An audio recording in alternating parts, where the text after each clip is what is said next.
So thank you, everybody. Thank you. Everybody. Say everybody. Hi, everybody. Happy day. So thank you, everybody. Thank you. Everybody. Hi, everybody. Say everybody. Thank you. How are we? Yeah, Benji, how are you? So thank you, everybody. Thank you. How are you, sis? Everybody. You okay? Say everybody. Happy day. Oh, thank you, Benji. Thank you so much for the So gift. thank you, everybody. Help me to power tap, please. That's the one. Everybody. Help me to power. Please, everybody, help me to power tap. Everybody. Happy day. Hi, everyone. So thank you, everybody. And see, Ajoke is hiding tonight. Everybody. I'm tired. I just want to do 1 hour and go. Hi.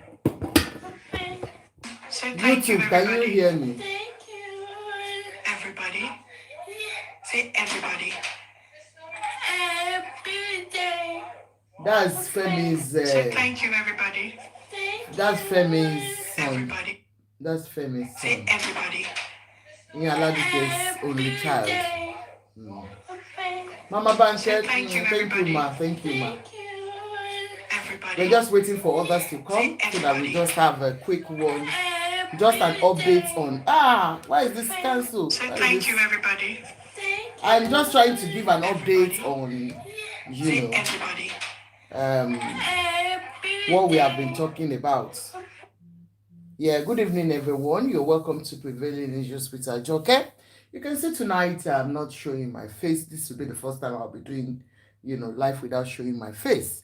But, I just have to come out tonight to update us on as the event unfolds, like I said. Concerning Femi and Aladuke's case, that we know what we have been treating. And I know how emotional it has been for most mothers, especially because of the boy's, diagnosis, I would say, and his needs. That's why I as a person, as a mother, I have come to lend my voice in this case because I know what autism is all about. I work with the vulnerable adults here with learning difficulties, and I know how it is for everybody. And so tonight I'm here to update us on what is going on. You see, yesterday we talked about Abbas. I'm fine.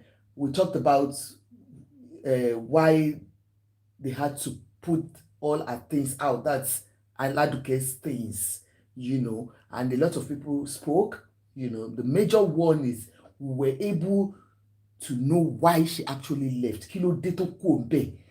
Ó point to pé ọ̀rẹ́, and we talked about it yesterday that you have to be careful of who you call a friend. Ta lọ̀rẹ́ ọ̀rẹ́ ló ń pa ni, ọ̀rẹ́ ló ń jí ni. You understand? But the major one was that we were begging everybody on my platform yesterday. We were begging Oga Bello, begging Mama, and begging Femi himself. We know how it is. Emo, I'm sorry, I didn't see that. Prescription glasses. Auntie, please just say hi to me when we finish. I don't have anything I'm doing. Oúnjẹ tí máa jẹ náà nìyẹn, ṣàánú mi. Ẹ jọ̀ọ́, ẹ má bínú. Má dá yín lóhùn, ṣé gbọ́, ẹ jọ̀ọ́. I shall jẹun. So, we really apportioned blame seriously on Aladuke yesterday, but we were very mindful of our state of mind. You understand? Because no matter what, Baz goes from every quarter, we know what it is like. Number one, she has no house. Number two, she has no businesses. Any business she's doing at the moment, because she has been ejected from the place, from her workplace, from her home. And that boy, the major one is the fact that his structure has been broken down, his routine has been tampered with, and you can imagine what he will be going through. So, because everybody, we were all talking about it yesterday, I think a lot of people went into Aladuke's inbox to encourage her. I know I'm one of those that I engineered some people anyway, and a lot of people that are on that case, they are on it. And so she came out this morning to bring her son out And that is the voice of the son we are listening to. It's unfortunate that I'm not doing video one today. It's the voice of that little child of Adebayo. That's the son. Oni Kadijat Kikelomo, please don't call anybody Yeye Kudi. Don't abuse her here, please. I don't think she has done anything that's extraordinary than what I am doing. We might do it differently, but she has not done anything bad. Sincerely. If you were in her shoes, maybe you would have done the same, because I think she has first-hand information from the lady.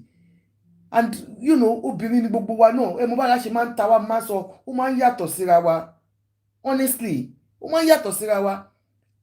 When Abike Jagaban talked about it, you could see the way she handled it. It's different from the way Yeye Kudi handled it. But why would you say Yeye Kudi's own is bad? Because she must have been, you know, sincerely maybe one-to-one relationship with that person. So that's why I wouldn't blame her. And I didn't watch our show, you know, but the clip that I got to see, all I saw was when she was talking about how the lady was, you know, chased out, and I don't know what she did that everybody is talking about her. Yeah, I have seen one of our bloggers online, you know. Please respond to your customers. I am responding now. Kilo day. Oh yeah, now please just say hi to me on my, and I will answer you. I'm answering you. Sandy's Gold, thank you so much, ma. So I don't think there's any big deal in what she has said. Now let's go forward. I have seen one of our bloggers, you know, I am a peaceful person, and I try as much as possible not to get myself involved in anything that has to do with Basbos. I don't do it. But sincerely, the blogger, the way she spoke isn't too good. You know, I saw her saying, ẹ̀yin olórí burúkú, ẹ̀yin olòṣì, ẹ̀yin kìíní kan. I mean, as a Muslim, to then cover orí, ó ṣépè, ó sọ̀rọ̀, ó torí pé ó fẹ́ gbèjà Femi Adebayo. Of course, if Femi Adebayo's case is not out, nobody will talk about her. And I'm sure if you were, you know, privy to information some people got, you would have done the same thing, you know. But instead, maybe because the case didn't, Oyinda Mola, ọ̀rẹ́ mi, Oyinda, madam, kí lẹ fẹ́ rí sí ọ̀rọ̀ tó, kí lẹ fẹ́ rí sọ̀rọ̀ tó wà lẹ́yìn, kí lẹ bá a sọ, kí ló ti fẹ́ ní kẹ́rù kú òlé. Kí lẹ wá ṣe, kí ló ti fẹ́ ní kẹ́rù kú òlé. Ó yá, ẹ jẹ́ kí n mute yín, ẹ jẹ́ mute yín mà, ẹ jẹ́ mute yín, ó yá, ẹ mute. Ṣé mi ò lè mute èèyàn nínú ilé yìí ni? Madam, ẹ mute o. Ẹ ṣe gan ni, ẹ ti mute. So definitely, if that lady tó máa ń borí yẹn, tó wá pé ó wà private to that information, maybe she would have been the first one to come out and talk about it. And most of all our bloggers, I don't know why they always, when you are not the first person to bring out stories, ẹ kàn máa jà, ẹ máa búra, ẹ ní ìdẹ èpè tó ń ṣe yẹn ti pọ̀ jù, gẹ́gẹ́ bí ẹni tó tún borí, òun gbèjà Fẹ́mi Adébáyọ̀. Ṣé wọ́n jẹ́ ọ̀rẹ́ wọn ni? Àwọn tó close mọ́ wọn gan, wọ́n keep quiet, wọ́n ń wo bó ṣe ń lọ ni. So anyway, Lenny, I have seen that, like I said, a lot of us went into our inbox and we have sent, you know, messages to her just to reassure her of our love towards the child. Like I said, a child with such spectrum, they need love. You understand? And they need continuity. They need routine. They need structure. And for that child now, a structure has been broken, and because only one called trampoline, and most of them that we deal with, even adults that are over 20, they still use trampoline to regulate their emotions. So it's all about emotion regulation. So because of the fact that she had to move away from the home, she was displaced. The trampoline now, the child cannot even have access to trampoline. One hotel, you understand? You can imagine a small room and the tantrum this child will be bringing out. Now, I saw her today thanking everybody, and instead of her to speak out, she used her son to say Eshegoni. Listen to the boy's voice. So thank you, everybody. She showed the boy's voice, their face. Everybody. Say everybody. Everyday. Oh God. So thank you, everybody. Thank you. Everybody. Say everybody. Everyday. So because of his spectrum, like I told you, people with autism, they display behaviors, their brain is not as developed as a normal child. When you watch this, people dealing with children with autism, they will understand what I'm talking about. It is very difficult for parents when you see them in this state. This boy should be around 6 or so and is unable to even he's even verbalizing a little bit. Some of them cannot even verbalize at all, So his own is not that severe, but you can see that he is got it. Anyway, like I said, when I saw this video, my heart broke. And the only thing I can still continue to say to Femi Adebayo is that please, Femi, you are educated. You know what it takes to bring a child to the world. Adiola Kitchen, thank you so much for the gift. You know what it takes to bring a child to the world. And it is your Okotofidobu. She didn't bring that child herself. And whatsoever Tomo Yebani, it is a duty of both of you to look after that child. I know your heart must be broken to have seen your son out here everywhere on social media. Mo mọ̀ pé kò sí bó ṣe lè jẹ́, kò sí bó ṣe lè lera tó. Mo dẹ̀ mọ̀ pé àwọn bàbá Bello náà kò sí bọ́kàn wọn ṣe lè ṣe gbàǹtì tó. They will feel so bad about seeing their grandson out here, the whole world. Now she has come out to say thank you. And Femi quickly came out to say, she should stop using his son. Yes, I know, like I said, it will be painful for you to see that your son is out here. That most of the things that nobody knew about him, we all now know. Do you get me? So definitely you will feel bad. And I can see that, Femi has come out to say, look, she should stop bringing out his son to do that. And I want to ask you, Femi, how do you feel seeing that son of yours? Though there is a counter claim here. Good evening, Sweet Fitness. How are you, brother? Hope you're good. Me mo bó ṣe feel ńgbà tó rí ọmọ bíbí inú ẹ̀ tó ń gbé káàkiri wípé ó ṣe mọ̀ ó ní challenges and ó ti bọ́ta níbi tí ó ti see anything. And then I could see that you were quick enough. Let me read what you brought out. Femi brought out and said, Aladuke should stop using his son. Look at, after Togi pe won gbe omo yen sita kakere, he quickly came out this morning and said and wrote to her, can you stop putting out my son to seek public validation and sympathy? Is she looking for our validation? I don't know. But I think she's speaking out because that's the only thing she can do. Most people, even most adults here, they are carers. Most vulnerable adults here, they are carers. We do offer them carers assessments just to assess their state of mind, because mostly they are stressed up because of their caring role on these children, on these adults that they even take care of. So mostly they need the voice, they need a party, a support group, no matter how small it is. So Boshi Wanye, the only thing she could do was to speak out, and she's still speaking out because ẹni tó ti fẹ́ parẹ́ lẹ́ẹ̀mejì ọ̀tọ̀ọ̀tọ̀. Femi and everyone that is supporting Femi, this is a girl that has, maybe it might be just for us to know that she's going through something, but never ever take that threat. Don't take it lightly. No matter whoever it is, tó bá sọ pé má para mi ni, ó ń ṣeré ni o, ó ń parọ́ ni o, still look after that person. So for us, we'll be worried because I'm okay. You don't just keep bringing out threat of ofek parai.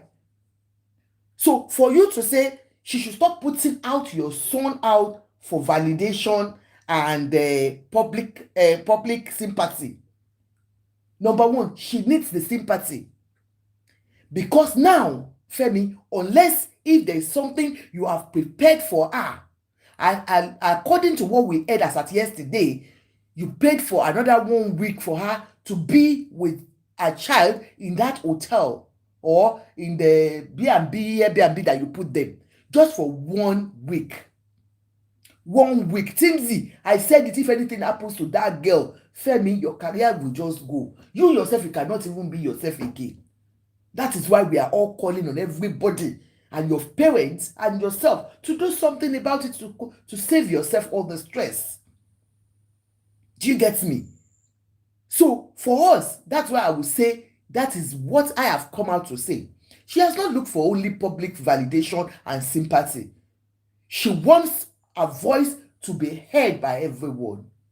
Ṣèbáwá náà la máa ń sọ wípé kí ló dé nígbà tí à ń jẹ́ o pariwo síta, people are dying in domestic violence environment, people are doing this, why are you not speaking out? She is speaking out to us now, and it is our duty to stand by her and ensure that she is safe and the child is safe. And so this is the only way she can reach out to us. I know a lot of people have said marriages that you bring on social media, problems that it gets worse. Yes, it does get worse, but sometimes if that's the only way,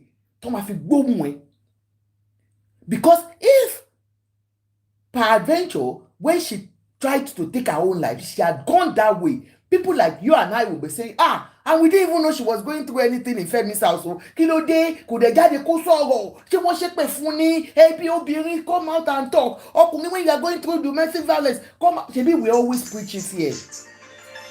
Please ma, can you help us to whoever? Can you mute, please? Oh God. Can you mute? Please, can you? Thank you very much. Please, can you mute or you go down, please? Say Joe. 50. Trending gist. Can you please put it out? Let's see. Trending gist, is it on your page so I can read it out, or you can read it out for us, please? So you said, and it is people like you and I that will come out to say, to condemn her acts. When people like that girl, Osinachi, when she died, people like you and I were those ones that were saying, she didn't speak out. You know, she did not sell any property and has no iota the put. I will read it out because they said she has one property. The family member has come out to say, yes, she sold a property.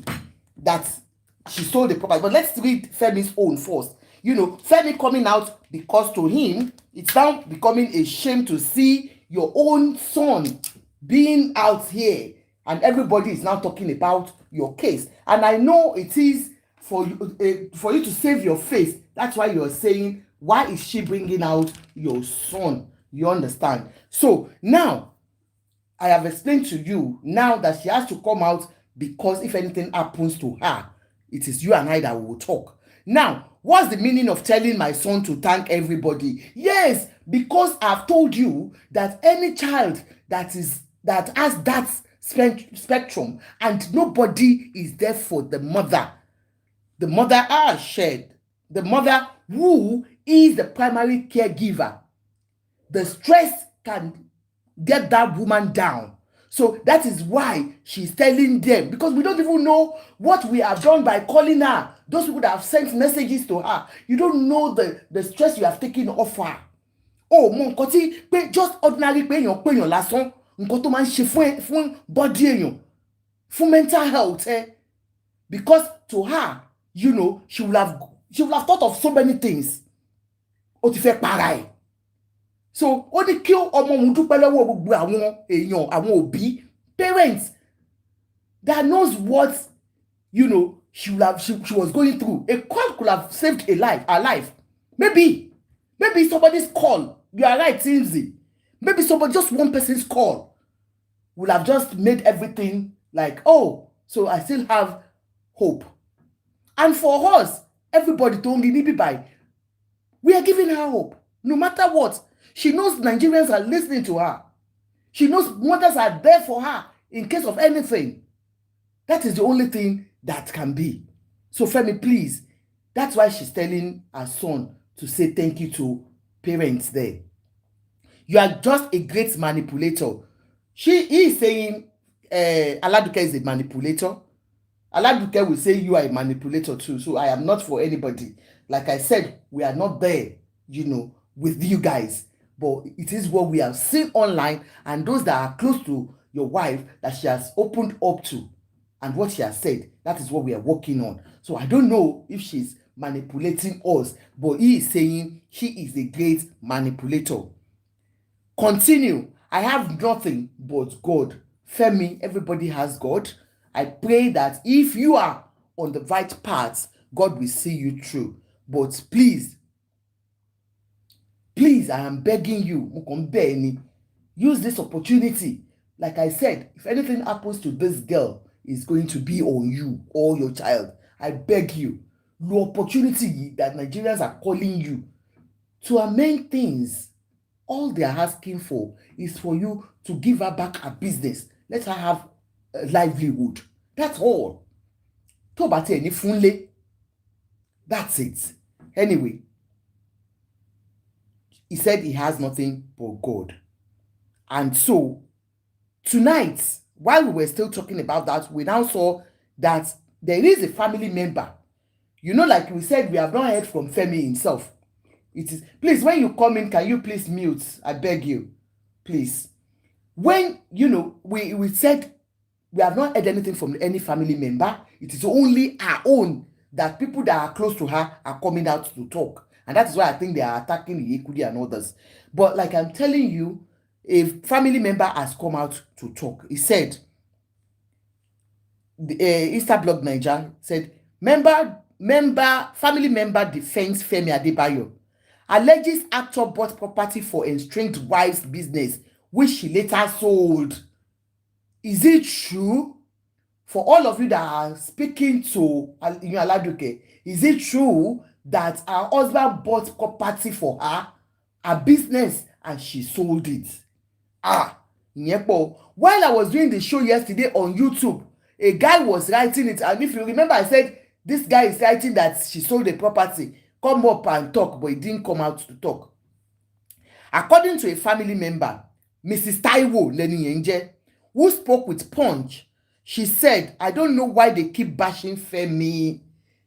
Why are we bashing Femi? We are bashing Femi because of what we, saw online. When we saw that your wife was chased out with mobile police and soldiers.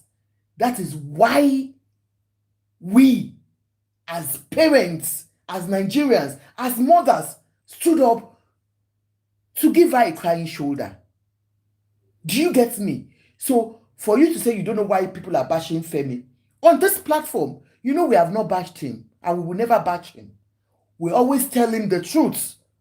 Look, mama je, you can leave that woman. There is nothing we can say with what they are seeing with that woman, the voice notes, the manipulation of all the screenshots. There is nothing. She cannot go back to him. He cannot accept her back. We know that. But what we don't want is the fact that she's being lied upon. Or what we saw, that you are going to change it. Like we saw that she was displaced in a business place, and if Femi, let's even assume Femi actually used the property to borrow money. I think it's only one property he will use, maybe the home. Why is it that he stopped paying for both? Let's even assume he used both of them as collateral. Why is it that he stopped paying his loans, his payments? Why did he stop paying them? Why stopping the payments? He should know that it's going to affect his wife. And according to what we were told, that she never got to speak with her husband since they had the problem since January. Please, Joke Bada, please, can you please help me to mute sis? That why is it that what we saw, what we heard was that he never contacted. Please, can you mute? Maybe you don't know you are up. And that this one, Timo Sheleni, I can't even bring somebody down. Okay. So why is it that, how are you, Jumio TV? Thank you so much. What we saw, like I told you, was the fact that we saw everything going on. And what we heard is that the fact that he never spoke with her since he left the house. Mr. Adigun, please help me to mute. Once you come in, please, sir, help me to mute. So surely they never had any communication since he left. Ìyá Ìjẹ̀bú ẹ̀ka àbọ̀mà kò pé kò bá sọ̀rọ̀ mọ́ láti pàtó ti kẹ́rù kú òǹlé ní January. So ìgbà wo ló wá communicate sí pé wọ́n fẹ́ kẹ́rù kú pé kókó ẹrù kú òǹlé? I had, even before hearing from anybody, I had questioned that will she tell me that she never heard she never had any notice or anything? So it was strange to me because tó bá yáwó wọ́n ti máa kọ́ tó bá ibi báyìí gan káwọn bailiff tó wá lé e jáde, they will have called you, they will have sent messages to you, how do you want to do this? So we didn't know. Now, this person now said, ìyẹn Aladuke, pé ọkọ ẹ̀ ó ra property fún. Is it true, ìyẹn Aladuke, that your husband actually bought property for you, your business name, or a property, and you sold it? You sold the property. According to the family member, Mrs. Taiwo, who spoke with Punch, she said, I don't know why they keep bashing Femi. No one really knows what went on in that marriage. Femi went through a whole lot and has chosen to be silent. A whole lot? We don't know. Like I will say, I cannot judge because I was not in the marriage with them. But what we have seen is what they painted to us was a perfect marriage. We saw everything, the way you guys were everywhere showing love to each other. We saw when this Femi had problem with his colleague, that even every one of us called her names. I was one of those that did show like, what is your business? So that was what they portrayed to us. A united family, a loving husband and a loving wife. So we don't know what really went in that marriage. You are right. But she spoke out to some people. That is why we heard that wọ́n fi ogun ọ̀rọ̀ ogun báwo ló ṣe jẹ́, báwo làwa ṣe gbọ́ ń tà, ta ló ṣògùn fún ta ni? Jennifer, please. Okay, thank you so much. Okay.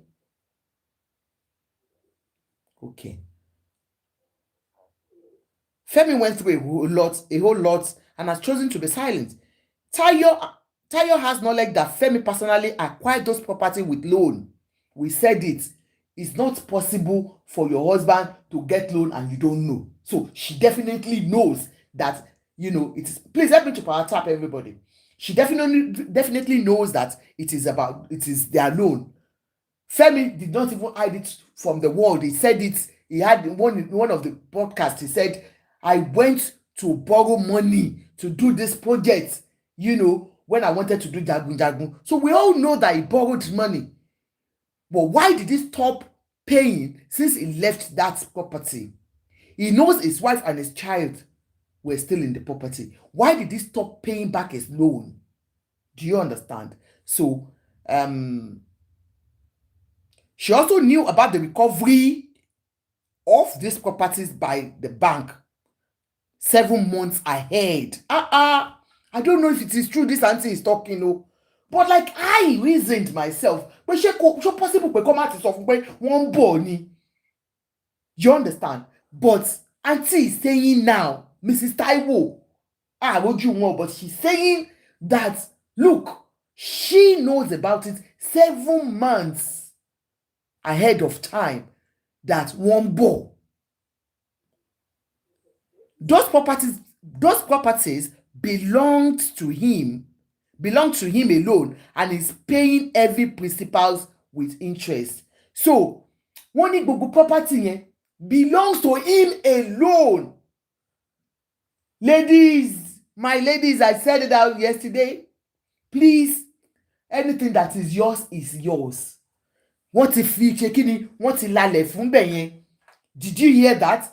Those property belongs to him and him alone, and he's been paying the principal and the interest. Did you get that? It is his own property, not ours. We know. Yes, you are right. Immediately, the bank came for recovery. Femi moved her. Many members of her family staying in the house and staff members to a short-let apartment, which he fully paid for. Immediately, the bank came for recovery. So now, Femi must have known that they were going there. Why did he not move her ahead of the disgrace? I just want to know, ma. I don't know if mommy is watching me. Why was she and the family members, her family, her staff, and everybody, why were they not moved ahead of time? Why did we wait till, and how did he know that they were going there that day? That he had to send people, because you said immediately he sent people there to get a place for her and all that. Okay, a shortlet. Then that means the people talking to us, are right that she was put in a shortlet with the child. Do you get me? So that means we are getting the gist well. So, which he fully paid for. He also told her to get an apartment for rent, no matter the cost, he will pay. Okay. So that means Femi has told Aladuke for all parents here. Gbogbo ẹ̀yin mothers tẹ́ wà worried. I think this gives us a little bit of relief. That he said Aladuke should go and get an apartment, because I know they said she has only 1 week in that shortlet. So he had told her to please go and rent a place, no matter how much. Go to Lekki, Aladuke, for everyone that is close to Aladuke. They said her ex-husband, there is not still ex, because they have not dissolved their marriage as we speak. She's still the wife. So, my dear, your husband said you should go and look for a house in Lekki Peninsula, Lekki Phase 1, okay? Where you think your child will have all the amenities that he needs. Like I said, it is a need, a Care Act need. I don't know what they call it there in Nigeria. This is a need for that child. Olórí Yẹmí Akínfẹ́nwá, ṣé rí pé mo yọ ẹgbà tí wọ́n ní mọ́mísí, màá ṣe yín léṣe o. Àbí mo wà nínú àwọn tó ń dàrú náà. I can't advise me. So, do you get me? He needs that space. He needs a big space where they will put trampoline or whatever his sensory needs is. Do you understand? So please, even if it is you or your family that will help out in this case, Boya, please, I beg you, you can help get a place for her where she'll be well taken care of. Please, as you come in, help me to mute. I can't mute with this one. Hey, Joe, this is the first time I'm doing faceless. And I can't bring you down. Please, can you mute or go down? Can you mute or go down, oh, female king? I'm doing it. Oh my God. All right. Oh, you mute. Yeah, please, female king. Momsy, má ṣe mommy yìí léṣe o. Female king. Má ṣe ìyá yìí léṣe gbẹ̀yìn ni. So, you can imagine. So we are still saying the same thing. Are you muted and you unmute again? Female kingi. Come on, do you know what I say? Oh, ha, I won't care. I'll be easy to have a family. Okay. I then mute.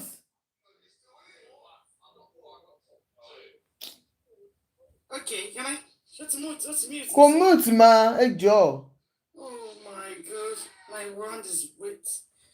Okay. So now it is plain that Femi has not said, I can't even drop, that's it.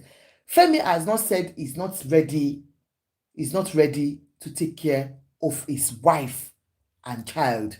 But we are now begging Femi and you. Do you understand? We are begging you, Aladuke's people. Let's forget about all the manipulation or whatsoever you think about.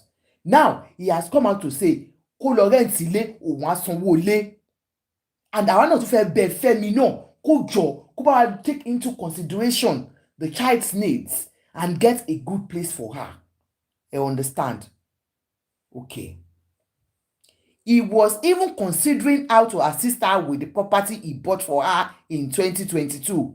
Femi bought her the land right beside the shop. Her current shop is 308B. The land he bought for her in her own name is 308A. Wow. So he bought property for her. Ọlọ́run mama jẹ́ máa gbá wa lẹ́nu kẹ́. Wọ́n ló ra property fún. Femi bought property in her name for her. Astaghfirullah.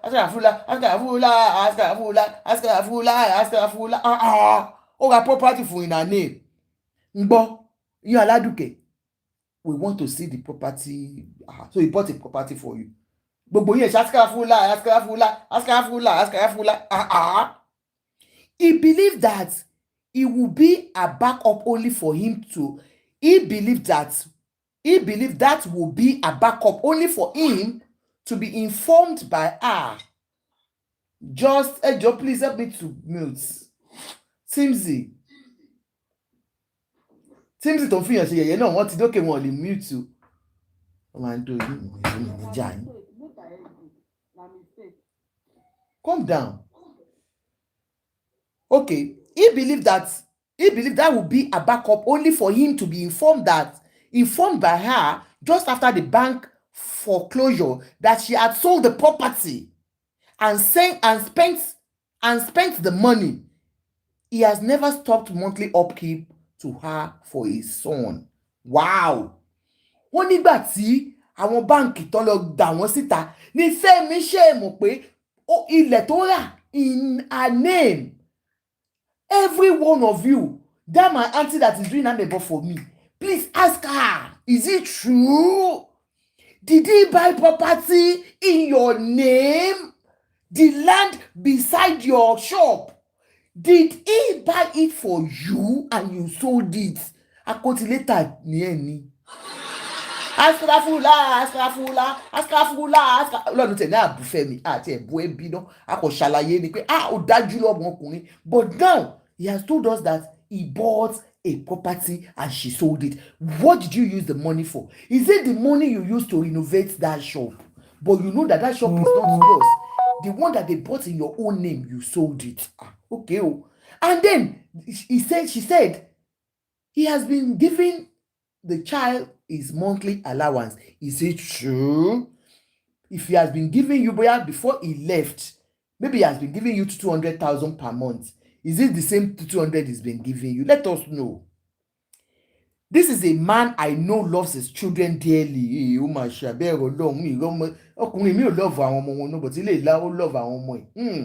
is a man I know loves his children dearly. Just few days before the bank foreclosure, I saw him post on his status where he visited his son in school and they were sharing kisses. Èmi ní ìbálòpọ̀ kọ́ ọmọ ẹ̀ ní school. Okay. So he's still in the boy's life. You understand? So thank God he's still in the boy's life. So for any family online, Femi is still in the boy's life. According to Auntie Mrs. Taiwo, he still went last week to see the boy in school, and he was there kissing the boy. My son, Duke, welcome, sir, but please help me to mute. Duke, I was kissing Duke instead of the child. Sorry. So the boy, the said Femi was kissing the boy. Mwah, mwah, I love you, I love you. Femi was singing, you love me, we are happy family. And again to yourself, and it is only to you, daddy. You to say you love daddy too. And I love you, daddy. So Femi is still in the boy's life. Thank God for him. Okay. He has never stopped caring for his child, and in extension, the mother. Last year, I am aware his son had to travel to India for a procedure where he spent about $50,000. Mo fẹ́ pàtẹ́wọ́ ni. $50,000. Fẹ́mi náwó lórí ọmọ yẹn, procedure wo ló lọ ṣe?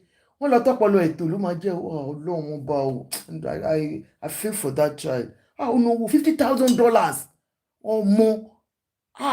You won't hear him talking about this because he's a family man, very nice man. Oh, the narrative being spread about him and the family is wrong. I know. Let's be fair in our judgments. We are fair on this platform. Let's be fair on our judgment. No one pays for a broken marriage. It is unfortunate, but women don't tell each other the truth. We are telling ourselves here. Mrs. Taiwo, we tell ourselves here the truth to God Almighty who made me. On my own platform, believe me, all these people, honorable men and women here, we tell the truth. The truth is, we don't know how far this is true, but he who alleges must prove.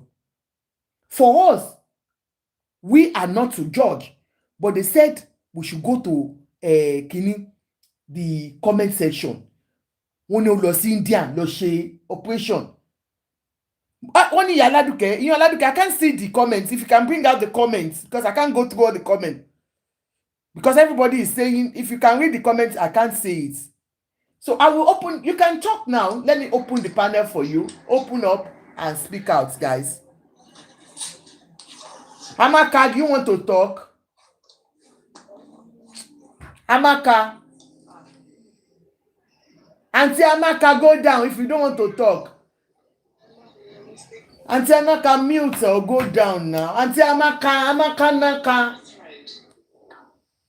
Okay, one by one now. Jumio TV, or who came first? Anybody that wants to talk first? Auntie Adoke, Indian call Chinese ni.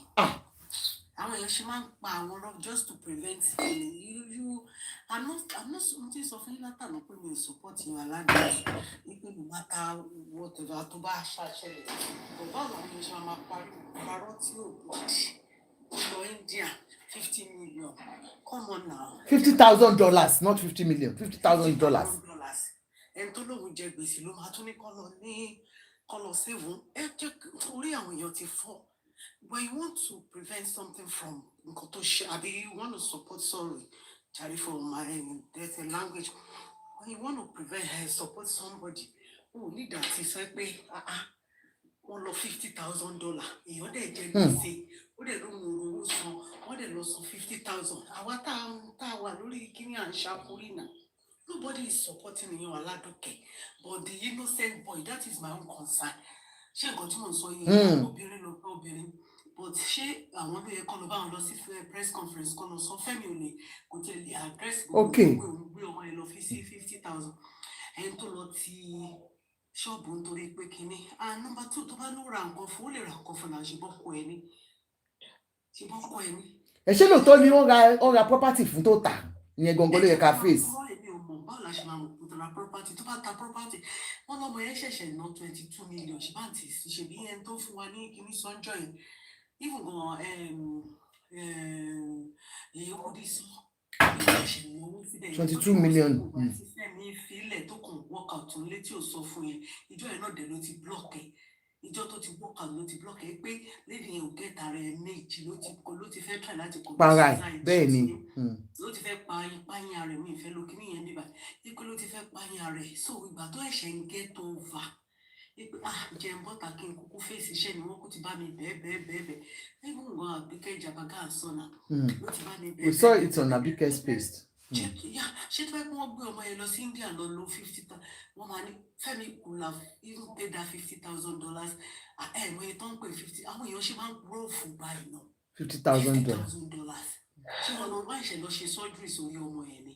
They just started, like they said, the boys just started talking díẹ̀ tó tiẹ̀ lè pé kìíní yẹn gbogbo nǹkan tó dẹ̀ ló ń ṣe lọ́sọ fún ó ń ṣe láti therapy tó ń ṣe láti ṣe kìíní ẹ wá ní pé ẹ bá tiẹ̀ máa parọ́ òṣì rí lọ́pàá. Yes, the lady ó ti accept pé yes òun fọ́kọ̀ because òun ṣọ̀kan òun ṣe gbá òun jà òun ṣe gbogbo ẹ̀ but they have been a good lovers.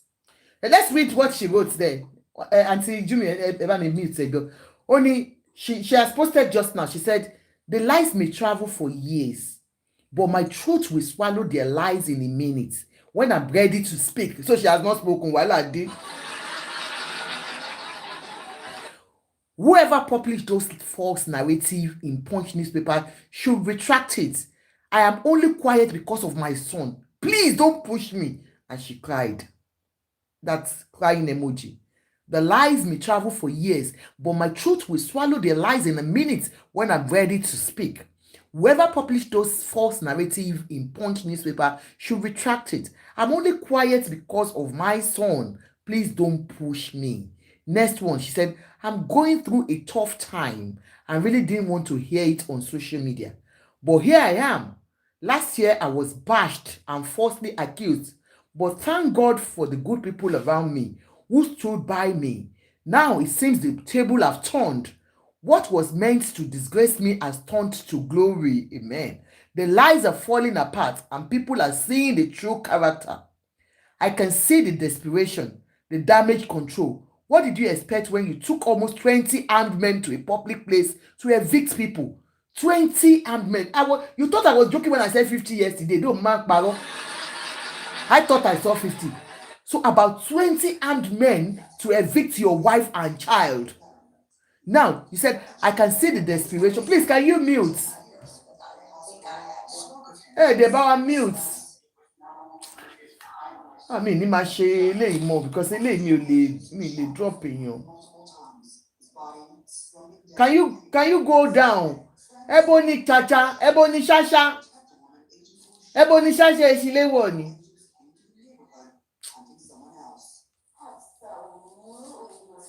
Anyway, let me go ahead.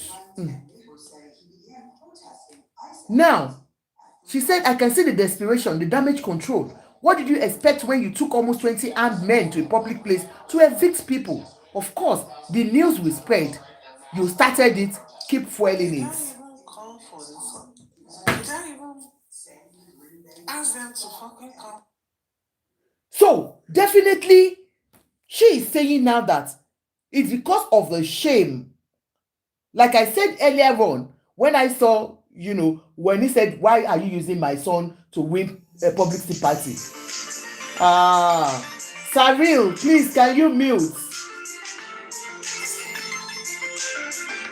Saril? Hey, báwo mo ṣe wá fẹ́ ṣe kìíní? Ṣé mi wá ní padà sí oní tójú báyìí? Saril, can you go please mute? Or you go down? Máa padà sí ti olójú nìyẹn because mi eléyìí ṣe mo kàn ṣe for the first time ni because mi wà prepared láti ẹ̀ ti ṣe ẹni kìíní,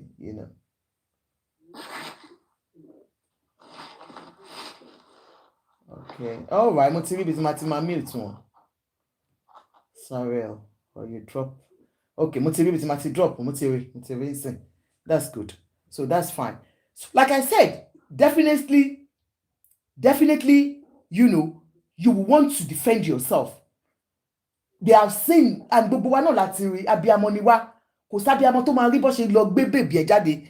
And for the fact that they said it is the bank, we all know how it rolls. No bank will come without giving notice. No bank will come without giving notice. So surely, we know. So definitely, what she has come out to say now, she says she has not spoken. Femi Adebayo, the Adebayo family. Yorùbá Nollywood industry ta nìyẹn ṣé wọnú nìyẹn.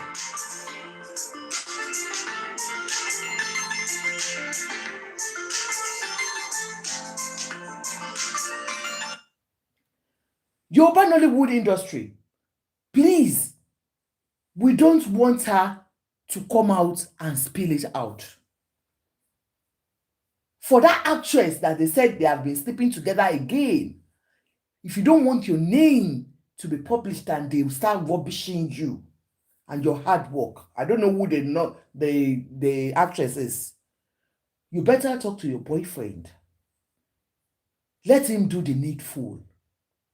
It is time for you people to please, Femi, go back to your woman. I'm not saying you should marry her back. Oh, definitely, with all the nonsense, the voice notes, there is nobody that will accept her back. That one is, and then your heart is no more with her. Femi, your heart is no more with her, and I've said it, when a man is done with you, he's totally done. There is nothing you can do. Even if his parents stand and say, "Ma di so neto ba fe girl yi pada," he will say, "Okay, mo ti gbọ́." He will take her back home, and that is it. Kò sí nǹkan kan tó máa ṣẹlẹ̀, kò ní bá sùn, kò bá tó bá yàwó ló máa lọ. When a man is done with you, there is nothing you can do. His heart is somewhere else. And kò kékeré báyìí lọ kọ ọkùnrin máa ń ṣí lára obìnrin. Whatsoever, I don't know who is at fault at this stage now, because she's saying if she comes out to talk,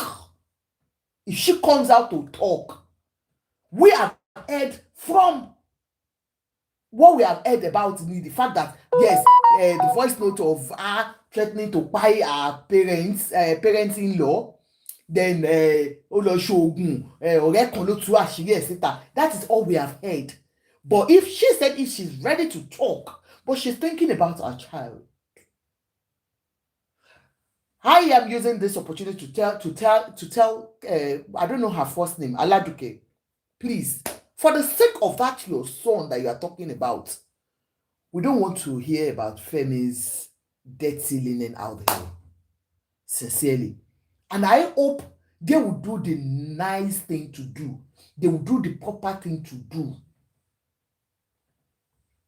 I pray that they will use this opportunity, because, of course, we don't know who is lying now. If truly they spent $50,000 on your son just a few months ago, they spent $50,000. We don't know if that is true or not. What we have been talking about, Dr. Jack, how are you? What we have been talking about all along is the fact that, okay, why would they send you out without providing another place for you? They have said they told you to go and look for another place. Yeah. They told you to go and look for another place. You sold something that they bought for you. We don't know if it is true or not. Let me let my panelists do your talk. Auntie Jumi, you were speaking before I interrupted you rudely. Mo interrupt you. Oxygen tank on the so nǹkan tí mo fẹ́ sọ ní pé àǹtí Àjọkẹ́ bàbá okay now ìyẹn tẹ̀tí sọ kó má jẹ́ kó òun sọ̀rọ̀ tó bá sọ̀rọ̀ tí wọ́n á bà wọ́n jẹ́ lédi ìyẹn tiẹ̀ try àwọn míì àti fọ́ igba yóò gan láti jọ wọ́n á ti bà nǹkan tó dáa jẹ́ wọ́n á ti fọ́lé ọlá ọ̀ tó sì try but ìwọ ní irú àwòṣì táǹtì yẹn wá pa tí ìwọ Aládùkẹ́ tó pé abó kan kú yẹn ọkùnrin àárọ̀ ní China ní last year wọ́n á sọ 50 ẹ̀rí tó máa ti update tí ó máa gbàdúrà fún Fẹ́mi ni ẹ̀ tó ẹ pé ní December jọ bẹ́ẹ̀ ó sì pray fún tó sì pè ní Ìṣọ̀lá bàbá ìdùnnú kíníkan àwọn èèyàn ṣe láìkí rọ́bà $50 million $50,000 wọ́n ṣé Fẹ́mi ní $50,000 ló jẹ báyìí wọ́n ló jẹ báńkì lówó náà gbalé kéyìn wọ́n máa gbọ́ tí ò nídìí ṣé wọ́n lọ ṣe surgery fọmọ yẹn ṣé ọmọ yẹn ò ní brain damage kò ní anything kò ṣe pé kò lè rìn wọ́n ìtàwọn èèyàn wá ń pa irọ́ tí ò bòdì tẹ́ ẹ sọ pé tó ní pé èmi ò ní gbogbo nǹkan tó sọ onílédè yẹn ti sọ̀rọ̀ sí tọ́mọdé tó update rádaràdà ọmọ yẹn lè jáde àwọn èèyàn máa tì kó jáde and then wọ́n máa wo bàbá bílò gbogbo wọn máa rí ìtara wọn because lady yẹn tó bá sọ̀rọ̀ everybody knows that Femi is a womanizer na everybody knows kò dẹ̀ sí nǹkan tó ló ń fàjà wọn náà ọ̀rọ̀ obìnrin ni yes and àfi tá a bá máa kúrò àwọn obìnrin tó ń sọ̀sọ̀kúsọ tẹ́lómi ìwọ àwọn máa tòtòkútò àwọn òkè ń jowó èmi jọ̀wọ́ kò dẹ́ ṣe owó tí mò ń jẹ ló gbé mi kúrò níbi tí mò ń nílé ọkọ but tọkùnrin bá ti jó oníranù I'm not supporting her fún nǹkan tó ṣe but no ẹlòmíì lè ṣe báwo ló ṣe máa gbóbìnrin sínú ilé tó ní jẹ́ kó bí ìyàwó ẹ̀mẹ́ tó wà bẹ́ẹ̀ tó fi dé. kò ń ṣe inú ilé o hòtẹ́ẹ̀lì ni o. ní hòtẹ́ẹ̀lì yes báwo ló ṣe òkè ibi tíyàwó ẹ̀ àǹtí Àjọkẹ́ you have to respect me ọjọ́ wà bẹ́ẹ̀ ni wọ́n jọ ṣiṣẹ́ ni. òun ti kú òun she left the hotel in the morning the location and then they said she came back. ẹ ti sáré pé torí pé ó ti lọ ẹ wá sáré gbé láyé sókè ẹ understand nǹkan tí mo sọ ẹ ti rí pé ó ti kúrò ńbẹ̀ ẹ sáré gbé láyé sókè pé ká lọ ṣe short one kó tó dé if you wanna do rubbish ẹ ní sùúrù náà kẹ́ parí gbogbo nǹkan tẹ́ ẹ ṣe ṣọ́gbó lóyún ẹ̀ tó fẹ́ lọ bá sùn àkókò tiẹ̀ ló lè lékú lè ní that means pé kò respect ẹ if you respect your wife gbogbo surroundings tíyàwó ẹ bá wà má jẹ́ kó ṣe ṣẹlẹ̀ ńbẹ̀ má jẹ́ kí shit ṣẹlẹ̀ ńbẹ̀ kí lè lè ní sùúrù fún láti para yín sùn you disrespect that go and ẹnu wo update tí ẹ̀kọ́ tó kọ́kọ́ ṣe ó ní ṣé beating lòun fẹ́ sọ ni that means ó ti ń nà náà. mi ò rí yẹn o did she talk about beating I didn't see that one. no nínú kíní ẹ̀ ló wà ṣé tẹ bá. status ẹ. Status yà mo rí something like beating bẹ́ẹ̀ mo ní really. ó kàn ra ṣe yẹn ni kó tó dé pé ẹ̀ṣẹ̀ dá lóhùn sí ó ṣẹ̀ṣẹ̀ dá àǹtí àgbàyà tó wá sọ pé wọ́n ná $50 billion come on now kí ló dé táwọn èèyàn máa ń parọ́ ìṣe. tó bá lọ sí school ọmọ yẹn ní last week I know that lady will bring it out because ó ṣì ń support ìfẹ́ mi ó ṣì fẹ́ kí gbogbo èèyàn mọ̀ pé ó ṣì wà ń bẹ̀ fáwọn. ìyá sísí ìyá Yèyé Kúdí ó tó jáde lẹ́nìí wèrè obìnrin kan tó mẹ́wàá láká tó bẹ̀rẹ̀ sí ṣépè fún Yèyé Kúdí ṣòro pé òun bá sọ̀rọ̀ wọ́n nù wọ́n báyìí kò dẹ̀ ní bẹ́ẹ̀ni kankan sọ̀rọ̀ níbo ni ìjọ tó ti kúrò lé báyìí ló ti block àwọn. ẹ gbé àwọn tó fún wa ní information lánàá náà so wọ́n ló ti block láti January. láti January 2025. ló ti no 2025 ló ti block mi ò ti bá wọn sọ̀rọ̀ mọ́. so why tí wọ́n ṣẹ̀ṣẹ̀ wá ń defend bẹ́ẹ̀ wá ń defend ẹ̀ sí pé ó lọ school ọmọ yẹn last week. ẹgbẹ́ pé abọ́ kan kú ni tí Fẹ́mi bá lọ school ọmọ yẹn last week mo mọ̀ pé. Nobody keeps quiet when being beaten. Nobody keeps quiet when being beaten. A cry for help might heal. She's talking. You think she doesn't know what she's saying? Did you hear that? Sorry, mo fẹ́ clap ni o. Only nobody keeps quiet when being beaten. Hey, a cry for help might heal. Àǹtí Àjọkẹ́ wọ́n ní gbogbo àwọn èèyàn sọ pé gbogbo nǹkan ló lè ṣe wọ́n ní kò parọ́ wọ́n ní tó bá lóun gbáyọ̀ létí ó máa lóun gbáyọ̀ létí ni wọ́n nígbà tán ní ó lóun fọ́ TV ní hòtẹ́ẹ̀lì òun ò gbọ́dọ̀ purọ́ fún yín o ẹ jẹ́ ká sọ tọrọ náà àná sọ pé nǹkan tó ṣe wípé ara gbígbóná gbogbo wa náà láti gbóná ara nígbà tá a kọ́kọ́ wọ̀ gbéyàwó especially ẹ tó ti mọ̀ pé ọkọ òun kó má ìtìrì pátá ni àfìgbà tó bá bọ́ pátá yìí tó dẹ̀ ti ka and the woman said no this is not the first time tó ń kà pẹ̀lú àwọn ọmọ náà ni àwọn ọmọ tó láwọn lọ ṣe àwọn ọmọ ibi iṣẹ́ àwọn ọmọ tó ń tíátà yìí náà ni tí wọ́n máa pé slave papi káàkiri slave papi náà máa ń pè gbogbo wọn Ọlọ́run dáríjì gbogbo wọn náà ló ti fi lánàá tán ẹ jẹ́ ká sọ tọrọ náà you have to respect your wife I don't care when you are in any kini facility tí àwọn ẹ̀ bá wà try to respect her. Àyàwó mi wà níbí báyìí o anything tá a bá máa ṣe jẹ́ ká parí iṣẹ́ àgbéra wa jáde àbí kẹ́ntì ẹ̀ wá excuse ọmọ yẹn kẹ́ni ẹ fẹ́ lọ sáré ṣe nǹkan kí ti bí excuse ara ẹ̀ kí wọn náà excuse ara ẹ̀ kẹ́ lọ bára yín sùn ní kí n ṣe nínú òtẹ́ tíyàwó ẹ̀ ti sọ rí ẹ jẹ́ ká sọ tọrọ náà èmi ò support ẹ̀bùn àwọn àǹtí àgbàyàtọ̀ ní wọn inú bí mi fún tọmọ tọ́ ni mo ti kà á nǹkan fọwọ́dẹ̀ sí ni pé ẹ lọ sí China ṣe surgery fún. no India ni èyí náà máa ń parọ́ bíi tèmi India. India wọ́n lọ ṣe surgery for money ṣe $50,000. $50,000 wọ́n lọ tún brain ẹ̀ tó. ayé àwọn èèyàn ti bàjẹ́ fún wọn tẹ bá fẹ́ defend Fẹ́mi ẹ defend ẹ everybody mọ̀ pé bóyá nǹkan kan ti ṣẹlẹ̀ but kékeré ẹ wá tún purọ́ mọ́ ọmọ tí ò lè sọ̀rọ̀ ọmọ yẹn jọ ọmọ tó ń gbé lọ India àwọn oníṣọ̀kúsọ ìka èèyàn ẹ wọ ẹjọ́ kẹ́lẹ́ mi sọ̀rọ̀. ẹ ṣe mà thank you. ọmọ yẹn ni mò ń gbèjà kì í ṣe pé ìyá àti bàbá ẹ̀ yeah Duke is next now. Duke ẹ ṣe gan àǹtí ẹ bá mi mute àǹtí Jimmy thank you ma. Duke, you can speak, sir. How are you, man? How are you? I'm fine, sir. Um, Number one, please can I express my grievances tonight? Okay, sir. Um, there is somebody at this comment named Timsy Okay. who insulted men, Oh, and she was trying to water it down. Madam, what you said was never funny in any way. oh, When we are on a public or social platform, okay. we are here to learn, and we are here in honor of the host. We don't know each other. Yes, sir. How do you feel if a man comes here and call you a thing? How will you feel? Oh, did she say a thing to me? Yes, Oh, sorry yes, about that. Sorry, sir. yes. Sorry, sir. I She, take she that. said she said this man called a thing. Some of us are fathers here, and we are not fathers Grandfathers. of kids. We are not fathers of kids. We are fathers of graduates. We need to respect ourselves. We're sorry, sir. Duke, we're sorry about that. I take it off from that. I'm sorry. Okay? Sorry, sir. I'm going to, madam, I'm going to send you my latest book. Hmm. The title, one of the titles is The Fight Within. The writer says, the only reason I became a gang member was to kill my father. Abuse. One day, I will tell my story, then you will learn why I joined court. You see, parents should be very, very careful. Children don't do what you say, they do what you do. So people bringing shame on their children in the public space, those couples need to be talked to. I once joined an NGO in this Lagos, and the only job we do there is to fight for any couple that abuse each other.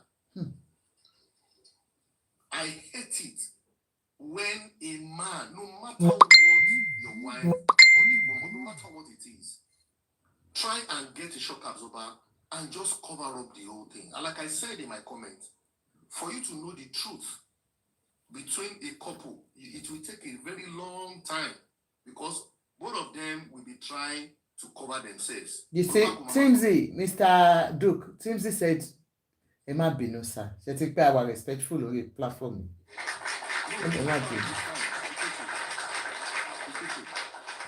It's okay. It's okay. So what I'm trying to say is that ẹ jẹ́ káwọn èèyàn máa wo ọmọ, wọ́n máa wo future ọmọ kí wọ́n tó gbé ayé ọmọ ọlọ́mọ síta. Ṣé mo wí pé pẹ̀lú iṣẹ́ wa jọba kan náà mà Niger style. Yes, sir. You won't believe it that do you know that there was a lady I handled about 4 years ago, myself and my team. The only reason why she became a lesbian was because of something like this. I'm telling you. Nígbà tó lanu tó sọ̀rọ̀ nípa parent ẹ̀. During COVID, I treated a boy to stop masturbation at the age of 14. Ibo ló ti rí. Ọ̀dọ̀ bàbá ẹ̀. Parents should do better. Àwọn kan tá à ń kó àwọn ọmọ sí, ọjọ́ òun láṣì ń sọ̀rọ̀ àwọn kan tó ní ìyẹ̀kẹ̀yẹ̀ òmẹ́ tó bímọ fún òmẹ́ tó fún lóyún tó ń gbọ́mọ káàkiri tó fẹ́ tì mọ́ family kan lọ́rùn. Why are people shameless? Don't you know that in the future they can use that to hack your child? We should be careful. And I know you have genuine interest of families. I follow your show, and I know anything that has to do with family, you take it seriously. Teba Ferry Solutions Ikini. Me, I'm telling you one code. Reach out to Ogabelo. That's what I'm going to say. Thank you for your good job, and God bless you, man. Thank you, sir. Thank you, sir. Yeah, I want to let you know on that note, sir, that I've tried to reach out to him. I was told he's not in Lagos as at yesterday. He was not in Lagos as at yesterday when I wanted to reach out to him. So, and I'm sure a lot of people are on that too. But we are trying. Thank you. I'll take to that advice. I will surely take to that advice.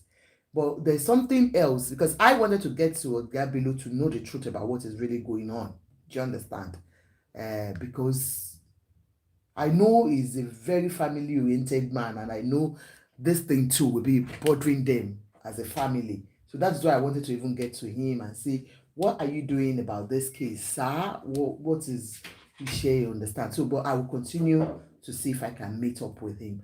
Any other person that wants to speak? Jennifer? This Ekalema. Okay, Omo should be. Yes, sir. Ṣẹ́rí ọ̀rọ̀ tèmi ó máa yàtọ̀ díẹ̀ sí kan táwọn dáàdì yẹn sọ. Ṣẹ́rí gbogbo ọlọ́run bá máa fìyà jẹ ọlọ́run máa yẹ ká wárí lọ pàdé ẹ̀. Ṣẹ́rí ìyàwó Fẹ́mi Adébáyọ̀ tó lọ níjọ́ kìíní àná. Ṣẹ́rí ìyàwó Fẹ́mi yẹn náà ò dàbí. Òun náà ó ṣe bá ó ṣàwọ̀ àbí. Ìgbà tí ó máa máa lọ àwọn bàbá Bello tọ́níkà ìpè láàrẹ̀ ní orí nǹkan kan ṣe. Ṣẹ́rí gẹ́ẹ̀ yìí according to story ayé ìgbà yẹn a máa ń wo naija para bẹ́ẹ̀ naija style la máa ń lọ wù láti máa ń ka newspaper láyé ìgbà kan la máa ń gbọ́ ka gossip yẹn online kò tí dàbí ayé ìsìn yìí jẹ́ pé everybody ní access. Badmus, you can call. Ṣẹ́rí gẹ́ẹ̀ ọ̀yẹ́ náà ìgbà yẹn ìfẹ́ orúkọ ìlú kankan gẹ́ẹ̀ òkùnṣọ́ láti secondary school gẹ́ẹ̀ yìí tó kọ́ ìlú everything ìyẹn first one yẹn ó fi bẹ́ẹ̀ náà sílẹ̀ torí oníṣẹ́ àtọ̀jọ́ ìṣòwò fíìmù ìgbà yẹn tọmọtọmọ ó dà sílẹ̀ tọmọtọmọ ni. Sorry, mo lọ mute yín ni o. Mo lọ mute ọmọ. Okay. Ẹ má ẹni tẹ́lẹ̀tẹ́lẹ̀ bóyá fi first wife ẹ̀ lẹ̀. Mo ti fi sílẹ̀ nìyẹn. Tẹ bá mọ̀ ní gbé níbo jẹ́ pé nígbà kan tàbájọ máa ń ka káàkiri orí pípọ̀ ní íńtánẹ́ẹ̀tì gbà yẹn. Tẹ́lá yìí ló máa ń give information tó máa ń tàwọn èèyàn. Tẹ́lá ló máa ń tàwọn èèyàn. This one, you can call him. Do you want me to give you my number? You can call him.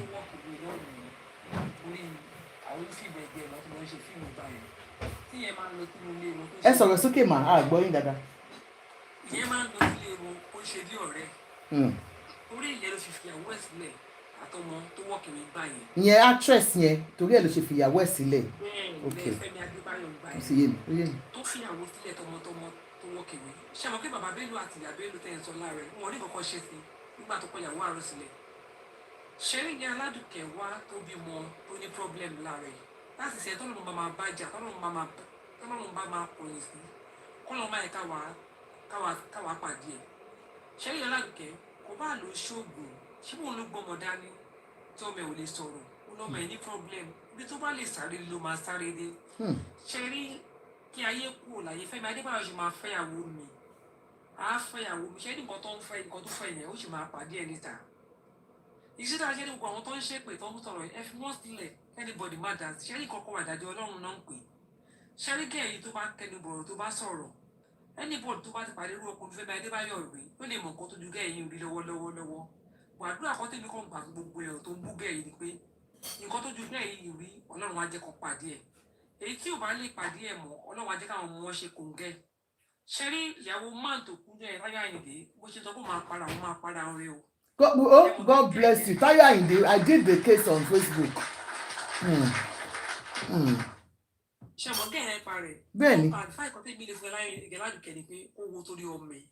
Ìyá ò lè bá tọ́jú ọmọ ẹ̀, bàbá ò lè bá tọ́jú ọmọ ẹ̀. Tí wàhálà ìbá ẹ̀ bá dé, ó dé fáwọn tá à ń sọ̀rọ̀ yìí rí overcome ẹ̀ ni. Ṣé rí ọkùnrin tó bá ń na obìnrin, ọkùnrin tó ń fẹ́ tí òun kò wọ̀n ní kò sẹ́ni tí ò lè fẹ́, kò wọ̀n lójútì. Kò sí iṣẹ́ tó máa bá wọn gbé kẹ́yìn ń jà káàkiri, ṣóṣàdédé ń jà káàkiri, ṣé wèrè ni? Bọ̀ṣẹ́ láwọn èèyàn máa ń lanú kan máa ń sọ̀rọ̀ ni. Ìgbà tó bá dé bá yín tó bá ṣẹlẹ̀ sí yín lè máa tó mọ nǹkan tó ń ṣẹlẹ̀ tẹ́ tó ṣẹlẹ̀ sí ṣẹlẹ̀. Àdúrà kan tẹ́ni gba gbogbo ẹ̀ tó ń gbé Aladuke ni pé tí kò bá tán bá ti kọjá ìṣòro yẹn àwọn ọmọ wọn á rí irú ẹ̀ tèmi ò jù báyẹn ló dàbọ̀. Ẹ ṣe gan ma. Like I said yesterday, people said pé wọ́n ló ṣoògùn. You understand? Until she updates. No, she just updated another one again. No, that's the last one she updated now. Shemo, one on shogun, but like I said, the reason don't be so okay. You always want to silence me by targeting my reputation. I am done keeping quiet. You can't silence me anymore. The desperation to save your name. You don't care who goes down. I am not going down with your lies. Oh my God. I guess you can imagine what she's going through now, my dear. This is a lady tó gbé ọmọ dání. Queen, why are you like this? Leave me alone. This is a lady tó gbé ọmọ dání tó update by. Only you always want to silence me by targeting my reputation. I am done keeping quiet. You can't silence me anymore. The desperation to save your name. You don't care who goes down. I am not going down with your lies. And you people don't want us to talk about it. Do you think she's happy where she is as a woman? She's not happy. I can imagine what is going through her mind every minute. That is Aladuke speaking here. She's speaking out. Queen Adenike, àbí ta ló fẹ́ sọ̀rọ̀, àbí Ṣẹ́gun, Mr. Ṣẹ́gun, bí a kà tó láti ọ̀dọ̀ Mr. Ṣẹ́gun. Mr. Ṣẹ́gun yẹ sọ̀rọ̀ kẹ́ tó dàbí. But that means every Mr. Ṣẹ́gun lè ní ìfẹ́ wà lálẹ́ yìí. She's hurting. You can imagine. She's really, really hurting. Kí lẹ wí? Ó yẹ sọ̀rọ̀ Mr. Ṣẹ́gun. Iṣẹ́ rí àwọn méjèèjì ọkọ àti àwọn everybody ló ní lọ́wọ́ náà kò yé ilé sọ pé Fẹ́mi náà ní lọ́wọ́ bọ̀ ó yẹ èmi kàn rí pé Yes. ó yẹ kó lè No, she's not on my platform. Kò yé Yes, sir. ó yẹ kó lè wo ọmọ ẹ̀ kò yé a lot of things tó jẹ́ ẹni tó jẹ́ ọkùnrin tó jáde àmọ́ tí obìnrin bá ṣe ẹ̀ṣẹ̀ wá wò pé mo like àwọn ọmọ mi pé wàá wò pé nǹkan tó ó yẹ kó lè wo tàwọn ọmọ ẹ̀ rìn torí ẹ̀ tí mo mọ̀ ní ìwọ̀n kan kò dá mi mọ̀ mọ́ nígbà tá a pàdé ní ṣe láti mo ní náà bẹ̀rẹ̀ bá pè torí mọ̀ ẹ̀ mọ́ á ní tó rántí tó máa wá sí sábà kàfé báyìí tá a pàdé nígbà tó wà ní UI kí n kọ́ ọ̀gọ̀ tẹ́mi náà bẹ́ẹ̀ kò dẹ̀ láì obìnrin mi ní parọ́ mẹ́lẹ́dẹ̀ o mi ò rí obìnrin mọ́ lẹ́gbẹ̀ẹ́ mi ò rí kò kí ń sẹ́ sọ̀rọ̀ ẹnu ẹ̀ tán. Thank you, Buttermint. O sọ̀rọ̀ ẹnu ẹ̀ tán mi ò lé ẹ̀kọ́ sí àní mo kàn máa ń wí pé lè ti ìjọba bẹ́ẹ̀ kó sí ẹ̀ tí popular báyìí mi ti mọ̀ ń gbà ẹ̀kọ́ wọn bẹ́ẹ̀ ló ọkọ̀ ya tọmọ yẹn ó yẹ kó lè wo tọmọ yẹn mọ́ lára àgbà ọmọ yẹn tó even kankan ọmọ yẹn má jẹ́ special need gan ó yẹ kó lè wò mọ́ lára bẹ́ẹ̀ ni ó yẹ kó lè ṣe gbogbo ó yẹ kó lè go to that length gbogbo pé wá nǹkan tí mi bá ṣe fún ẹ ká ló bímọ fún mi èmi náà lè ṣe irú ẹ o tẹ́yọ̀ bá bímọ fún mi but tó bímọ fún mi yẹn máa kọ́ consider àwọn ọmọ mi first ipe bìkọ́ tó bá lọ fẹ́ fi ìyà jẹ àwọn yẹn náà. Dr. Jik ẹ bá gbọ́ nǹkan tó ń sọ nípa yín bíbá nínú YouTube Mr. Ṣẹ́gun ó yẹ máa sọ̀rọ̀ lọ. Ìyá tó bá lọ fẹ́ fi ìyà jẹ ààrẹ ló ti jáde torí ẹ̀ ni mo lè sọ pé èmi ò happy fún nǹkan tó ṣe fún un tán nǹkan tó mo kàn lè sọ yẹn kó má láti go to that length fún okay sí kó wo nǹkan tó máa ọmọ yẹn máa go through pẹ̀lú ọmọ tó bí fún ọ̀rẹ́ ìwọ́n ló bí méjì ọ̀ mẹ́ta fún. ẹyọ kan ṣoṣo ló bí fún mo ti sọ̀rọ̀ ọmọ kan ló bí fún not méjì mẹ́ta. àwọn yóò dẹ́ sọ pé méjì. ọmọ kan ló bí fún. ó yẹ kó lè wò yà this tó second máa lọ ó lè ṣì máa tún fẹ́ yà ó sí oṣù lọ́hùn báńtì ọlẹ́kùnkùn sọ̀rọ̀ tó dé second wa ó yẹ kó lè wò tọmọ yẹn yà òun náà ibi tẹ́mi blame ìyàwó sí ẹni ẹ̀yin obìnrin tẹ́ bá ń ṣe bẹ́ẹ̀ even kó jàǹtí mi nìyí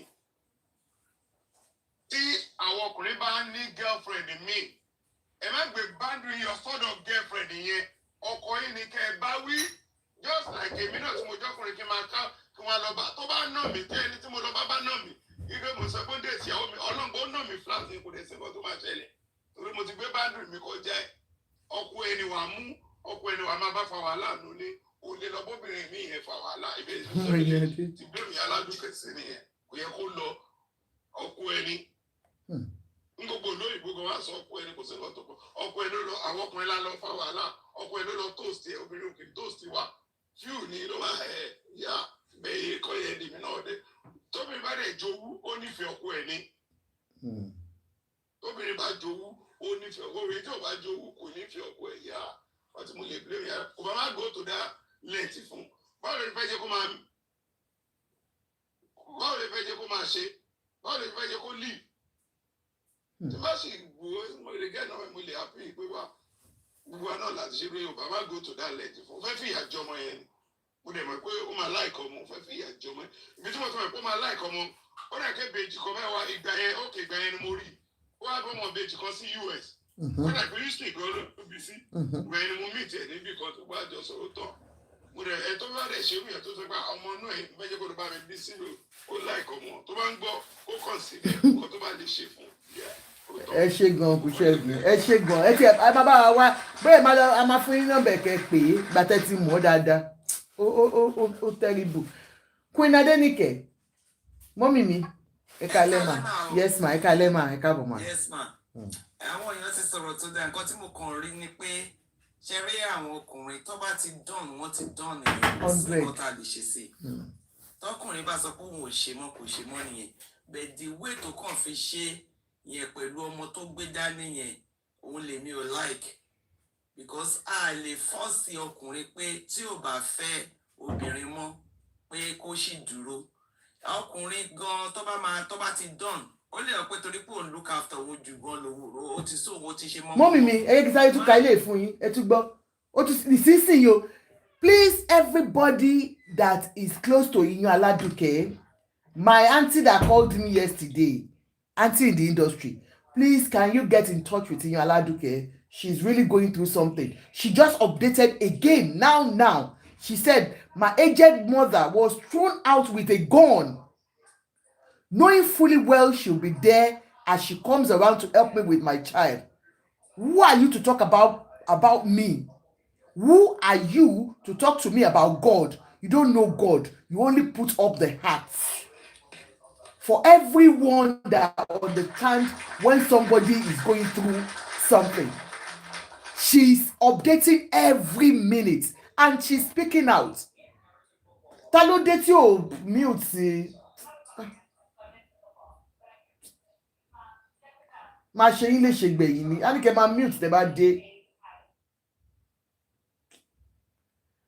For everyone that understands when people are going through emotional, instability, she's definitely something is wrong with her. She said her aged mother, my aged mother was thrown out with a gun because that woman. When we were talking, they said they said while they were in the, it was the shop we saw when we saw the police and everybody armed men there. In the home, in the family home, the same thing was happening at the same time. Wọ́n lọ sílé, her mother always come around to support in looking after that child. That was the only way she could leave home and come and work. Do you get me? And she's talking out now because she has seen that Femi is ready to spend anything out, allegedly. They said some bloggers are already coming out. Speaking out is a therapy as long as it's our truth. Yeah, I agree with you. But she's speaking out now. And I don't want you all, for everyone that has been saying, why is she putting all her things out there? She needs to speak out. Shebi, it is you and I that are saying people should speak out when they have issues. I support that. She needs to talk. Even another place that I don't like was Femi said this morning that I feel was party. Continue, I will deal with you. You can't say you can do whatever you want with her kids. So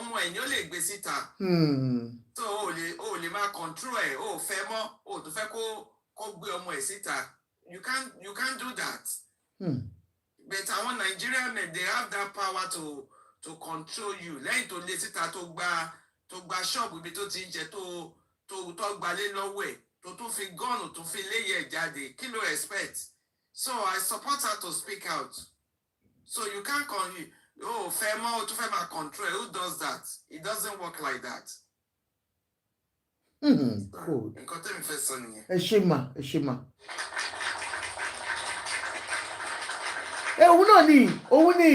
Mommy Farida, she said, my aged mother, my aged mother was thrown out with a gun, knowing fully well she will be there as she comes around to help me with my child. Who are you to talk to me about God? You don't know God. You only put up the heart. Only Femi, only Molong. And I didn't want to play this woman Mewaloka's video. Another one again. After that, hey, hey, you staged a visit to his school on Wednesday.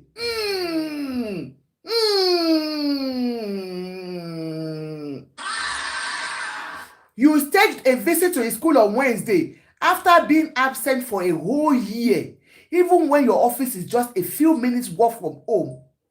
You took picture to garnish your image and watched us thrown on the streets from my marital home on Friday. And now you published the visit in Punch. I knew that was coming the moment I was told of your impromptu visit and picture play. Truth is loading. Play on for now. Ọmọ it's ready láti sọ̀rọ̀. Ló bá tán. You know that auntie said wípé ẹni tó yìí lọ kí ọmọ ẹ̀ ní school tó bá ọmọ ẹ̀ ṣeré tó kiss ẹ̀ tó sọ I love you, you love me, òun ló ṣe wá jáde. Gbogbo ẹ̀fọ́ tó ní ó ti plan ẹ̀ lẹ́ẹ̀pẹ́ tó bá ti lè wá lè fún fọ́tò yẹn. Wọ́n á lè sọ pé òun ṣì ń rọ́mọ òun. Ṣadé Johnson mi ìṣèké mo ń ṣàlàyé ni so he staged it. Ayé mi o. Now, I will address Mewalaka's video. Guys, I saw Mewalaka. You know I'm not into anyone Bugawon. But sincerely, because I spoke about it. And I am part of those words. But I am not a Logi Buruku. I don't engage in such nasty thing. Because even if you want to convert people, must you abuse? And you are a woman that is covered with everything. You understand? It doesn't make sense. Auntie Mewalaka. Like you're a married woman, a respected woman in the society. Even if you want to say because that was what you said, that they didn't even hear from Yawo or Oko. But I'm cases that you know to treat online. There now.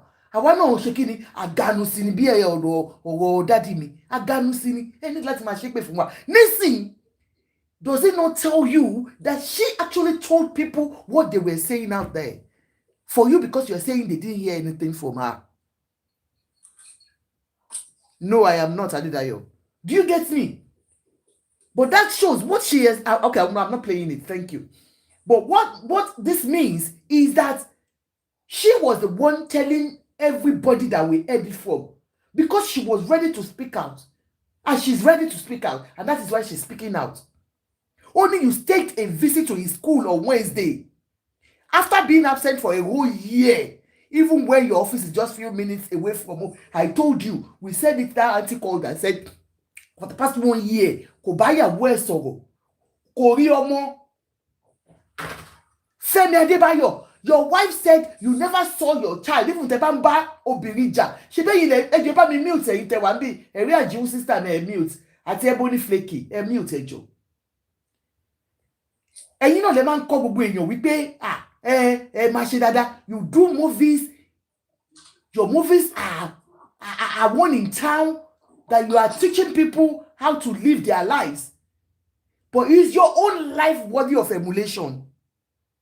She is saying here now, at least we saw how you went to the shop. We might not say the one at home, but they said that was exactly what happened in the home. So surely there was a staged one that you went.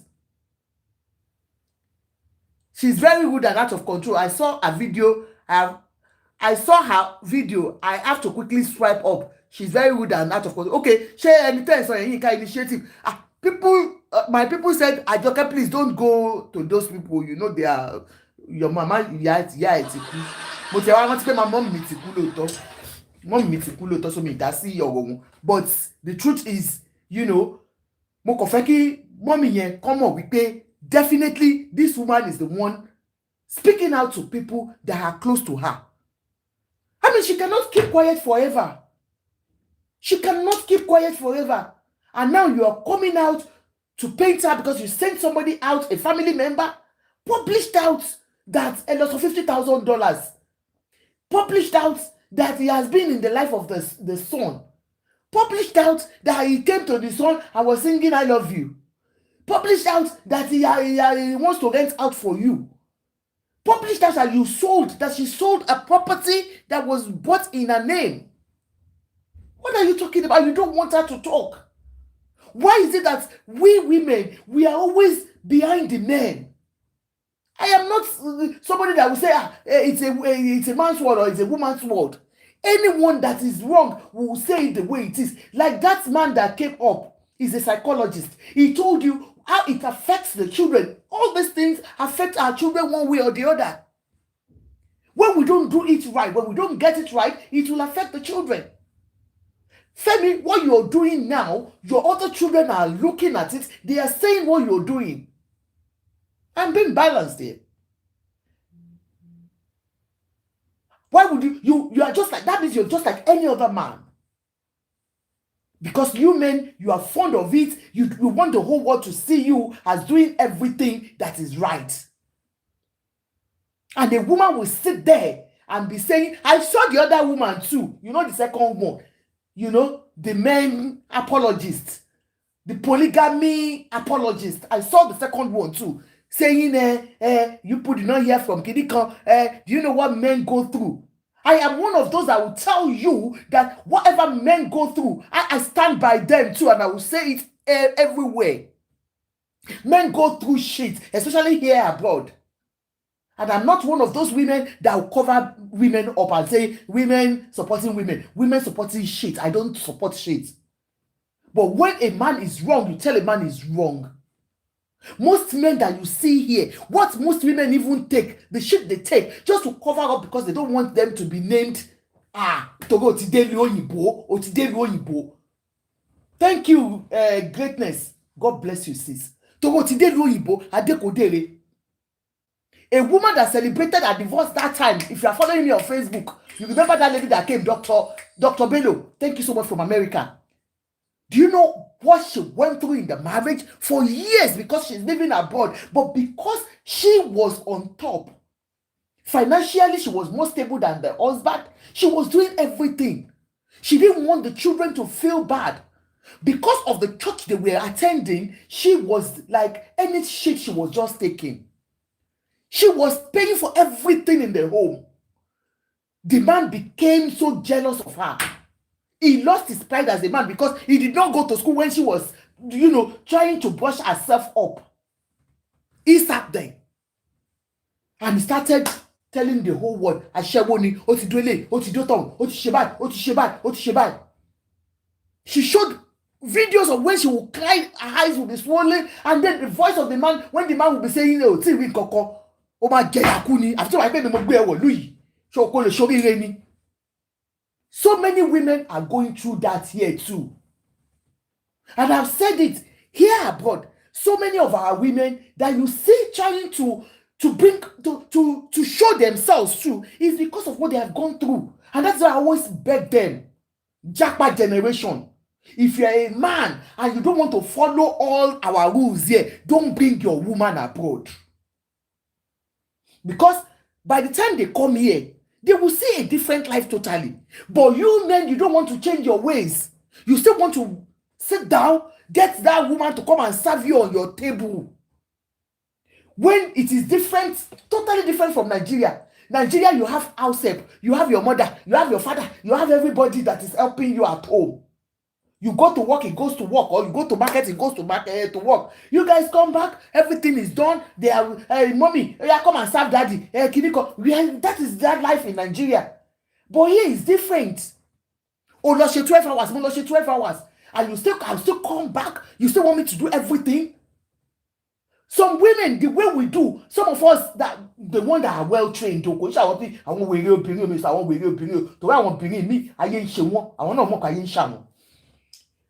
Emadano, Bobo weekend, just to ensure that everything is at home. As old as I am, I will cook everything. We don't have any children at home again, except on our holiday. I will cook everything and keep in the freezer. It makes his food. What else do I want in a man? I want somebody that compliments me. I'm not a slave. He's not my slave too. We contribute for everything in the home. But you still, At that age, some men, they will still sit down and expect their wife to do everything. Kí ló dé? Mo wo 60 ló fẹ́ fi ṣe báyé mi jẹ́. Èmi gan fi ìbànújẹ́ báyé ẹ̀ jẹ́. So this lady now, she's speaking out now. And I can see some of you women, you're still saying, cover up. Oh, my cover up to my fi para ẹ̀. Wọ́n ló ti attempt láti para ẹ̀ lẹ́ẹ̀mejì. Twice, she has attempted to take her own life. And you still don't want her to speak out. This is the only way she can, let the whole world know what she's going through. Let me let you speak. Eganosi. Iriajiun. Queen Adenike. Ebony. Busola. Beauty Store. Busi Sisi baby.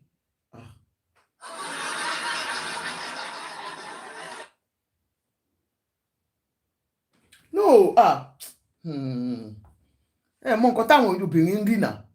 Look at her now. She's every minute now, she's writing out.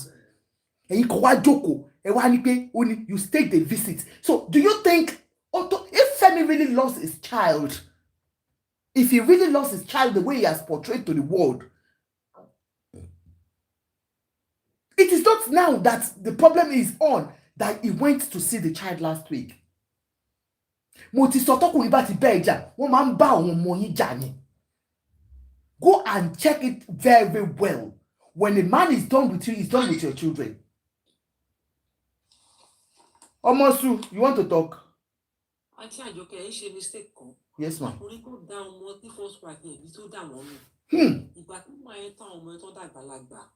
Ìgbà tó fi Aladuke sílé padà lọ kó àwọn ọmọ yẹn ní orílẹ̀ guide fún ọmọ kankan ẹ má ṣe mistake mọ́ ṣẹ́rí mistake tá a kàn ṣe ń bọ̀ tá à ń sọ̀rọ̀ lára ẹ̀ ṣẹ́rí Fẹ́mi Adébáyọ̀ wọ́n nítorí kí àwọn màmá tí bàbá fẹ́ bàbá tó sọ̀rọ̀ lẹ́ẹ̀kan wọ́n ní nǹkan tí a bá ń ṣe àwọn ọmọ wa ń wò wá ṣẹ́rí àwọn ọmọ mi tó bí àwọn Fẹ́mi Adébáyọ̀ ẹ̀wọ̀n káyé àtijọ́ wọ ẹ̀rọ àtọ́jú àwọn màmá bá rí ilé ọkọ àkínyẹ̀ kúrò ìgbẹ́ máa ń forí ti àyẹ̀ni ẹni Fẹ́mi Adébáyọ̀ tó bá ti lọ fẹ́yàwó mi náà bó ṣe máa ṣe nìyẹn nǹkan tó wà nù tó gbọ́júmọ̀ ni ṣé irú wọn gbogbo nǹkan táwọn èèyàn ń sọ ìbáda ìṣẹ́rí wèrè ló pọ̀ láyé ọkùnrin tó da ọmọ tíyàwó àárọ̀ bí sílẹ̀ mú tó kọ wúmà yẹn lẹ̀ torí actress ẹgbẹ́ tó dẹ̀ lọ at the end of the day wọn àtẹ̀yẹ náà padà fẹ́ra wọn mọ́ ó ṣe wà lọ fẹ́ ìyá Aládùkẹ́ lórí ìṣòwò àjẹ́ 15 kò yé yín ṣẹ́rí wúmà nǹkan tẹ̀mí mọ̀ ni pé ó tẹ̀ra mọ́ṣẹ́ alẹ́ mi ti sọ lẹ́yìn kan tẹ̀ ṣẹ́rí gbogbo tó bá ń blame ìyá Aládùkẹ́ sẹ́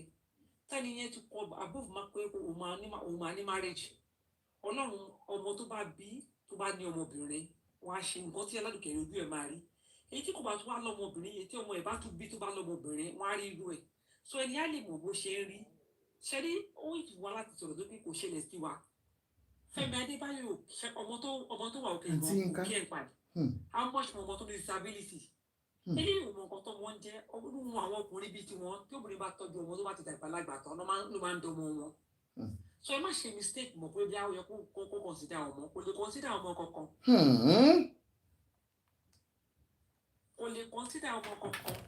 for problem tí gbogbo àtàwọn sọ̀rọ̀ ta ní nìyẹn ẹ ń kọ́ òkè báwo ló ṣe ṣe ọmọ àárọ̀ báwo ló ṣe marriage àárọ̀ báwo ló ṣe kúrò ní láàárọ̀ níjọ́ kìíní àná first marriage yẹn báwo ló ṣe kúrò ń bẹ̀ sókè lè expect kó ṣẹlẹ̀ lẹ́lẹ́kejì ẹ kúrò ń bẹ̀ àti Àjọkẹ́ ẹ gbàgbé ẹ̀ ẹ má ṣe láwọn òbòrò tó ń sọ̀rọ̀ pé tó ń ṣépè fáwọn èèyàn ẹ má wọ̀rí sí àwọn tó ti ṣépè fún ṣéyàn kan tó gbádùn lọ ló fọkọ mẹ́fà ẹ má gbé ẹgbùn agbójúmọ̀ ẹ̀yà rẹ̀ àwọn tó ṣe ṣóò fún wọn tó ń bú wọn kọ́ lọ bá YB fún ara wọn tó bá ti tó bẹ̀ kan gbórí sí kọ́ tẹ́lẹ̀ kù orí yẹn á pa tó bá bí ẹ láyé ẹ̀dá tó bẹ̀. She says, honestly, mo fẹ́ pàtẹ́wọ́ fún yín ló tiẹ̀ sí mi. Wọ́n ní the wife left voluntarily, the first wife, olórí àbẹ̀bí, ó ga o. Wọ́n wá ń bú èèyàn wípé wọ́n èdè ń gbèjà ọkùnrin. In this instance, kò ń ṣọ̀rọ̀ pé èèyàn gbèjà èèyàn kọ́kọ́, you think about that child first. Okay, kí ni tígà yìí ṣe tí ó jẹ́ pé mo mọ̀ pé look obìnrin tó bá jealous to that extent ó lè pọkọ wọ́n máa ń sọ that's the truth because inú ìbínú òǹjà lẹ́nìí òǹjà lọ́la anything can happen. Ẹ̀rí àjíwún ẹ sọ̀rọ̀ sísà mi. Ẹ̀rí àjíwún ẹ ká ilé mà. Yes ma. Ilé ayé yìí ẹni tí irú nǹkan tó ṣẹlẹ̀ sí ọmọbìnrin yóò bá ti ṣẹlẹ̀ sí àwọn màmá àwọn mídẹ̀kẹ̀ wọ́n wà ó wọ́n lè ti ṣẹlẹ̀ sí wọn wọ́n máa ń pè àwọn ìkan ní picnic àwọn obìnrin kan kí ẹ pé wọ́n fẹ́ bá ọkọ kú ni èèyàn kan ò lè máa ṣe sórí ọlọ́dẹ́rẹ́sẹ̀ méjì ní àwọn ọkùnrin Nàìjíríà some of them I hate them honestly nítorí mo ti wà ń bíbá rẹ̀ because wọ́n rò pé bóyá àwọn jẹ́ nǹkan kan bàbàrà dúpẹ́ lọ́dọ̀ náà obìnrin nìkan mú bí mo ti ẹ̀dùn pé because wọ́n máa ṣe apá bí ẹni pé kò sírú wọn ní ọmọ wípé ń gbé ọmọ ẹ̀ jáde ẹjọ́ bí ni nà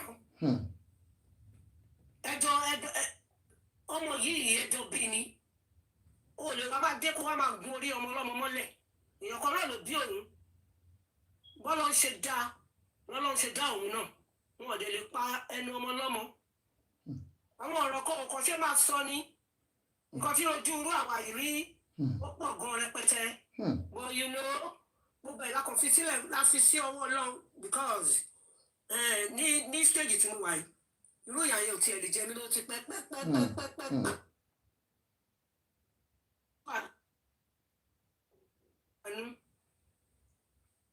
ọmọ tó bí síbi Amẹ́ríkà tí mo rẹ̀ gan òfin lójú àná nítorí pé gbogbo nǹkan bẹ́ẹ̀ nìkan lè sọ̀rọ̀ lọ gbogbo nǹkan tó ń ṣe làwọn ọmọ wa ń wò àfàwọn ọmọ tí ò bá rí wọ́n rí dáadáa kó continue kó máa especially àwọn ọkùnrin kó continue kó máa ṣe bí ẹni pé kò fi rú wọn because mi ò rí any reason tó máa fi gbalẹ̀. Wúrà Ọlá, thank you so much ma, love you. Níbi tá a wà yìí a ní àwọn ọmọ tó wà autistic rẹpẹtẹ tó jẹ́ pé àwọn ọmọ yẹn wọ́n yẹn fẹ́ wọn lójú náà máa fẹ́ wọn nímú. Bẹ́ẹ̀ ni o. Nígbà kí iṣẹ́ pé bóyá ó jẹ́ Nàìjíríà náà kó sáré lọ sílé bàbá kan gbọ̀ngàn kó pé ní èrò pọ́n nìd dípò tọ́mọ yẹn bá rí tẹ́rápì tó dáa tó dẹ̀ lọ sí ọ̀dọ̀ gbogbo àwọn tó jẹ́ pé wọ́n máa ó máa lọ rí doctor. Lot of them ló wà nígbà tí wọ́n bá di end of the day wọ́n lè ṣe nǹkan fúnra wọn àìmọye ilé tó ń ṣiṣẹ́ gan l'Amẹ́ríkà bíbá yìí. Ní bíbá yìí lọ́dọ̀ wa ń kọ́. Tó bá ti tó nǹkan wá kó wọn lọ síbi. Nídìí ọ̀dọ̀ wa ń kọ́ àwọn lèmi bá ṣiṣẹ́ 18 to 25 ló ń bá ṣiṣẹ́. Ṣé kálukú yẹ wá fún wọn lówó àwọn ọmọ ìyá mo bá lo owó wá mọ̀ pa wọn lówó ń bì kan. They go through training. Dáadáa ó jẹ́ pé bọ̀ tí Nàìjíríà. Network yìí ò dá sis. Títí at the end of the day ọmọ yẹn kú. You know. Network yìí ò dá sis. A lot of things tó lè ṣe òun náà lè support mo kúrò sí orí ṣóòrì lánàá mo ní tó bá jẹ́ pé nǹkan tó ṣẹlẹ̀ náà ní bọ̀bọ́ yìí àti bìbí yìí ọmọ tó bí yẹn kì í ṣe pé wọ́n ti stick ni wọ́n fẹ́ gba ọmọ yẹn gan lọ́wọ́ ẹ̀ tó máa tì jáde wọ́n nítorí pé wọ́n ti stick ló ṣe fọmọ yẹn sílẹ̀ fún kò easy aláwọ̀ tó ní wọn kò easy rárá ni ok ọmọbìnrin yẹn tó bá ti lọ ṣọ́ọ̀pù látàárọ̀ tó ti ṣiṣẹ́ tó bá délé ọmọ ìnáwó tún bọ̀ wá bá ó tún máa continue ìjọ tó bá dúró pọmọ yẹn nílé iṣẹ́ kan nìyẹn lọ́tọ̀ ó ti bá kan ṣiṣẹ́ ní tẹ́lẹ̀ tó máa yẹn bá dé láti school báyìí gbogbo nǹkan aṣọ sínú ilé o gbogbo aṣọ ẹ̀ ó máa fàya á máa fi ṣe tọ́ọ̀lù ó dé stage kan gbogbo eyín ẹ̀ ni wọ́n yọ nítorí ó máa fi eyín jára ẹ̀ jẹ ni gbogbo eyín ẹ̀ ni wọ́n yọ oúnjẹ tó bá máa jẹ oúnjẹ tó soft ni bọ̀ àwọn ní Nàìjíríà rẹ̀ pé wọn ò rí lè mọ irú àwọn ọmọ yẹn kò yẹ kó sọ ọmọbìnrin yẹn bẹ́ẹ̀ no matter what kò sí nǹkan tó ọmọbìnrin yóò bá ṣe èmi ò rò pé ó yẹ kó kọ́kọ́ máa tírìtì ọmọ èèyàn bẹ́ẹ̀ yẹn bí ó ṣe yẹ kóbìnrin tírìtì ọkùnrin bẹ́ẹ̀ yẹn ni ò yẹ kọ́kùnrin tírìtì obìnrin bẹ́ẹ̀ yẹn kò dáa rárá ó kù díẹ̀ káàtó ó yẹ kó lè bá sọ̀rọ̀ lọ́wọ́ gba àwọn tí wọ́n dẹ̀ ń dún pé irú nǹkan bẹ́ẹ̀ yẹn ṣẹlẹ̀ ó máa gbà tó bá á tún gbé mi ó ti gbé kan ó lọ kejì á tún gbé mi ṣe bọ́kùnrin ni wọ́n ní tẹ́lọ́rùn ni wọ́n ní tẹ́lọ́rùn kọ̀ọ̀kan wọ́n ní o wọ́n bá jẹ gbogbo wọn wọ́n ní kọ̀ọ̀kan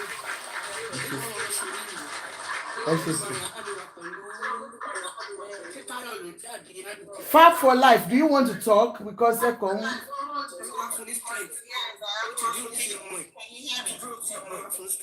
all right, sis. Oh yeah, Fab for life. Oh yeah, about the news. Yes. I'm going, ma. Yeah, good evening, everyone. I understand emotions are really high now, especially within us women. But there's one thing, Madam Adebayo, there was a lady that spoke proud to this Madam Todrop now, and she said some things. But you came up with she fact. Also, Femi Adebayo, àwọn ọmọ tó wà lọ́wọ́ ẹ̀ tó ṣe kinní kan bó ṣe ń ṣe nìyẹn, that's a lie. Okay. Gbogbo àwọn ìyàwó tí Fẹ́mi fẹ́ ó ti wà ní ó ti lọ marry ẹlòmí. Gbogbo àwọn ọmọ tí ìyàwó yẹn Fẹ́mi ló tọ́ gbogbo wọn. Okay. You understand? Ṣé ìpamọ́ ìkànnì wọn tó ṣiṣẹ́ birthday tó kọ bàbá ẹ̀ go and look at what that one wrote on. Olóṣè surprise bàbá ẹ̀ sọ pé kéèkì bàbá ẹ̀ jọ birthday bàbá ẹ̀. I don't know Fẹ́mi o. But ẹ máa sọ fáwọn èèyàn tó bá ń sọ̀rọ̀ nípa mi pé are you sure of what you're saying? Because we know on Facebook a lot of people just fabricate things. You understand? Láti suit narrative kọtọfẹ. You understand? Ẹ jẹ́ ká máa bẹ̀rù Ọlọ́run when we're talking. Do you understand? Thank you, sis. That's all I want to say. Thank you.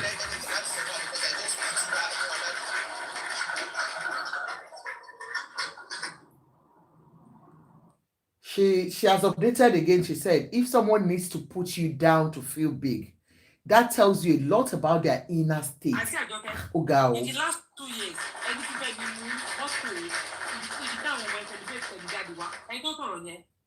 ẹni kan mú fọ́tò or profile picture kan or comment kan tí àwọn ọmọ yẹn kan ìgbà tí Aladuke àti Fẹ́mi ṣì ń gbé kọ́ mú fọ́tò kan wá àbí kọ́ mú comment àwọn ọmọ yẹn kan wá.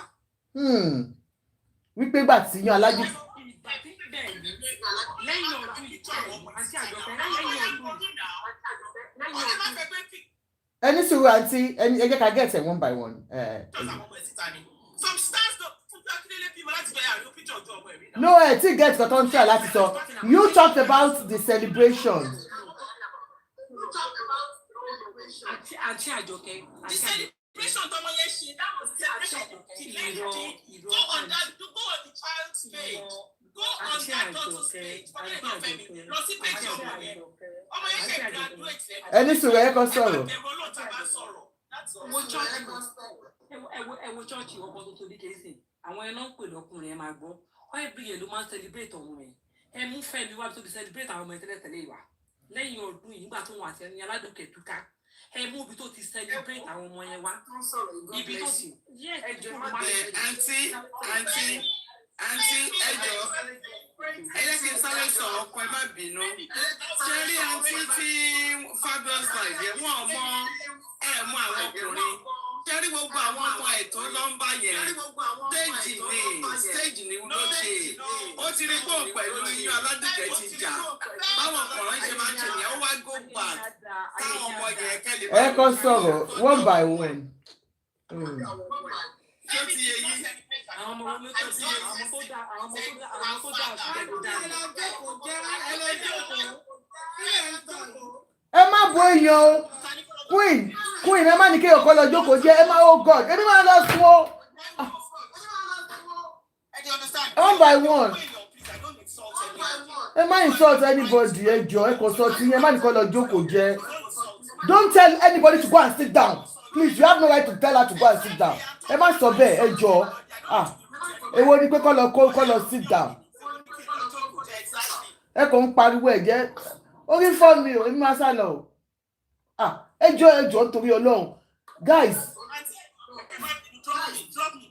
Okay, I'll drop you. Drop.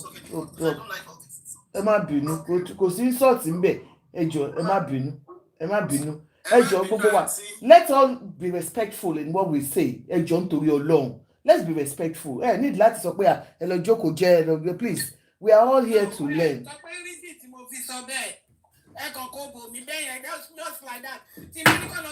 Okay, cool. Ẹni tí mo pé ẹ ti gbọ́ gbogbo wọn kàn pariwo jàjàjàjà ẹ lọ jókòó jẹ́ ni mo kàn gbọ́ ẹ ti get. Ṣé bá láyé lẹ́yìn máa ṣe wọ́n lè ṣe gbẹ̀yìn ní ká lọ́wọ́ bàbá mi sì wọ́n á ga mi. Ó yẹ sọ̀rọ̀. Kọ́ má ṣáìdì Fẹ́mi náà. Wọ́n ṣàrí nǹkan tó ń ṣe fún gbogbo àwọn ìyàwó yẹn kò yẹ kó ṣáìdì ẹ̀. Ẹ jẹ́ ká sọ̀rọ̀ sí ọ̀rọ̀ wa àti Sọ́lánà náà the same thing. Kì í ṣe pé woman yẹn ó fẹ́ support the lady.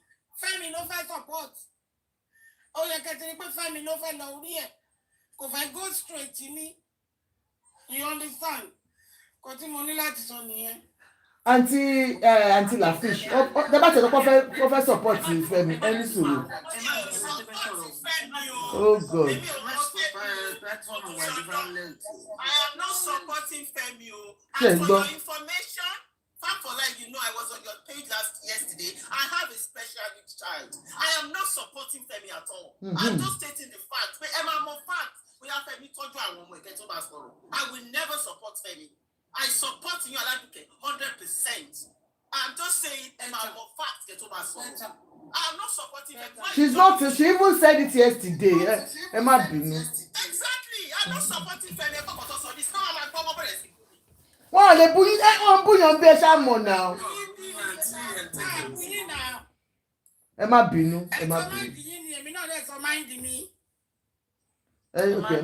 ẹ má bínú gbogbo wa ẹ jọ̀ọ́ jẹ́ a lọ mu tíì. Ẹ káalẹ́ mà. Don't rush it. I'm not directed, see. Don't direct your own to me. At me. Fight for life, ẹ má bínú sis. You know I love you. Sis, ẹ má bínú ẹ jọ̀ọ́. Ọ̀rọ̀ yóò kúkú ṣọ̀rọ̀ wa gbogbo wa náà ń ga ní sí ni. Ẹ jọ̀ọ́ sis, I love you. I love you all. Please don't let us fight. You know I love you, ẹ jọ̀ọ́. Ẹ jọ̀ọ́. Ṣùgbọ́n fight for life, I love you, ẹ jọ̀ọ́. Ẹ káalẹ́ mà. Àǹtí Adébíyí pé. Ó yẹ dá sí. Ẹ parí ìjà tó wà nílẹ̀ yìí. Adeke Benson. Thank you. That's it. Take your time back to back. Lórí ọ̀rọ̀ yìí ilé gbogbo wa ọ̀nà gbogbo wa ò ní dàrú. Àmín mà. Àmín o. Ìyẹn Aládùkẹ́ lè mi fẹ́ bá sọ̀rọ̀ lálẹ́. Àná mo sọ ti àwọn bàbá ọkọ àti ìyá ọkọ fún wọn. Ipe kan fi Aládùkẹ́ sí ìkan lára àwọn dọ́tà wọn. Tó bá jẹ́ ìkan lára àwọn ọmọ wọn náà mú ẹ̀sùn àbí lórí nǹkan tó ṣẹlẹ̀ sí Aládùkẹ́ lọ́wọ́lọ́wọ́ ẹ̀ ló ṣẹlẹ̀ sí kí náà máa fíl ìgbésẹ̀ òun náà máa gbé. But lẹ́nìí gbogbo àwọn update ti Aládùkẹ́ tó update látàárọ̀ ó ṣòṣòsì pé ọkàn ìyá Aládùkẹ́ ó kún fún ọgbẹ́. And bó ṣe ń sọ síta yẹn ló ṣe dáa. Mo máa ń gbọ́ lórí platform àǹtí Àjọkẹ́ gbogbo ìgbà tí àwọn màmá máa ń sọ wípé ẹ sọ̀rọ̀ síta. At times mo lè má join, at times mo lè wà níbi iṣẹ́, but I'll just be on the platform. A máa gbọ́ nǹkan tó ń sọ. Inú mi dẹ̀ dùn wípé gbogbo bó ṣe ń update yẹn àǹtí Àjọkẹ́ wọ́n ń lọ sórí page yẹn wọ́n ń kà jáde. Ó ṣòsì pé ọkàn yẹn ó kún fún ọgbẹ́ bẹ́ẹ̀ ni. Ìjì ni ó wà ní ó dẹ̀ máa lọ ni. Kọ́kọ́ tí mo kọ̀ mọ̀ ni wípé àwọn tá a bá ti go through àwọn nǹkan báyìí rí ó máa ń hard gan, most especially tí àwọn òbí wa bá jẹ́ àgbàlagbà tó ti darúgbó tó jẹ́ wípé kò sí bọ́n ṣe máa dù sọ́tún dù sósì wọ́n á kàn gba kámú ni. So ó máa ń dùn wọ́n gan pé kò wá jẹ́ lọ́jọ́ ogbó àwọn ní àsìkò táwọn wà yìí ni àwọn nǹkan yìí ń ṣẹlẹ̀ sí àwọn ọmọ wọn. Àkọ́kọ́ àwọn fámìlì Aládùkẹ́ wọ́n ṣe tí wọ́n fi woman yẹn sílẹ̀ because gbogbo bó ṣe update yẹn tó bá jẹ́ pé kò sí àwọn ẹbí ẹ̀ lára díẹ̀ ni nǹkan tá à ń sọ ìkan ló máa ti ṣẹlẹ̀ o. Because update yẹn back to back látàárọ̀ àwọn ọ̀rọ̀ tó wà nínú ẹ̀ àwọn nǹkan tó ń tẹ̀ síta bó ṣe ń tẹ̀ yẹn ọkàn ẹ̀ ń wà relief ṣùgbọ́n síbẹ̀síbẹ̀ ó ṣì pọ̀ lọ́kàn ẹ̀ wúwo gan.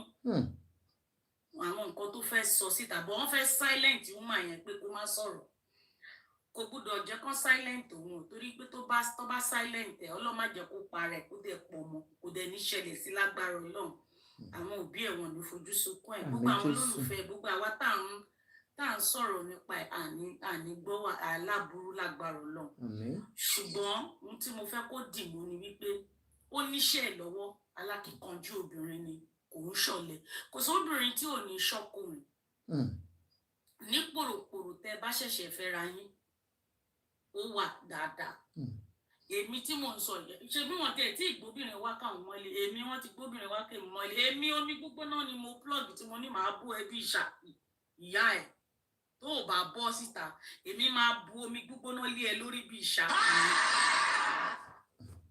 so it's gbogbo wa láti go through àwọn nǹkan ìrí ṣùgbọ́n tó bá wá tó stage kan èèyàn kàn máa overlook ẹ̀ ní pé well that's one of those things èèyàn á dẹ̀ wò pé well àwọn ọmọ èèyàn lọ́kọ èèyàn àwọn ọmọ èèyàn gan ti tó fún yàn but nítorí pé ó ní special child lọ́wọ́ ó pẹ̀lú nǹkan tó jẹ́ kí ọkàn ẹ̀ kó kún fún ọgbẹ́ tó bá jẹ́ pé ọmọ yẹn ò ṣe special child ni mo believe pé 100% ó máa ti bọ́ síta ó máa ti máa fún wọn back to back gidi face to face láti gbójú ẹ̀ sí kámẹ́rà kò ní sùúrù tó yẹn ṣùgbọ́n ó gbogbo updating tó ń update lálẹ́ ọkàn ẹ̀ ó kún fún ọgbẹ́ ẹ máa túbọ̀ máa tẹ̀ mọ́ létí pé kó túbọ̀ máa sọ̀rọ̀ síta bó ṣe ń sọ yẹn ọkàn máa fúyẹ́ torí àwọn people yìí they are ready to silence her àwọn náà mọ̀yàn àwọn náà ní agbára lọ́wọ́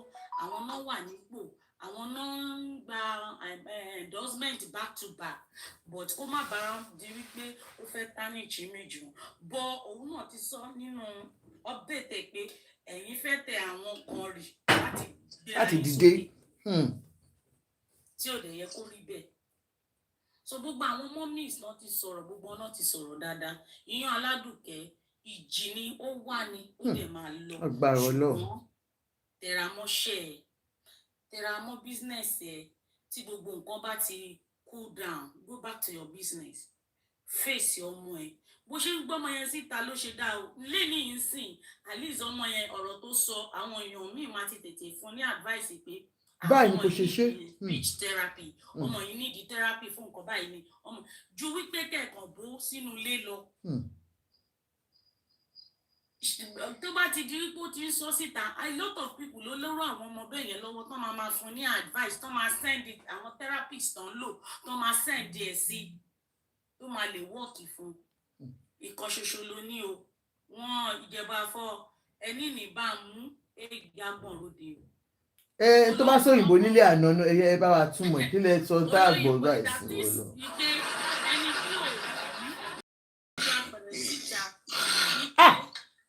kí ló dé. olóògùn náà kan kẹ̀ ìṣeré tí odò so therefore má jẹ́ kán ká ẹlẹ́yìn ọ̀kan àwọn pọ̀ o ìwọ òun nìkan ni o àwọn plenty so therefore nǹkan tó bá ń ṣe tó dùn mẹ́ nínú continue láti máa ṣe ẹ ṣé gbogbo ilé o. thank you ma thank you so much ìyá Ìjẹ̀bú ẹ ṣé gan ni God bless you wọ́n wá ní kó má sọ̀rọ̀ síta àǹtí Adébímpé ẹgbẹ́ bá wa ganu sí i. má jẹ́ kó pa ọ́ Apatalicious thank you ta ló sọ̀rọ̀. wọ́n fi agbára silent gẹ̀ ìyàwó Táyọ̀ Àyìndé yẹn ni wọ́n ti gba tí kẹ́yìn tó parẹ́ má jẹ́ kó pa ẹ́ wọ́n ṣe pa gẹ̀ yẹn àwọn ìka èèyàn tó máa ń sọ pé má sọ̀rọ̀ pariwo jà síta má parẹ́ o tó bá dákẹ́ tó bá sọ̀rọ̀ wá parẹ́ ẹni bí kẹ́yìn ṣe parẹ́ nìyẹn gbére eré ni àwàdà ní kẹ́yìn parẹ́ o ọkọ tó wá ní obìnrin yẹn náà lọ́pọ̀ ìpadà fẹ́ o pé snapper jẹ. bẹ́ẹ̀ni agbára wọn fagbára silent ẹ ní wọn lo power policy tí wọn lo gbogbo ẹ gẹyìn wò tó sọ̀rọ̀ wọn ti gbà tó kú ọmọ yẹn ó dà àwọn ọmọ ẹ sílẹ̀ ó lọ ní o àárín àwọn ọ̀kà ló wà ìkà most of àwọn obìnrin tó wà bí ìbàdí tó pé gbogbo wọn àwọn fún ara wọn girlfriend Fẹ́mi Adébáyọ̀ wà nù wọn oríṣiríṣi ló wà nù wọn girlfriend àwọn bàbá Bello gan wà nù àwọn ìyá àgbàlagbà nù wọn má jẹ́ káwọn ọ̀kà pa ẹ́ sọ̀rọ̀ sókè tó bá ṣe jàjà síta. ẹ ṣé gan ni, ẹ ṣé àgbà ò ní tẹ́ lórí, kò ní tán lórí lẹ̀. wọ́n dára débi pé ẹ káalẹ́ mú mi ẹ káàbọ̀ mà, ẹ ṣé gan ni, ẹ kú gbà gbogbo wa. Èmi ò ní mọ̀ sí fẹ́ sọ kò ṣe mọ̀ wípé ìkọ́ta kan kà nínú kíní la ṣe ń rí o. Àmọ́ the ìbúlẹ̀ bọ̀ at the end of the day nǹkan mí náà lè wọ́n ní tí wọ́n bá sọ nǹkan méjì mẹ́ta nínú mẹ́ta yẹn nǹkan máa jó tán nínú ẹ̀. But question tí mo fẹ́ béèrè ni pé kó tó di pé àwọn àti ọkọ wọn yẹn ní problem, àwọn àti Fẹ́mi ní problem, ṣé bí she's an educated woman. Wọn ò mọ̀ pé èèyàn máa ń ní therapy fọmọ tó èèyàn bá nírú ọmọ bẹ́ẹ̀ yẹn lọ́wọ́ ni. nígbà kan tí ń ṣe therapy yìí. Okay, ìgbà tí wọ́n ṣẹ̀ṣẹ̀ sọ pé wọ́n ṣẹ̀ máa lọ fún therapy ni because nǹkan tí mo sọ bẹ́ẹ̀ pé kọ́ má bínú obìnrin ló máa ń ní ọmọ, gbogbo àná obìnrin ni wá ń bíbà, obìnrin ló máa ń ní ọmọ, àwọn ọkùnrin ò kí ń bá wa sáré fún ọmọ. Anything tí ó bá dẹ̀ ti ṣẹlẹ̀ sí ọmọ obìnrin ló máa kọ́kọ́ sáré sí. So kò di ìgbà tẹ́ pé nǹkan tí wọ́n wá níjà pẹ̀lú ọkọ wọn ló yẹ kí advice mi kọ́ máa fún wọn ni pé kọ́ fèsì iṣẹ́ wọn gẹ́gẹ́ bí wọ́n máa tán sọ̀rọ̀ tó yẹn, wọ́n dẹ̀ máa fèsì ọmọ yẹn because ọmọ yẹn ni ọjọ́ ọ̀la wọn. Torí gbogbo ariwo tó ń lọ yìí ó sì máa wálẹ̀, àwọn ló sì máa kú ọmọ yẹn. Gbogbo ariwo yìí ó máa wálẹ̀. At the end of the day gan Fẹ́mi tí gbogbo owó àwọn èèyàn blame gan, ó sì lè lọ bẹ̀ ó dẹ̀ lè má bẹ̀ but ariwo yìí máa lọlẹ̀. Àwọn fúnra wọn náà máa bára wọn sọ̀rọ̀, àwọn fúnra wọn náà dẹ̀ máa fún ìjà wọn náà máa fún ọ̀já yẹn tó máa le gidi tó pé wọ́n á ní òkè ṣe mọ̀ tí wàhálà bá wà láàrin ọkùnrin àti obìnrin, tóbìnrin bá mú business ẹ̀ lókùnkúndùn tó fèsì business ẹ̀ little ni ìjà yẹn máa fi o but little ló máa ní fífi yẹn máa jẹ́ fún. Nǹkan méjì ló dẹ̀ wà lọ́wọ́ wọn, nǹkan tí mo ṣe sọ pé àwọn ni mo lè gbà, nǹkan méjì ọmọ àti iṣẹ́ wọn ló wà lọ́wọ́ wọn nísìn. According to àwọn èèyàn tó sọ̀rọ̀ lóòótọ́ pé wọ́n fẹ́ silent wọ́n lè má silent wọn, wọ́n dẹ̀ lè silent wọn but àwọn fúnra wọn ló máa dó lórí ẹsẹ̀ wọn because nǹkan táwọn sọ yìí àwọn sọ fún advice fún wọn because wọ́n máa wà àwọn náà máa gbọ́ láti máa fi ṣí wọn létí but àwọn fúnra wọn náà máa tún fúnra wọn ní iṣẹ́ yẹn ṣe gidi. Wọ́n máa dúró lórí ẹsẹ̀ wọn gidi lórí iṣẹ́ wọn, wọ́n á dẹ̀ face ọmọ yẹn, wọ́n á really face ọmọ yẹn gidi torí ọmọ yẹn nìkan ló kù wọ́n kù. Kò sí nǹkan mi tó kù wọ́n kù wọ́n lẹ́yìn ọmọ yẹn, kò sí nǹkan mi ibùtọ́ àwọn àtọkùn bá wà ọmọ yẹn ṣì ní ọkọ wọn lọ́jọ́ ọ̀la. Ọmọ yẹn òun lọkọ wọn lọ́jọ́ ọ̀la because bàbá gbogbo ayé lọkùnrin especially Muslim tó máa ní mẹ́lọ lọ́hùn wí bàbá ayé ni but àwọn tó bá fèsì ọmọ wọn ọmọ kò sóbìrì tá rẹ̀ òkè ń ta ná sóbìrì tá rẹ̀ òkè ń ta. Rẹ̀sẹ̀ tí ò ti ṣerú ẹ̀rí ní èjì yẹn nígbà tó yẹn bá ti ń dàgbà bá ṣe ń dàgbà làwọn máa kọ̀ máa fojú fò ó pé jẹ́kì tí jẹ́ ń gbójú kúrò bọ̀ tí yẹn bá ṣe ìdánwò tó wà ájà ó máa jà ṣáá ni ó dẹ̀ máa fèsì ọkọ yẹn ó dẹ̀ máa wú ọkọ yẹn pé bọ̀ bá ṣe jọ sọ́kọ́ lélẹ̀ ìgbà tájọ́ mẹ́ta ara wa nà. Ẹ̀kọ́ tí mo sọ yẹn bẹ́ẹ̀ ni ará máa kan yan ni ìgbà táwa náà kéré bára ṣe ń kan wá bí ìwèrè nìyẹn. Bó ṣe ń kan wá nìyẹn èmi ti lọ jàrí dáadáa ti lọ jàrí ní Tooting yẹn ní London náà ni tí lọ jàre at the end of the day mo kàn gbọ́ wàá kàn para ẹ̀. Of course. Language tí mo gbọ́ nìyẹn tí mo fi change òun ló change mi di mo ṣe wà dé sí i sí ìrí nǹkan tọkùnrin náà lè ṣe. Ìmájì kẹ mú yàn bí àbúrò kẹ máa kíra yín kẹ máa ṣe kí nǹkan dẹ̀ tó fẹ́ máa pa ọ ẹ̀yìn àtọ́ jẹ́ mo ó máa get to your brain now. Mental health burúkú tó wà ní kíní yẹn kì í ṣe kékeré. tó tiẹ̀ ní mọ̀ kó ń ṣe ó tiẹ̀ ní mọ̀ kó ń wúwa yẹn pé kò dáa. Èèyàn ní mọ̀ ẹ ṣe é dáa fún yín during that period kò sẹ́ni tó máa mọ̀ kó ń wúwa mí mọ̀ pé mo ṣe mo lọ dènà dé gidi ní school àwọn ọmọ àjà kan suspend ẹ mọ̀ èèyàn ní mọ̀ pé òun ṣe but ìgbà yẹn èèyàn wà ní ibi 30-40 èèyàn go to for ìṣẹ́mọ̀ èèyàn kéré gan ọtí yóò ní mọ̀ kò sí mi ò rẹ́ni náà tó máa sọ pé òun mọ̀ pé òun ṣe yẹn ní mọ̀ torí pé kí ni ẹ wà lójú ẹ̀ olú ẹ̀ éjì yẹn dẹ̀ nìyẹn gbà yẹn àǹtàǹgbà téèyàn enjoy ara èèyàn dẹ̀ tó yẹn enjoy ọkọ èèyàn nìyẹn so kò sí ni kò sẹ́ni tí ò tí ì ṣeré wọ́n ti lọ dàbí òkèèmù wọn bó ṣe ni wọ́n ṣọkọ wọn ṣe gbá wọn ṣàwò éjì yẹn ni so ẹni tó bá blame àwọn amúgbọ́ táwọn kan sọ lánàá ó lọ bá ní kíní kó lọ ṣe anywhere ló ti lè lọ bá ibi tí mo sọ yìí lóbìnrin ti lọ kọ́kọ́ mi nà. gbọ́dọ̀ ti lọ ka ilé gangan ilé obìnrin. ilé obìnrin yẹn gangan mo gbálẹ̀ kí ilé wọn ni. wọ́n bá fọ yín lórí mi ní máa ń rí yín báyìí. màá lù ẹ́ kò sí tó máa ṣẹlẹ̀. ló bá tán. so ṣe mọ̀ kò sẹ́ni tó máa ṣe o àwọn gangan ni mo fẹ́ bá sọ̀rọ̀ àwọn gangan ni o àwọn gangan ni kò mú owó kò easy wọ́n ní it's easier said than done kò easy àwa kan máa sọ lórí social media ni kò ṣe lẹ́ni tí bàtà ń ta lẹ́sẹ̀ òun ló mọ̀ tí bàtà ti ń ta wọn lẹ́sẹ̀ mo pray fún wọn lálẹ́ pé ibi tí bàtà ti ń ta wọn ọlọ́run àbá ògbòrò tura sí lágbára ọlọ́run ní kú sínú ẹ̀ ó wà ní gẹ́gẹ́ bí màmá yẹn ṣe sọ lẹ́ẹ̀kan bí àǹtí yẹn ṣe sọ lẹ́ẹ̀kan pé ìjì yẹn wà ní ó máa lọ but at the end of the tíjì bá lọ tán kọ́ àwọn ló máa kù so ìyẹn lè ṣe rí ẹyọ kan àwọn ló máa kù yẹn ni kò dìmú kó máa fi live life wọn kó má jẹ́ kí bísínẹ́sì àwọn jábọ́ lọ́wọ́ àwọn kọ̀sìnkọ́ tó máa fi ṣe fine girl kó tó máa fi ṣe ọmọlúwàbí nìyẹn ìkan tó kọ gan náà tó fi tó ń ṣe pálapàla ẹ̀ máa tó fi rí wọn lọ́jọ́ iwájú tó máa tó bojú ẹ̀yìn wò wọ́n. bẹ́ẹ̀ ni o. yes tó bá tó pàdé ẹ̀ títí a tó bojú wọn pé a rí i pé bísínẹ́sì ẹ̀ ṣáà ń lọ àwọn ẹni náà ẹ̀ wo sample náà 30 ẹ má jẹ́ sọ̀rọ̀ jù. ìwé bó ṣe ń rí ẹlẹ́bà yẹ́lò yẹn ó ń dùn. bó ṣe ń rí èyí tó ń ta ẹ̀tọ́ gan bó ṣe ń rí. àtàláṣọ gan ó ń gbàṣọ ẹ̀ jáde ní everyday yálà ìyá.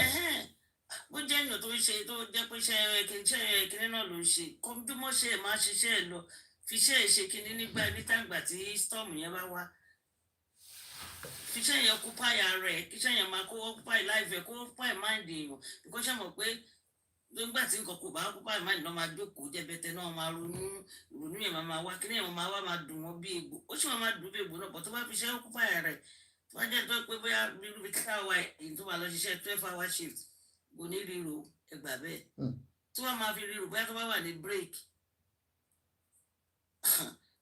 break ló máa ríro bó tí wàá sí ní break kò ní ríro torí nígbà tí iṣẹ́ bá ti gba gbogbo kíní ẹ̀ kó fèsì iṣẹ́ wọn ẹlòmíì lè máa sọ sí pé àṣẹṣẹ ló máa fi ṣọkọ ni kò mátà tí storm bá dé báyìí kọ́kọ́ lè máa fi. you need to occupy yourself. You occupy yourself with something kì í ṣe pé bóyá kò kàn jókòó kó máa ṣe kó kàn máa ronú àbí gba ẹ̀ gan ni kíní ẹ̀ máa depression burúkú ayé depression yẹn wàláhì lọ́mọdé ò tán sí nǹkan mi o mo bẹ̀rù ọlọ́run lẹ́nu kò ní bá wọn tán sí nǹkan mi o wọn ò dẹ̀ ní kú sínú ẹ̀ lágbára ọlọ́run ní kú sínú atẹ́gùn yìí ó wà ní ó dẹ̀ máa fẹ́ lọ advice máa fẹ́ mi fún wọn nìyẹn. ẹ ṣe gan mọ́mì ẹ ṣe.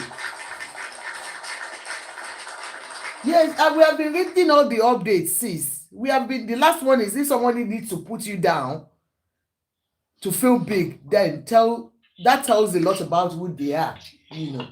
Adux, are you here to speak? Adux,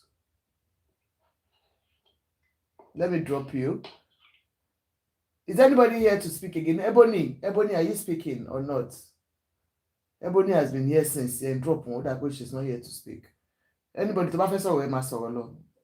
Àǹtí Àjọkẹ́, yes ma'am. Màmá mi yẹn sọ̀rọ̀ sí i, wọ́n ní kí ọkọ lọ máa kán tẹpámọ́ṣẹ́ wọn. Ṣé bíbi iṣẹ́ yẹn náà wọ́n ti gbà lọ́wọ́ wọn yẹn? Wọ́n ti ṣe ṣọ́ọ̀bù tó máa ṣiṣẹ́ yẹn náà tí wọ́n ti tìpa yẹn. Àbí ṣọ́ọ̀bù yẹn náà kọ́ ni ẹni.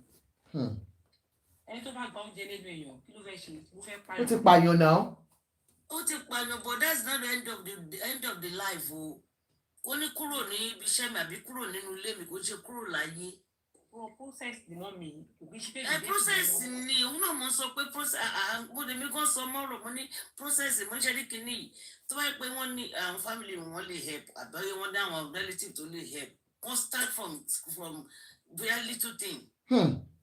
Bó wá jẹ́ kinní yẹn náà tí ò ṣe big house bẹ́ẹ̀ náà máa fi ta nǹkan tó ń tà yẹn Aládùkẹ́ tó ń tàbí iyán tó ń tà. Ọ̀pọ̀ náà sì wọn ò nílé lórí wọn ò ní aṣọ lọ́rùn wọn ò ní oúnjẹ ọmọ wọn ò ní gbogbo nǹkan kan tó fẹ́ lò fún ara ẹ̀ pọ́sibú ṣe wáyé pé mi ò bó ní pàǹtì tó máa wọ̀ sídìí. wọ́n lọ ra gbogbo ẹ̀ fún ni níjẹta yẹn wọ́n lọ ra gbogbo ẹ̀ pátá brush gbogbo ẹ̀ pátá. bí àwọn èèyàn wọn understand nǹkan tó ń ṣẹlẹ̀ ṣẹlẹ̀ àti àjọ kàwọn èèyàn kan máa ń kó tó máa nílùú òyìnbó. ayé kò tó ọmọ ènìyàn ṣòro ẹ jẹ́ kí sáré dá àwọn ti Facebook lóru ẹ jọ̀ọ́ ẹ má bínú àǹtí ọmọ sùn ẹ jọ̀ọ́ just 1 minute ayé kò tó and everybody that's been saying social media cannot help her we are not talking about her for her to come up and come and talk. She needs to let people know what she's going through, and she's doing that. If that is the only way that will give her peace of mind, somebody is going through a lot and you don't expect her to speak out. Public figure, they are not regulars like you and I. She is a celebrity herself. She can't just keep quiet. How can you be, I don't want to use, how can you be so mean to put your wife out there with a child? And look at her, she said, her own aged mother, ìyá àgbàlagbà. Kó pé yìí náà nǹkan ṣe ní sọ̀rọ̀ síta ní tẹ́bá ní opportunity láti sọ̀rọ̀. Kọ́ mú ìyá yín níbi tí ìyá yín ti wá bá ẹ tọ́mọ tó wà nínú ilé, kọ́ wá gbébọn lé lórí. Ó yẹ ìbọ́ta màmá. Kí ni yẹn lè pa ìyá yẹn gan? Shock lè pa ìyá yẹn. Ìrònú lè pa ìyá yẹn. That trauma will forever be there for that mother. And that boy, because people are saying, why are you talking about his diagnosis? Because that's the only way she can relate to you so that you will understand what she's going through at this point in time. This is not a regular child. So people call it anywhere. I need help. Maybe you don't understand what it means to deal with a special need child. You don't understand. And for everyone that said, let me tell you,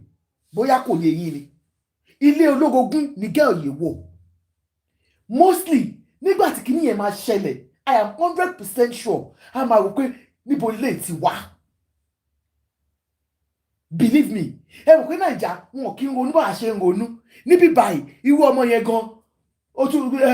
meal ticket me tún wọlé ni. Of course. But níbẹ̀ yẹn. Bẹ́ẹ̀ ni mà. But ní Nàìjíríà tó bá bírú ọmọ yẹn ní tó kọ́kọ́ máa rò ní pé ta ni mo ṣẹ̀? Kí ló ṣẹlẹ̀? This is not me. Ta ni mo ṣẹ̀? And ẹ ti mọ irú ibi tó ti ń bọ̀. Àwọn girlfriends kún tàbí wèrè. Ìyàwó tó filẹ̀ ti lọ. But I want to fẹ́ wọlé gan tó ti promise.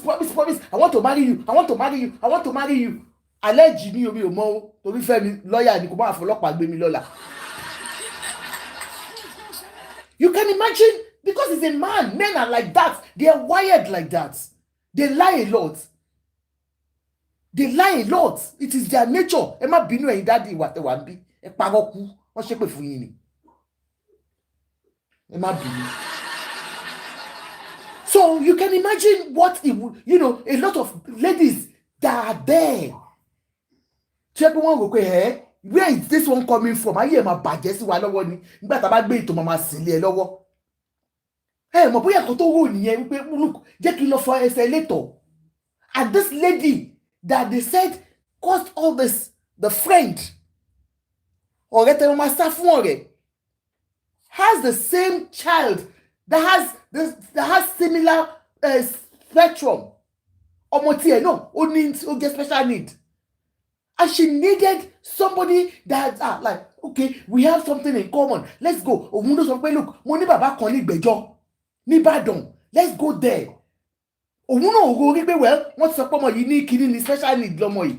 Ẹ ká sáré gbé call yìí, mo sure pé àwọn ti wà ní. Hello. Hello ma, ẹ kálẹ́ ma. Yes ma, ẹ kálẹ́ ma. Everybody lórí platform. I will make my contribution as brief as possible. Sherry, see, àwọn obìnrin bá wà ní situation by a lot of people are quick to judge because either they've never experienced it or they have also been dealt worse blows and they feel like so but people need to understand that when as a young lady to feel especially àwa tó bá jẹ́ pé a máa ń jẹ́ agbọ́kọ lórí pàǹtẹ̀tẹ̀ a máa ń fi gbogbo ara fẹ́ ọkọ tó bá di pé wá wà unfortunate láti fẹ́ ọkùnrin tó jẹ́ pé kò ní fọkàn ẹ balẹ̀ so to speak, a man who kọ́nà má gbà mí lẹ́nu but from the little that we know of Femi Adebayo, he appears to be the kind of man that is about town, who likes women, and unfortunately he is a Muslim, he's from Ilorin. So obìnrin yẹn ti wà defeated from the get-go. Because we are married to a man who is a Muslim. Tó bá ṣàṣemáṣe tó bá sọ̀rọ̀ bí wọ́n á ní pé ṣe bí Muslim ni. Ìlọrin ọkùnrin ṣe ṣìnà kò ń ṣe big deal. So kò sí bóyá fẹ́ sọ tó fẹ́ win. But then people now don't understand how this can damage a woman. Because number one, because you are a lover girl and then you are married to a man who has once been married before, I'm sure in her head she's telling herself, this marriage cannot fail. From the little we've seen of how she comes on social media to defend this guy at every slightest opportunity. I may be wrong, but I'm assuming she's the lover girl in the relationship. Oh, love or kwe. If I may make bold to say, more than the guy loves her. So, Koroto Dibai, me, I'm almost certain she would have done everything possible. She would have taken all sorts of bullshit and crap just so that this marriage will not break down. But unfortunately, society is that one.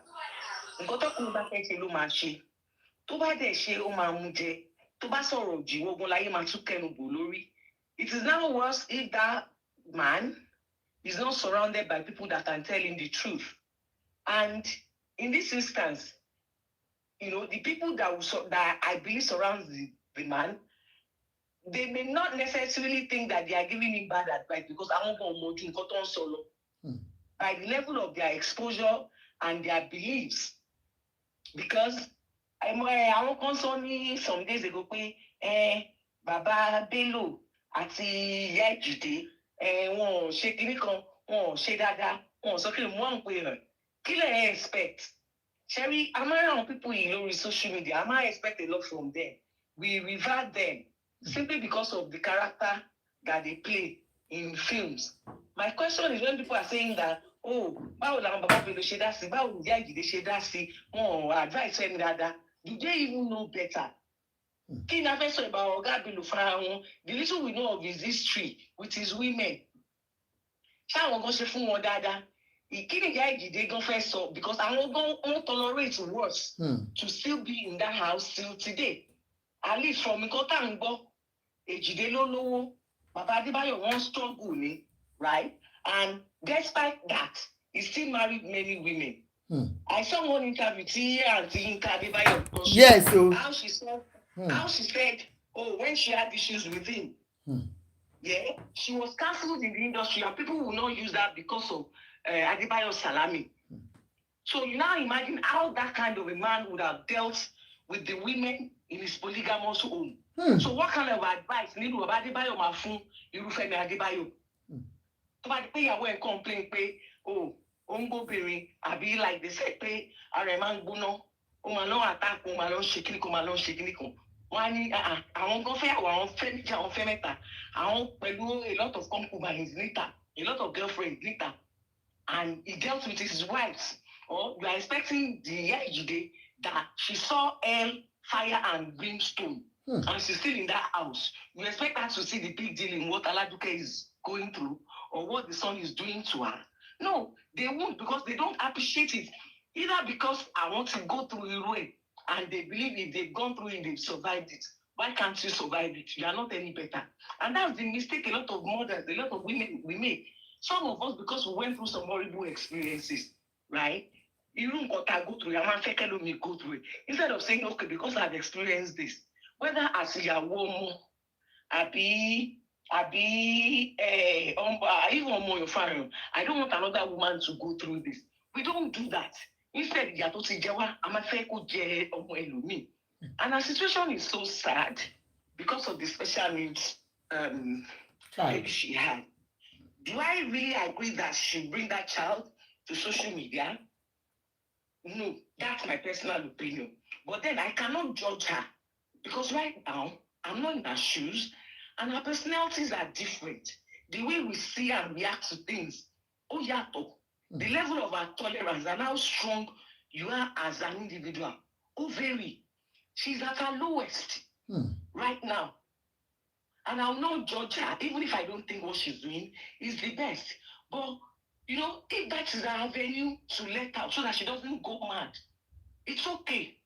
Will social media really help at the end of the day? Maybe, maybe not. Or possible way, some good people will stand up and stay by her because they can resonate with what she's going through. Because they are touched by her story. Will some people drag her? Will some bloggers that will make this a new ticket? Yes. Because unfortunately, people will have sight. I want to support it, to understand. Go through, to fair support one way or the other, no matter how it is. We see it. I want to them fair ridicule. Maybe because they want to protect their own pain, right? Those ones will do that. And for those saying that,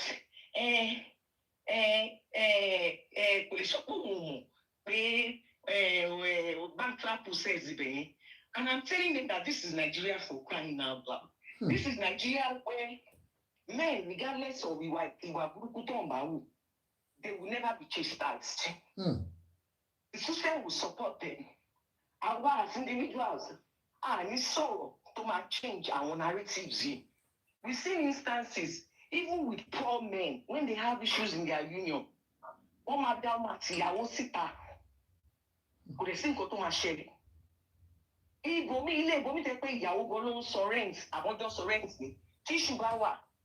Without thinking twice. So, can make any different?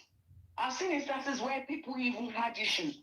When to Lekonyo, Lagos State government,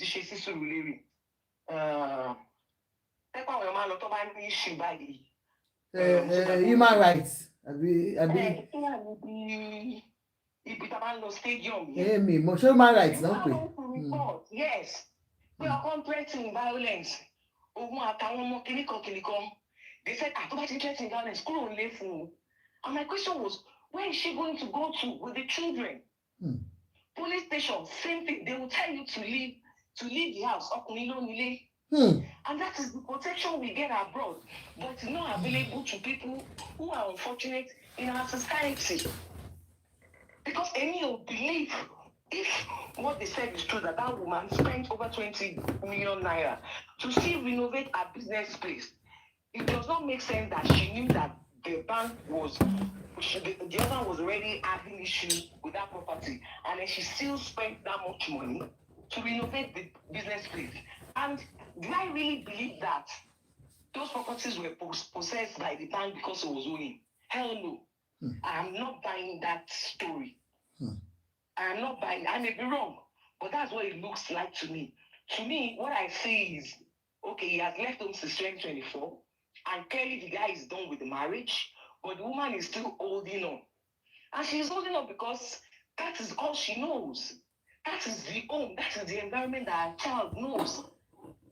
This is a special needs child, for God's sake.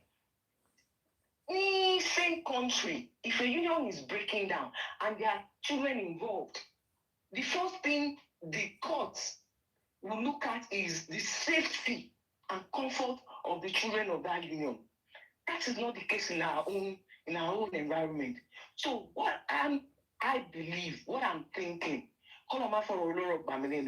but what I'm suspecting is that he just wanted her out of that property. He's been out of the house since 2024. He's not ready to reconcile. And he felt, okay, if I leave this woman in the house, right, she's willing to stay another 5.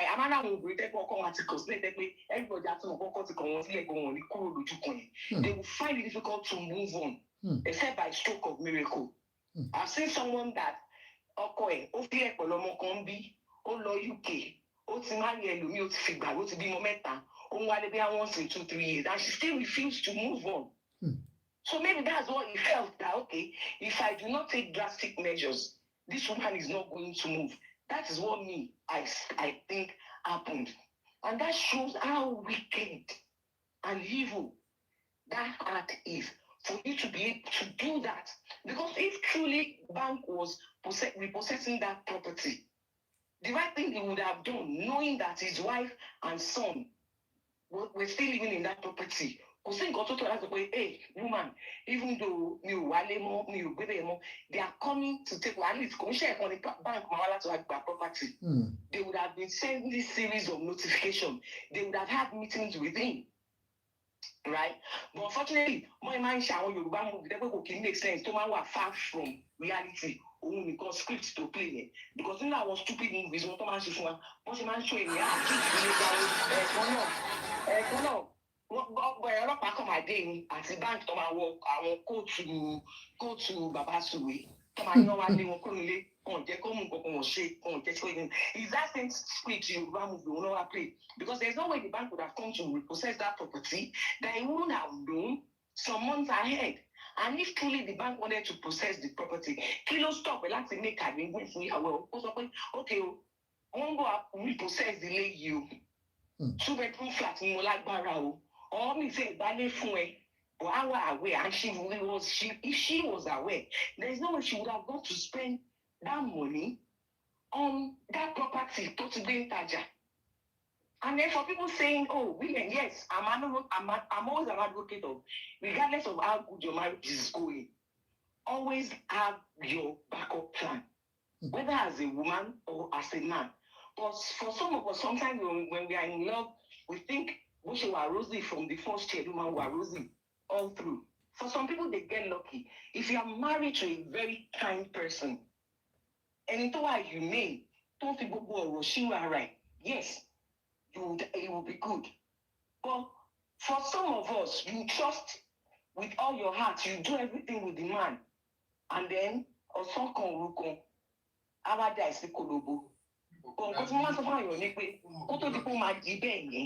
there would have been signs.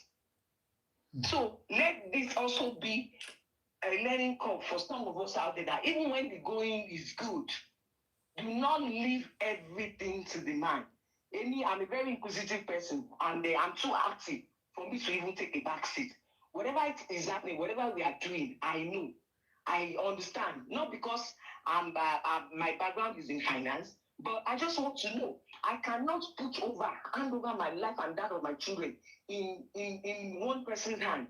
What if the man dies tomorrow? If everything is happening and the man is the one controlling, is the one to more potentially is the one to move, because I'm wondering how they acquire property in a marriage, and then the man can single-handedly take decision. Because I don't look at how many documents that he did our property. He would never have been able to do anything without our knowledge. And that's when we get it wrong. And whether I look whether real or not, any property acquired in the lifetime of a marriage, whether Obrine contribute directly financially or not, as long as she was your wife when that marriage was subsisting, whether Obimo or not, it is deemed that she has contribution in that home. Because even when they go get full-time housewife, it's sharing. Because to man she share anything to bad my day to mama wole, òun ló tún ilé yẹn ṣe, òun ló jẹ́ kí ilé yẹn wà safe fún láti lọ láti wá forí ẹ̀ padà pamọ́ sí. So when people say property any, you can do whatever, that's body rash. That's rubbish. And that's the rubbish we keep feeding ourselves, and we keep passing it down from generation to generation. Don't sit idle and say, oh, because I'm not working, because I did not buy brick, because I did not buy cement, then it is the man. No, it's not the man's property alone. And if you know your right, you will stand up to such a man and you will fight for your rights. But we have a terrible system, and we've been so brainwashed that people are not able to even question these things. So for me, I'm praying that God will pull down, and God would really surround us with people that would not just feed on a trauma story and use it as something to just trend with. I hope she will get surrounded by people who truly care, and who, though they want to help her, they also know the right ways to help her. That's my submission. Thank you so much, Ma. We really appreciate you. Cheryl, thank you.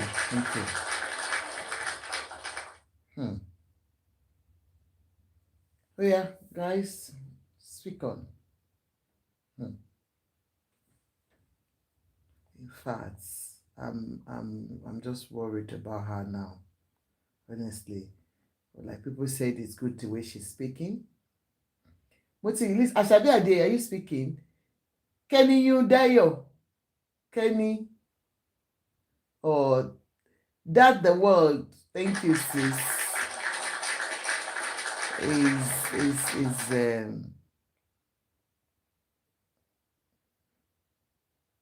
Does anybody want to speak again? The floor is opened. Ẹ wá ló ń sọ̀rọ̀ síta. Wọ́n lọ sínú ilé ìyá, wọ́n mú ìyá, wọ́n fi ìbọn gbé jáde. Kódà now, no matter what, people are saying, okay, abeg, let me have plenty views of heaven, not one so Tolua, you know. Who is there? Ekalema, Asabi Ade, Ekalema. Yes, ma'am, yes, ma'am. Ọlọ́run á gbà fún wa. Àmín. Àjíire àwọn ọmọ wa. Àmín o Jésù. Ẹ má sọ̀rọ̀ lọ màá kò fẹ́ sáré ṣe tíì. Ẹ má sọ̀rọ̀ lọ mọ́ gbọ́ ọdún. Ẹ̀rí nǹkan tó kàn ṣẹlẹ̀ ní ẹni ìdá ọba. Ló ń pèrè lọ́kùnrin. Kí Ọlọ́run kó ṣàánú wa. Púpọ̀ irú nǹkan tó ṣẹlẹ̀ sí àwọn tá à ń sọ. Ó sì ṣẹlẹ̀ sí gbogbo wa. Púpọ̀ nínú wa náà bẹ́ẹ̀ rí. Ó kàn jẹ́ pé ayé ìgbà tiwa kì í ṣe ayé social media ni. But alhamdulillah. So èèyàn kan lọ mo láìkẹ́ tó sọ̀rọ̀ lẹ́ẹ̀kan pé iṣẹ́ àti ọmọ òun lọkọ wa tó bá di ọjọ́ alẹ́ àwọn ọkùnrin yẹn wọ́n padà bọ̀ kódà kéèyàn má sí bẹ́ẹ̀ wọ́n ní kọ̀rọ̀ ayé ó yájú kọ̀rọ̀ ọ̀run lọ. So gbogbo wa lọ́lọ́run á dúró lọ́lọ́run á gbà fún. So ilé ayé tá a wà yìí a gbọ́dọ̀ ṣe sùúrù gidi gan. Mistake wa làwọn ọkùnrin yẹn máa ń sábà ṣojú. Wọ́n ti láìka máa sábà ṣàkíyèsí mistake wa. Níjọ́ tá a bá ṣe dáadáa wọn mọ́ o. Wọ́n ti gbọ́ mistake tó ní padà àwọn tó tiẹ̀ wà ń gbòòrò tó wà ń tà.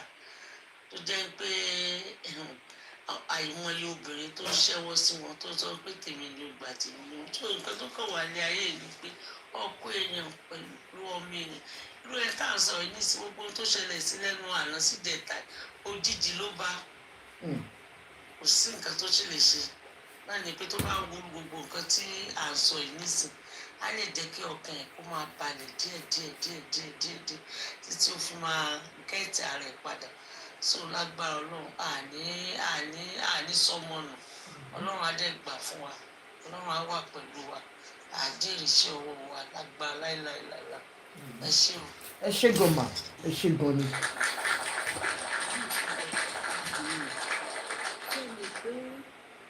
Ìyàwó Kúnlé Afọ́d mo máa ń wò ó nọ́mbà ẹ kọ́ ló yẹ kẹ́ ẹ pé ẹni tó ń pè yẹn. Let me call the number to call for you. Ẹ má bínú ẹ má sọ̀rọ̀ lọ. Nọ́mbà ẹ kọ́ ni kẹ́ ẹ pé ó yẹ kọ́ sílẹ̀. Àwọn èèyàn bú wọ́n sọ gbogbo ẹ̀ wọ́n bá ṣe. Àní nọ́mbà yẹn kọ́ ló yẹ kẹ́ ẹ pé incoming caller. Don't use that, don't call that number. You are disrupting the video. The number to call, thank you, +44 +234 ẹ jẹ́ kọ́kọ́ mọ̀ +234 901 662 8939. Ẹ báyìí kí TikTok tiẹ̀ lọ gbé wa bọ́lẹ̀ +234 ẹ̀sán ọ̀kan 1 sorry +234 ẹ̀sán 0 ọ̀kan mẹ́fà mẹ́fà méjì mẹ́jọ mẹ́sàn mẹ́ta mẹ́sàn. Okay, ẹ má sọ̀rọ̀ lọ Aunty Jimmy, sorry ma, sorry for disrupting you. Kúnlé Afọ́d mo ní tẹ́lẹ̀tẹ́lẹ̀ mo máa ń pìtì Kúnlé Afọ́d o mo ní dé sọ́la ojoojúmọ́ ló jáde ojoojúmọ́ ló lọ pátì ojoojúmọ́ lọ́mọlọ́mọ gbádùn ọmọ ọlọ́mọ kò fẹ́ dá yan ògiri o kò fẹ́ dá yan ògiri torí tí ẹ bá ti gbọ́ sórí ọmọ yẹn níjọ́ tó lọ sọ́dọ̀ Bíọ́lá ojú tiẹ̀ náà rí ṣége. Kúnlé Afọ́d yẹn náà tẹ́lẹ̀tẹ́lẹ̀ wọ́n ìyàwó ẹ̀ ní àgbèrè ẹ̀ báyìí gbogbo ìyọ̀dẹ̀ ló sọ tó di ẹsẹ̀ ni pé mo tún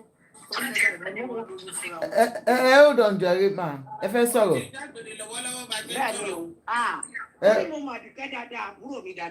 Ok, ẹ máa gbọ́. Mi ò dẹ̀ ní purọ́, mi ò ní parọ́. Hold on jàre ma ẹ fẹ́ sọ̀rọ̀. Bẹ́ẹ̀ni.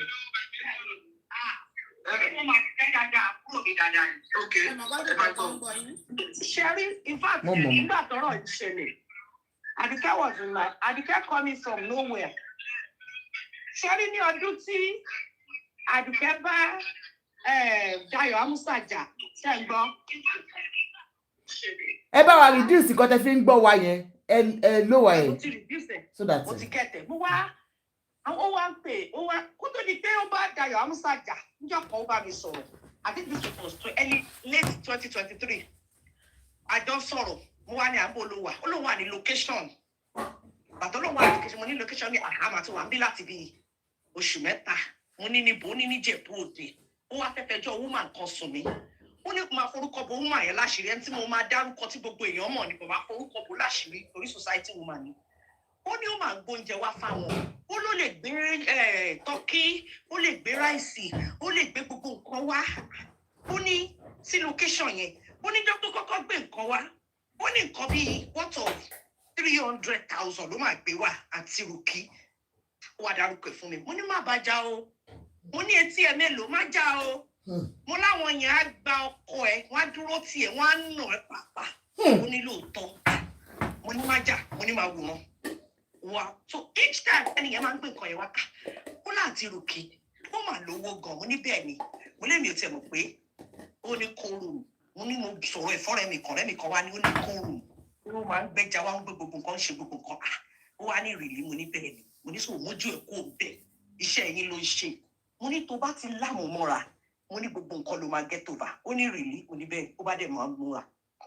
Ó kàn wá di lọ́jọ́ kan mo ní bò ó tẹ̀lé ọkùnrin lọ location for 3 months. Àwọn ló máa ìkó bí oṣù kan bí. Òun kẹta fún bí èèyàn 300. Olóko 11 lòun kó lọ. Mo ní ṣó ń gbowó ṣá. Ṣó ń gbà pèsè. Ọlọ́run wọlá kábàámọ̀dínà tẹ́mi fojú bà láìmọye ìgbà o. Mo ní ṣó ń gbowó ṣá. Inú mọ́tò ló ti bá mi sọ̀rọ̀ níjọ́ náà. Olóhùn ó ní owó ṣá. Ó ní ṣe bóun rí gbogbo nǹkan ṣe bí nǹkan àwọn ni tó bá dáa. Ó ló máa dà. Mo ní wọ́n ní máa gbowó ní tó ò bá gbowó. Sọ fún ẹ pé kí ni percentage ẹ tán bá ṣiṣẹ́ ìtàn o. Bóyá gẹ̀ẹ́sì kọ́lé bóyá kíní kan náà láwọn ṣe ń gbà nínú iṣẹ́ tó máa ń wo fíìmù ní interest. Bí ọ̀rọ̀ àti tí ó sọ̀rọ̀ gbẹ̀yìn yẹn interest mi gan pé gbogbo àwọn fíìmù Yorùbá òṣì wọn tán máa ń ṣe tẹ́tí máa mọ̀ bẹ̀rẹ̀ tẹ́tí máa mọ̀ pín yẹn.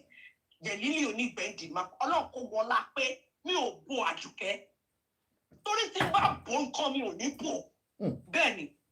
Ó wá mo fẹ́ máa ké but máa hò dẹ̀. Ó wá ní àti ìrùkẹ́ àwọn ògbówó.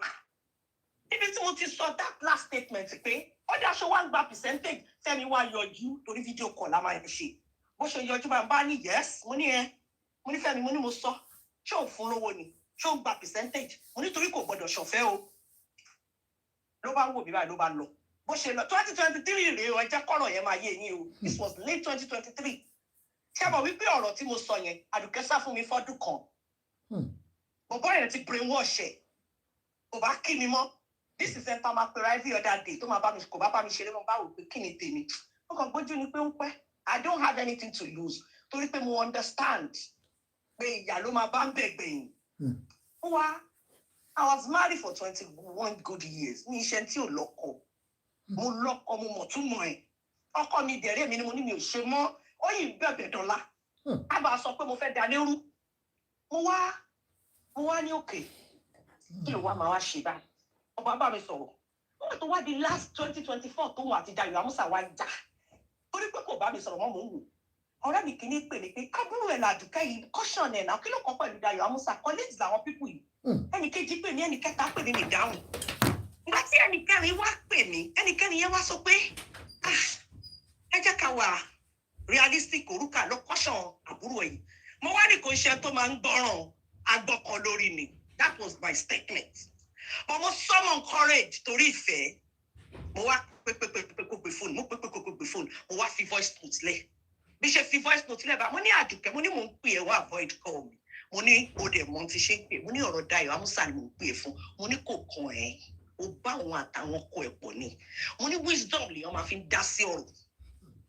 Ló bá ní àti voice note tí mo fi lẹ̀ fẹ́ máa gbọ́. Ló bá dá padà lẹ́sàkẹsẹ̀. Ẹni tí mo ti pè couple of times tí ò dáhùn. Ó bá kún mi lésì. Àǹtí Rùkí. Femi is not my boyfriend. Femi is my husband. And he needed a voice. And I'm going to lend my voice. Yes, it does for me, only even feel down. I copy Femi Sofon. Thank you, mommy. Thank you for giving daddy a voice. Money, Odabo. Back before the lemba sorrow. Bishop Loni, Bishop took him on 2024 and made pass over. Ó kàn dé lọ́jọ́ kan mo kàn rí London lórí Snapchat lórí pé ń ti ọmọ yẹn ní bọ́ọ̀gì láti ní sí ní Àdùkẹ́. Ó gbọ́ ọmọ mi àrídùnú mi. Máa ní kó fún mi ní ọmọ yẹn ni Ọlọ́run. Máa ní fún mi lọ́mọ ìṣẹ́ fún mi ṣẹ́ lọ bímọ mi. Lọ bímọ mi. Àná àti Rùkí. Ẹ̀kọ́ dẹ́ máa rí dùnú ẹni kí lọ bímọ mi. Ẹni kí máa ní lọ bímọ mi. Ní ìkọ̀ndẹ́mù ẹ̀. Mo understand. Ló bá lọ bí bàbá sọ̀rọ̀ mọ́. Ó kàn di February last year. Mo wà lẹ́kọ̀ọ́, mo wà nínú Burundi change kan ní orí Admiralty Way. Ẹni náà bá ìtìjú ọ̀lẹ̀ jẹ́ kó fi WhatsApp pè mí. Ṣé o ti yẹ ẹni tọrọ mà pé máa tètè gẹ̀ẹ́tẹ̀? Mi understand nǹkan tó ṣe yá. Ló bá fi Instagram call. Ló bá fi ń pè mí báwo pé kí lè lè ń pè mí fún. Kò yẹ yín. Bọ́ inú banking Burundi change hall ni mo wà. Gbàgbé ló bá ní àti Rùkí ẹjọ́ wọ́n ti kọ́ wọ́n bọ̀ ìgbéyàwó mi o. Mo ní kí ló sọ mo ní mo wà nù báńkì máa pè padà bá sáré gbèsè mọ̀ pé Instagram call ìyẹn máa bọ́ síta torí pé kò ń ṣe nǹkan tó wà connect létí tó ariwo yẹn pọ̀ bá sáré pa ní báńkì rẹ̀ bí ṣe délé ara mi ń gbọ́ bí ṣe wọnú mọ́tò bá pè ló bá náà tí Rùkí mo lẹ̀ wọ̀ ṣé wà lẹ́kọ̀ọ́ ni mo ní mo wà lẹ́kọ̀ọ́ ló bá ní níbo ẹ jẹ́ kó máa bọ̀ wá báyìí mo fi Àlùkùránì kárí nǹkan bá ṣẹlẹ̀ rìn ó jẹ́nu lẹ́mìí kó wọ pátá kó wọ bẹ̀rẹ̀ sí ẹ́. Ó ṣe wá dé mo wá ní kí ló dé ó ní báyìí ni ọmọ kan ló bá ṣàrò gbogbo ẹjọ́ yẹn pọ̀ mo ní ilé ìpọ̀ ló bá ní nínú ẹ̀ náà òun gbé ọmọ òun lọ sí India ó fẹ́ lọ ṣe stem cell pé mo ní ìgbà wo ṣé bó ṣe sọ kíní yẹn fún mi báyìí ẹ̀mí yẹn kàn sọ fún mi ni pé strategy lélẹ́yìí o.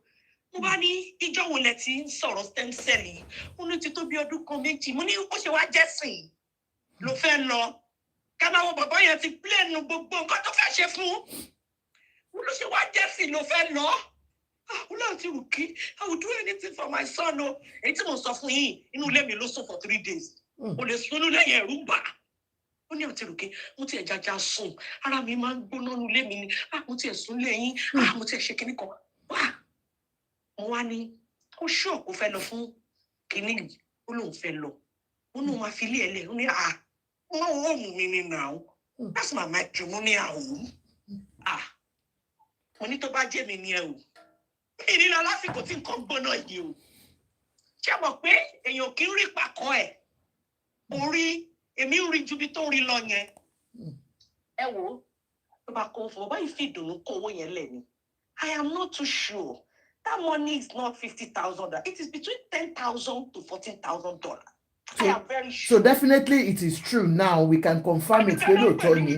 Àdùkẹ́ ló ń pè mí. Okay, ma. Mo fẹ́ kẹ́ gbọ́ gbogbo ẹ̀yin èèyàn mi ò tẹ́sí ẹ o. Ẹ dákẹ́ ẹ máa gbọ́ ohun tó bá sọ. Ẹ̀kọ́ ẹ sáré gbọ́. Hello, Àdùkẹ́. Ẹ ń ṣe fídíò, ẹ ń ṣe voice call látẹ̀kọ́. Níbo lọ́dọ̀ ẹ̀ mi ṣe voice call. Mo wà lórí live kan. Mo wà lórí live. Wọ́n sọ pé recording rẹ̀. Màá pè é padà Àdùkẹ́. Ṣé ń gbádùn mi? Wọ́n ní mo ṣe kinní kan. Torí pé kí n tó gẹ̀ẹ́tì ní mo ti lọ send messages mo ní ìjọ. Nọ́mbà kan mo fẹ́ pe nọ́mbà yìí báwo ni ṣe máa pe bẹ̀ kò dẹ̀ dá mi lóhùn. Bọ́lá ò ṣe máa kẹ́ mi bá rí pé ẹ̀ ń pe nọ́mbà yìí bá sáré pe nọ́mbà yìí. So mo bá sọ fún pé o ṣú ọ̀pọ̀ fẹ́ lọ́lọ́run máa lọ. Àǹtí Rùkí kò lè tó yìí ó mú mi lélẹ́yìí wọn nígbà yẹn níwájú Ọlọ́run àtẹ̀yàn ó sọ̀rọ̀ tara. Fẹ́mi fẹ́ mess mi Fẹ́mi fẹ́ ṣe gbà I've done this for Fẹ́mi. Tó bá ti ń bá mi sọ̀rọ̀ yẹn èmi personally máa ń bí màá ní ṣé mi nìkan ló ń bá sọ̀rọ̀ tó bá jẹ́ mi ó wà òkè o because níbi ìbínú ọ̀rọ̀ ò ní sísọ o ṣọ̀rọ̀ o ṣọ̀wà ó ní àìrọ́ àṣẹ gbogbo bó ṣe ń bá mi sọ̀rọ̀ yẹn ó ń bá ọmọ tó yẹn náà sọ̀rọ̀ ọmọ yẹn fún ní close marking débi wípé ọmọ yẹn máa ń pẹ́ nínú ilé mi. Ọmọ yẹn ṣe báyìí my mommy, ọmọ náà bẹ́ẹ̀, my mommy, ẹ ṣe sùúrù, my mommy, dóhùn lẹ́wà lọ, my mommy, ó fún ní close mark débi pé ẹjọ́ mi ò rírú ẹ̀ rí, ọmọ ìbá lọ sí India, gbogbo bó ṣe lọ India yẹn, èmi náà ni màá pè, máa ní báwo ni, ṣó ti ṣe kíní kan, á ní àǹtí Ròkè, máa ṣe fídíò kan, á náà ń gẹ̀tẹ̀, ń ṣe báyìí, òun ráhùn nìkan, nígbà tó tún yá ó tún ní, ó dà kó máa pe Fẹ́mi o, òun ráwọn kan, wọ́n tún ṣe prógráàmù kan, wọ́n ní tó bá ṣe jọ́ mẹ́ta, ọmọ òun bá tún ṣe 3 4 yẹn sí, òun ní bóyá kó bọ́kọ ẹ̀ sàn, ló bá bá sọ, ló bá ní rọ́rọ́rọ́ kó bá bọ̀ ilé tó bá ṣe yẹn tọkùn. Ọ̀là lọ́gẹ̀mọ́ tó ṣe fún, ó tàn kún òun lé láti lọ kó dọ́kúmẹ̀ntì ilé yẹn.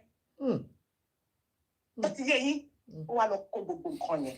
Nígbà tá mo tún bi Àdùkẹ́ ní dọ́kúmẹ̀ntì ẹ̀hún ò ní parọ́ pé àwọn kan wà tó máa ń gbé owó lẹ̀ fún. Maybe I'm not supposed to say this, but ó sọ pé bọ̀bọ̀ yẹn ò lówó yẹn. Àwọn kan náà ń gbé owó lẹ̀ fún dárúkọ máa ná. In fact, ọmọ Olúwa ni máa ná ará Ìlọrin Kwara wa ni. Mo ní fún mi ní nọ́mbà ẹ̀, máa fi èèyàn mímọ̀ sọ̀rọ̀ dọ́dọ̀ ẹ̀ pé ẹ má jẹ́ ó bàjẹ́ Mùsùlùmí nìyí. Ó náà ti rò kí òun ti ṣe gbogbo nǹkan tó ń lọ, òun wà ọ̀rọ̀ ojú ti gbogbo ẹ̀ ṣáà ń ṣe bàlá. Kí ni ìṣà ń lọ? Nígbà tó máa fi dìbò oṣù 5 6 mo ní make up mind ẹ̀, mo ní bọ̀bọ̀ yìí is gone. Tí bá ti sọ bẹ́ẹ̀ dáadáa pé mo kú lábẹ́rẹ́. Àǹtí Ròkè, stop being sarcastic. Kí ló ṣe máa ń lọ? Ó mú mi ní. Kí ni?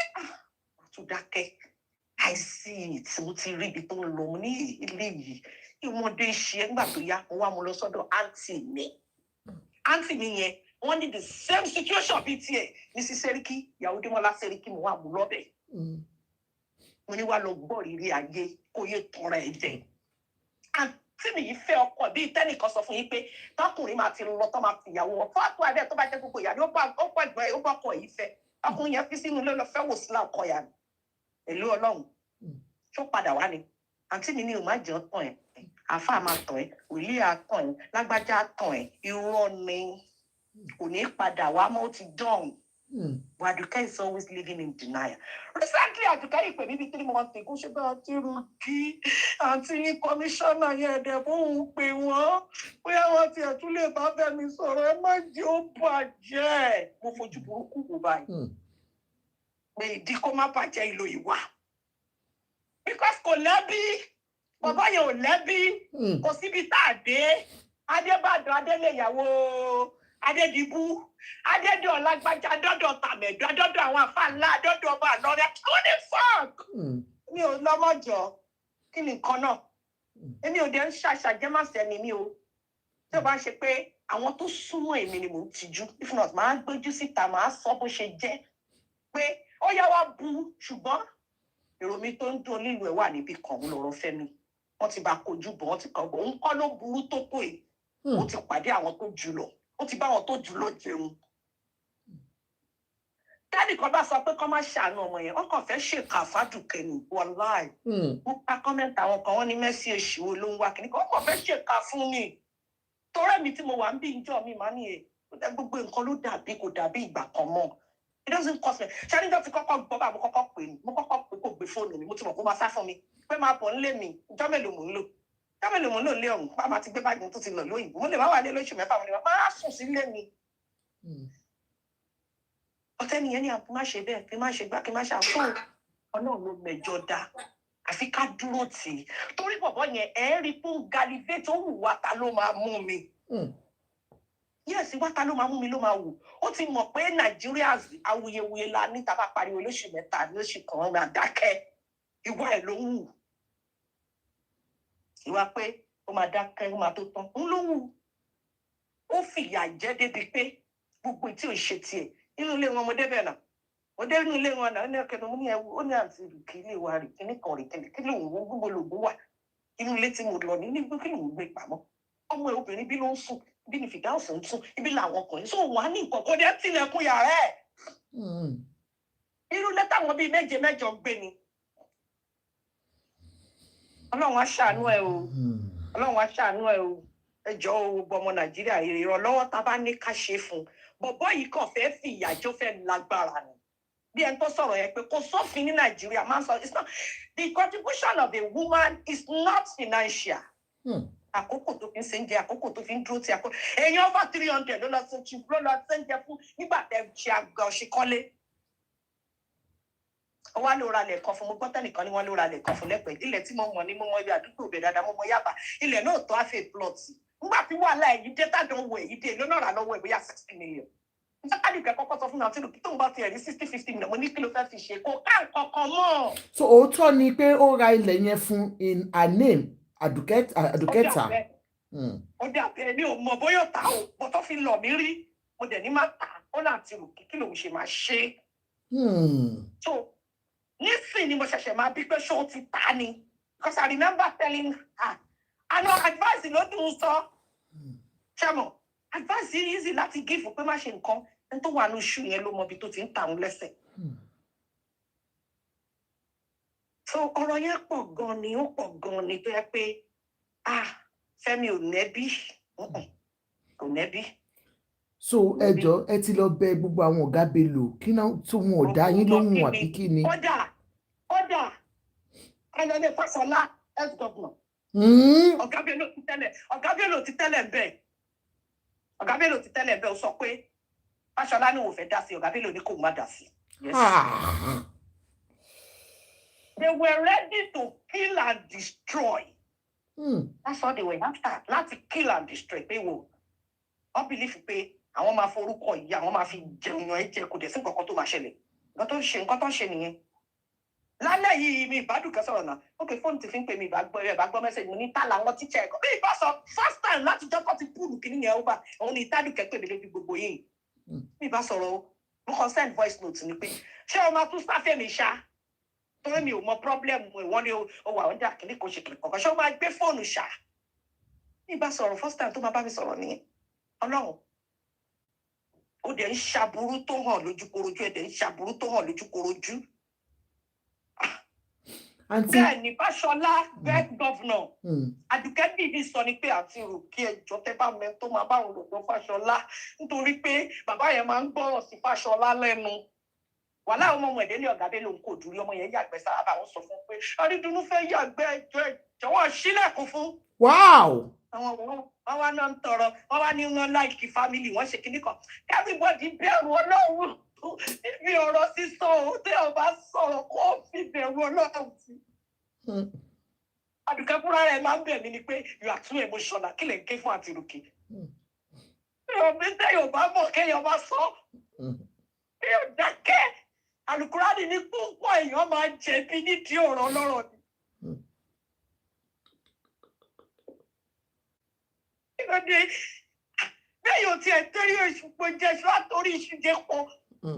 Bí o tiẹ̀ fún ní nǹkan kan rárá, ó fi ibi tó ti ń tajà lẹ̀ fún ọjọ́ tajà ẹ̀.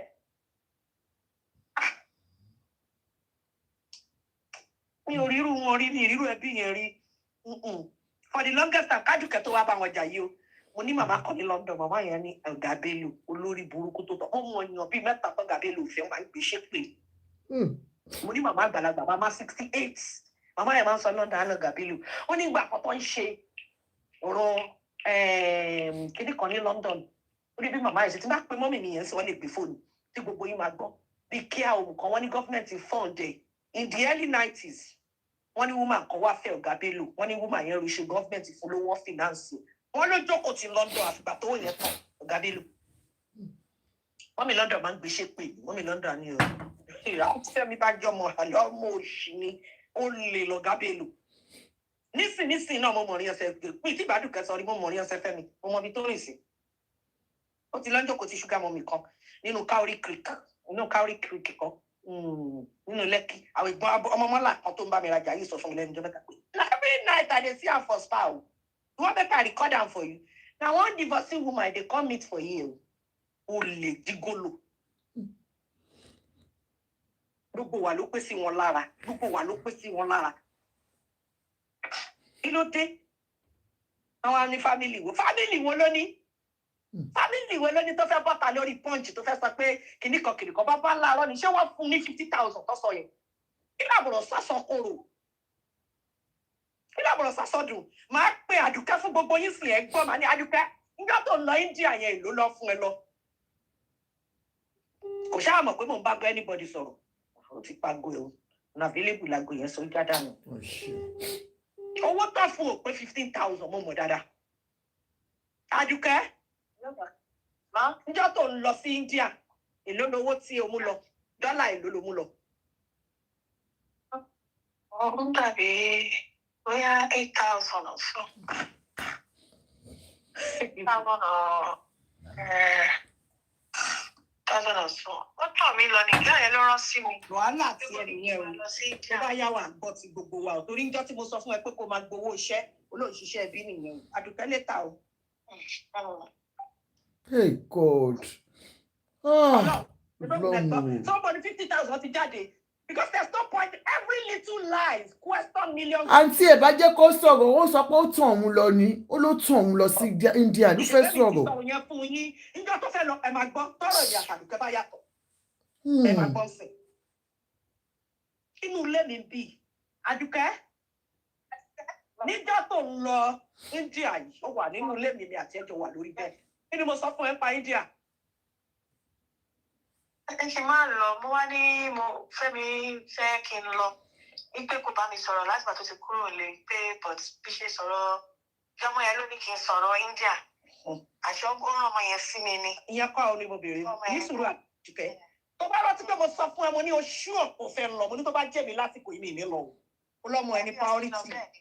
Ó tọ́ ni mo bá yà pé ọlọ́mọ ẹni priority. Ó ní yàrá òun kẹ́wù ti lọ́mí Àdùkẹ́. Mi ò fẹ́ lọ bọ̀ torí pé ọmọ yẹn jẹ́ ọmọ tó ń snitch yẹn tó snitch on me yẹn ó rán ọmọ yẹn sí mi pé kí n lọ sí kí n lọ nígbà tí wọ́n ní ṣé mo lè lọ sí ìṣá ìpè pẹ̀lú gbogbo wàhálà rẹ̀ ó ní ẹ̀yin tẹ̀ rojú wọn lẹ̀ títí bóyá tẹ bá ní ẹ ti rẹ́dì ó máa dá yín lò kò tán dẹ̀ mí lè ṣe. Ó lọ fi owó yẹn ránṣẹ́ sí mi o àbí kì í ṣe pé fowó rẹ envelope ránṣẹ́ sí ẹ. Ó fi owó ránṣẹ́ sí mi ni. Bẹ́ẹ̀ni. Kò dẹ̀ bójú kò láti ìjọ àti lọ yẹn kò sí spend 24 hours pẹ̀lú ọmọ yẹn. Mo ń sọ̀rọ̀ yìí fún yín mo dẹ̀ ń yọ mi lójú Àdùkẹ́ mọ̀ pé ẹlẹ́kùn ni mí déńdé ẹlẹ́kùn ni mí. Àjọ máa ń ké náà. Tó bá gbẹ́kún bàbá máa gbẹ́kún bàbá yìí náà tí irú kí wọ́n ní mo dẹ̀ sọ fún ẹ. Ọlọ́run. Àjọ máa ń tẹ́wọ́ ké náà ọ̀tẹ̀. Níjọ́ tí olóòlọ́ ṣe mí tí níjọ́ tó lóun ṣe ń jẹ olóṣù mẹ́ta má dárúkọ ẹni tó ló ń gbóúnjẹ wá o má dárúkọ ẹ o torí mi dárúkọ ẹ níjọ́ tó lóun gbóúnjẹ wá kí ni mo sọ fún ẹ níjọ́ náà. Ìdánilóhùn ló bá kọ́ mi ló sọ́pọ̀tì ẹ̀. Nígbà tí Fẹ́mi yọjú tó wò mí lójú kámẹ́rà kí ni mo sọ fún ẹ mo ní yes mo sọ náà nìyẹn àbí bẹ́ẹ̀ kọ́. Ó fi ní lọ́jọ́ yẹn náà. Owó ẹgbẹ́gbẹ́ ò bá mi sọ̀rọ̀ fọ́dún kan ó tẹ̀ lọ́kọ̀ ẹ lọ. Òun ló ní mi ò gbọdọ̀ bá yín ṣe fún Àdùkẹ́ làkókò àyà Adébáyọ̀ Sálámì ẹ máa rán ẹ má bínú ẹ̀yin èèyàn o àrò òkè mi wá wákàlà máa ń dá. Kábíyèsí Ọlọ́run kábíyèsí Ọlọ́run. Láti bó ṣe sọ̀rọ̀ ẹ̀ ó dẹ̀ deliberately ó dẹ̀ orchestrate ìyàfọ́mọ wọ́n wá náwó ẹ̀nú àgbo wọ́n wá náwó ẹgbẹ́ kan wọ́n wá ní wọ́n ń ṣe kinní kan wọ́n dẹ̀ gbàgbé Ọlọ́run ọba tí kì í lé èèyàn kó tó mú yàn. Ọba tí kì í lé tẹ́ bá ṣe fídíò kan àǹtí mò ń yọkun ní mú bàlàbàlà ni mò ń sun ẹkún torí láti jẹ tàbí kan fọwọ́ mi lẹ a ní mi tí ìbádùkẹ́ sọ̀rọ̀ ní ní parọ́ fún yín mo fọlọ́run ṣẹlẹ̀ rí mo kàn rí kinní yẹn lórí kinní nígbà tí mo dé fẹ́kọ̀ọ́ yìí mo ní Àdùkẹ́ mo ní mo dé ó ní máma welcome mo ní ìjọba mi pé ọmọ ṣọ́ọ̀bù ẹ̀kan tó máa ń lọ bá mi rẹ̀ jà ní màkòkò kọ́ wá sẹ́jà ọ̀dẹ̀ wá sẹ́jà yẹn fún mi nílé bí ìfojú mi lájú ó gbé fóònù ó kàn rán wúmà yẹn ni ìyẹn ló máa ń lọ bá mi rẹ̀ jà màkòkò yẹn dẹ̀ sẹ́jà bí yẹn dẹ̀ ṣe sẹ́jà yẹn tán mo dẹ̀ pé kò ń bẹ̀rẹ̀ ń wò the next thing tí mo rí ni ìyẹn Aládùkẹ́ has been closed mo dẹ̀ pé agóńjà àti kan wá gbé aago ní alájà ẹ ti dé ni mo wà ráùndì bàbà náà ní ó ti dá síta òun ló dá síta mo dẹ̀ ń pàdùkẹ́ kò gbé fóònù bí mo ṣe wá fọ́ pé olóòtú ọkọ mi pé Aládùkẹ́ máa kọ́ bọ̀ bí kìnnìkan Aládùkẹ́ tí ò fi ẹ́ ṣe priority wo ló fi ṣe priority ṣó pé ẹ̀ èmi ò ń ṣe outsider àbúrò dáadáa ẹ tó yẹ k'Ádùkẹ́ fẹ́ bí bọ̀dá ló jẹ́ sí mi ládùúgbò ó tó lọ ṣàgbákò eléyìí ẹ tó yẹ kó fẹ́ tí mo mọ̀ ní ṣòwò tí mọ́kọ́ tiẹ̀ tó ń ṣe kínní wọn kọ́ tó ṣe ní ìdè ń gbérọ́ ó ní ìgbónára Àdùkẹ́ ní ìgbónára tí máa ń sọ pé èèyàn kì í fẹ́rù ọkùnrin irú eléyìí kó ní ìgbónára o. Òfin dọ́pọ̀ bú Fúnkẹ́ Akíndélé rí ní location ó lọ ra àwo ọ̀pọ̀ tó fi Fúnkẹ́ Akíndélé ló ń jẹ ni. Kí ni Fúnkẹ́ Akíndélé bọ́ síta kó Ládùkẹ́ bù ú rí? Ládùkẹ́ ò bù rí. Special plate ni tó bá ṣe gbogbo oúnjẹ gbogbo èèyàn ní take away premium kìíní ló fún Fúnkẹ́ Akíndélé. Ṣé kò mọ̀ pé bọ́kọ̀ òun sòrí ni? Ó mọ̀ ní pọ́jọ́ fẹ́ra wọn rí nà. Ó ń ṣèṣe pé ìlọsíwájú ẹbí yìí ló ṣe kó ló síwájú. Ọkùnrin kan á gba 1 million lọ́wọ́ Netflix. Èmi màá wá ṣe ráìsì fún lọ́fẹ̀ẹ́. Kákúrú fún yàrá ìyá ẹ̀. Ọkùnrin náà. Ó yọjú báyìí. Ọdún kan Ládùkẹ́ ò fi kí ni. Mo yà wò wọ́n nígbà tí mi kúkú ní. I don't have anything to lose. I'm only gonna give. Èmi ni máa bọ̀ ní máa ra bàtà. Èmi ni máa lọ bọ̀ ní máa ṣe kíní kan fún àrídùnú ní máa ní òkè omi àti ìlọ́wọ́ ká máa gbómi sẹ́mùsẹ̀ ní àrídùnú dání lọ́tọ̀ ni. Bí ìpàdé wọn mọ̀ ká máa ṣe bí gàǹtì ni. So I don't have anything to lose. Even àwọn ọ̀rẹ́ mi máa ní wàhálà ẹ̀pọ̀ jù lórí Àdùkẹ́ yìí. Nígbà tí gbogbo ọ̀rọ̀ ìṣẹ̀lẹ̀ àwọn ọ̀rẹ́ mi kan máa ń sọ fún mi pé tó bá jẹ́ àwọn náà nígbà because kò ever believe pé bọ̀bọ̀ yẹn ni mọ̀. Till October mo sọ fún yín sà. Kò believe October ṣe bẹ̀rẹ̀ dẹjọ́ àti rúkì. Àǹtí mi commissioner tó sọ ẹ̀wọ̀n ìdọ́dọ̀ ẹ̀ lálẹ́ àná. So October this last year yìí tó lọ yìí ó yí ìbílí pọ̀kọ̀ òun yí padà bọ̀. October 3 months ago. Àdùkẹ́ yìí pè mí tó sọ fún mi pé àti ẹ̀jẹ̀jọ́ ẹ̀bùn pa àti commissioner yẹn sọ̀rọ̀. Kọ́ bóyá ti ẹ̀yin lè bá sọ̀rọ̀. Kọ́ bóyá ti Fẹ́mi bá ti ẹ̀ rọrùn. Ojú ti fi wò ó mà. Mi ní parọ́ fún yín gbogbo ẹ̀yin tẹ́ ń gbọ́ mi o. Mo kó wọ́n lẹ̀ mo báǹgì fóònù mọ́ létí pé ẹ máa wọlé. Ẹ kò ti done. Because I understand pé tọkùnrin bá ti done. Ó dàbí àwọn obìnrin náà ni. When we are done, we are done. 100. Because ká tó lọ yẹn, a ti máa endure. Ó ti sún endurance. Mo ní best friend mi tó yẹ pé for the last 15 years mo ti ń parí ìjà pẹ̀lú òun àtọkọ ẹ̀. Ó lóun ò ṣe mọ́sẹ̀. Tó bá lóun gbọ́ sí mi lẹ́nu, tó bá di láàárọ̀ onírúkà. Ẹ̀mí òun gbọ̀n tílẹ̀ fi mọ́ ni, ẹ̀mí òun gbọ̀n ni. Ṣé òun lè ṣe é ṣá? Ká bá ti make up mind wa, ọmọ yẹn ti make up mind ẹ̀. Yóò máa lọ, kò sí nǹkan tó máa ṣẹlẹ̀. Arìnrìn àjò ẹ̀dá ò ní tàsé, má gbàgbé. Kò sí bó ṣe fẹ́ túnṣe lọ́rùn tọ́lọ́run bá ti sọ pé ó ti tó ṣe tán, ti ṣe tán. Ọlọ́run kó wọn la pé mi ò fọ́ gbàgbọ́ àmọ̀dí náà tí Fẹ́mi dé tẹ́ni náà dé yìí. Àfi tí bá parọ́ mọ́nú gbogbo nǹkan tí mo sọ yìí. Ní ọ̀ní rí ìdájọ́ tọ́lọ́run. Bí wọ́n jẹ́ pé mi ò fi kún, mi ò dẹ̀ torí pé ìfẹ́ tí mo ní sádùkẹ́ ni mo fi ń ṣe eléyìí. Pé mo bá jábọ̀ ẹ̀, mo rí gbogbo tó ń ṣẹlẹ̀ yẹn ní ti rí Kádùkẹ́ tó rí. Bẹ́ẹ̀ ikú ní yóò lẹ́yìn. Every Thursday Àdùkẹ́ máa ń lọ ẹjọ́ ọ̀sán bẹ̀ yẹn ni o. Ifáde yìí bẹ̀ yẹn ló máa ń rà fún ìyá Fẹ́mi Adébáyọ̀ o. Wọ́n ní ẹjọ́ ọ̀sán ni ọkọ òun máa ń jẹ. Mi níyà. Ṣé tún pé kìtùkẹ́ tún gbọ́? Ní ẹ má pè sórí mi ìfẹ́ kó máa kọ́ gbóhùn ẹ̀ mọ́ ẹ má jẹ́ ká jẹ́ ṣe mọ̀ torí kó má rò pé bóyá. Kíní lèmi ti máa ń lọ ra ẹja ẹ̀pẹ́ àbí makoko. Òun ló jẹ́ kí n mọ̀ pé nìkan tà ní Ifáde yìí bẹ̀ yẹn ẹja ọ̀sán. Tó máa rà fún your court. Because next thing sí wọn á dé wá grant interview wọn ò ní mọ̀ pé kò mọ̀ ẹ ti understand ẹ má pè mọ́ ẹjọ́. Nígbà tí wò yín láyé mo máa ń wò yín lẹ́kọ̀ọ̀kan máa ń jáde bẹ́ẹ̀ ní ìṣe social media person mi rí mo máa ń wò bọ́ lálẹ́ yìí níṣẹ́ ní báwo ti ń bàjá pé báwo mo ṣe máa pè wọlé náà báwo gbogbo àwọn tó yí mi ká ti sàn ni mo ṣe lè pè wọlé o if not wọ́n á ti mẹ́gbàá sí mi pé kí ló dá sí kí ló mo ní gbogbo wa á jẹ́ máa dákẹ́ kí nǹkan bàjẹ́ ni ẹ má jó bàjẹ́ ẹ má jó bàjẹ́ ó sa gbogbo agbára sí lè sá ìfẹ́ bàjẹ́ kò gbọ́ tèmi ni Àdùkẹ́ ò gbọ́ ni mo ní má lọ India yìí kí ni wọ́n mú bọ India èmi ò rí yàtọ̀ lára àrídùnnú o ọkọ̀ tán lọ kó lé ni o tí wọ́n fẹ́ wá kówé lé yẹn. Ẹ̀bọ̀ tó bá wà nílé náà wọ́n lè kówé lé ṣe bóun ló tọ́jú ìwé lé. Ẹgbẹ́ kọ́sìmọ̀ bíi Àdùkẹ́ àwọn níbi kan làwọn kò sí wọn nínú yàrá àwọn tó tún bí.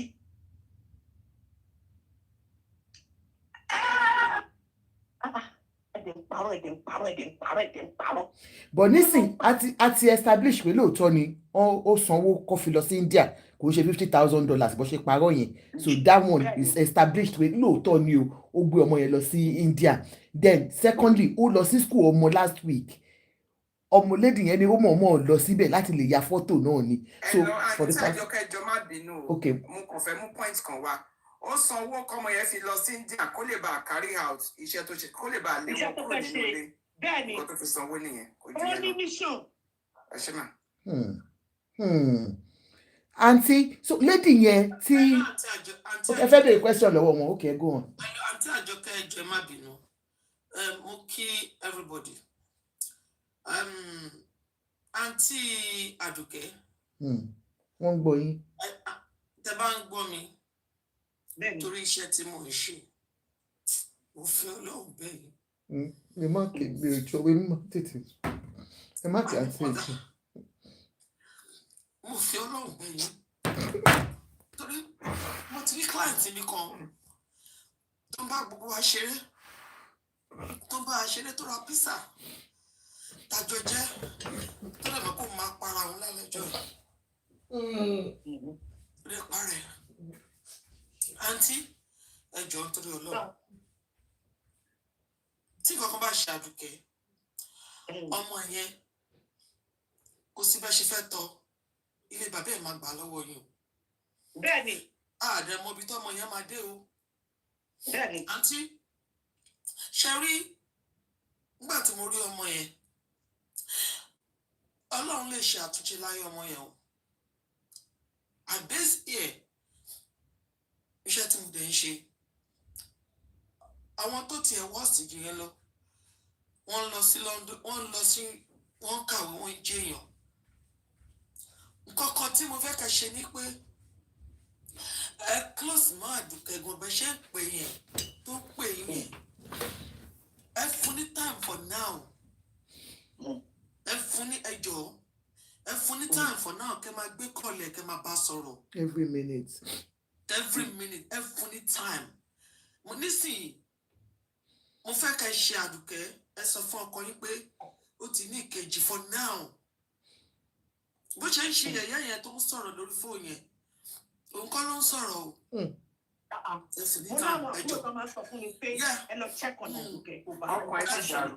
Ẹ ṣe ẹ fún ní time kó dẹ ní gbé àgọ́ ẹlòmíì.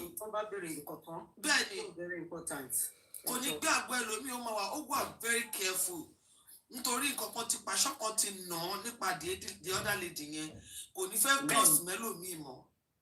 So ọmọ yìí àǹtí ẹ̀yìn ẹ fún ní time 100% time, kẹ́ bá sọ̀rọ̀, kẹ́ bá ṣe gbogbo ẹ̀. Tẹ́ bá dẹ̀ fún ní time tó bá ń believe pé Fẹ́mi ṣì ń padà bọ̀, ẹ má argue, ẹ má sọ fún pé Fẹ́mi ò ní padà wá.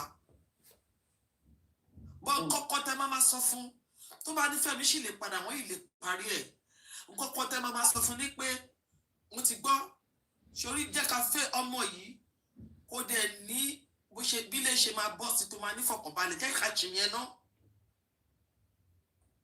Ṣó ti yé yín, iye ìkíní. Ó dẹ̀ lè máa gbọ́ láìfì. Tó bá ń gbọ́ láìfì, Àdùkẹ́, tí ó bá ṣe ara ẹ̀ ní kankan, tó bá fi kankan ṣàrẹ̀, bí o parí àbò ṣe kankan, wà á jẹba bá ńlá ìyàwó. lọ́wọ́ tẹ̀ ní jẹ́ agbára Ọlọ́run. Tó bá try nonsense, sórí mọ́mọ́ ó lè ṣe, tó bá yẹ pàdùkẹ́, tó bá pẹ́ lóòótọ́ ló lọ́ọ̀bù ọmọ tó gbé dání yẹn, ọmọ yẹn máa jẹ́ èèyàn. Lágbára Ọlọ́run, lágbára Ọlọ́run, lágbára gbogbo ẹ̀ àwọn àti àmọ́ ayé àtọ̀run. Ọmọ yẹn máa jẹ́ èèyàn. Ẹ má kì í mọ́, ẹ má jẹ́ ká kí ẹ. Àdùkẹ́ tó bá jẹ́ èèyàn ní Àdùkẹ́, tó bá pẹ́ lọ́ọ̀bù ọmọ tó gbé dání yẹn, tó bá lọ́ọ̀bù ọmọ lóòótọ́, ò ní ṣẹ́nìtì fún rẹ̀. Wàá fún ọjà ẹ̀ lúkẹ̀ lọ kọ́ sílẹ̀. Tó bá fún ọjà ẹ̀ tí ọmọ yẹn jẹ́ èèyàn, ọmọ yẹn máa pẹ̀lú àwọn tó máa sọ̀rọ̀ nílé ọ̀hún Fẹ́mi. Jésù. Ìyẹn ṣe yẹn. Fẹ́mi, o máa gbọ́ ọ̀rọ̀ yìí. Ìdẹ́lẹ́bi o. Torí mi náà ti bímọ àgbàlagbà ọkùnrin. Obìnrin dẹ̀ ni mí. Èèyàn ni mí, mi kì í ṣọlọ́run. Mi ìdẹ́lẹ́bi Fẹ́mi o, mi ò sí bẹ́ẹ̀. Ọ̀rọ̀ tí ẹ̀gbọ́n Àdùkẹ́ sọ yìí, wọ́n ṣojú wọn, èmi ò rí kankan. Mo Fẹ́mi, mo fẹ́ kó o nígbàgbọ́ lọ sí Mẹ́kà, ò ń lọ sí múra. Tó bá kù wọ nìkan, Fẹ́mi, kò sí òfin ní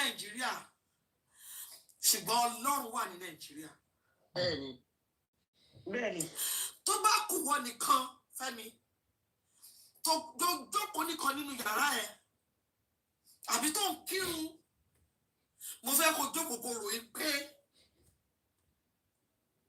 àrídùnnú mi àtọ̀ mi ni ṣé tí mo ṣe ìdá kó dé ṣàtúnṣe bó ṣe jẹ́ nìyẹn ẹ ṣé everybody. ẹ ṣé ma ẹ ṣé ma.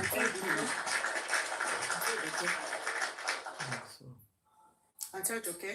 Yes ma. Ẹ jọ̀ọ́ mo fẹ́ bèrè kọ̀ọ̀kan lọ́wọ́ àwọn àǹtí mi fẹ́ ké because mo ti ké ẹ dẹ̀ mọ̀ pé jọ́ ẹ̀ tó ti ṣẹlẹ̀ ni mo ti ń ké. Ẹ jọ̀ọ́ àǹtí ẹ jọ̀ọ́ bá mi bí àǹtí tó wà lórí. Wọ́n ń gbọ́ yín. Because I knew ṣé ẹ gbọ́ mi. Wọ́n ń gbọ́ yín sir. I knew pé àrídùnnú America ló bí sí yes ní Dallas I think Dallas or Houston that time. Ẹ jọ̀ọ́ mà ẹ bá mi bèrè pé ṣé ọmọ yẹn citizen ni so we can start from there. Ẹ jọ̀ọ́ bá mi bèrè pé ṣé citizen ló. Wọ́n ní citizen ni wọ́n dá yín lóhùn. Ẹ jọ̀ọ́ mà number 2 ẹ jọ̀ọ́ ṣé ìyan Aládùkẹ́ ní visa mà. Mi tiẹ̀ wá rántí mo mọ̀ ó ní visa London torí ìgbà kan ní kò ní ṣe Dublin èmi personally ní ìṣó Dublin máa tẹ̀lé ẹ dé Dublin. Mi kò dẹ̀ ṣe easy láti ká nígbà tí America visa because me I'm telling you ma I can take it up. Àwọn ọmọ ìlú tí bá wọn ṣiṣẹ́ àwọn ni mo bá ṣiṣẹ́ tẹ́lẹ̀tẹ́lẹ̀ kó tó di pé mo wá wà ní hospital. We can take it up in the sense that not in the law pé kìíní kan Àrídùnnú can come back to his country and Aladuke she's going to be treated like a queen over here because of what is going on right now. She can come back to this country. Mo ní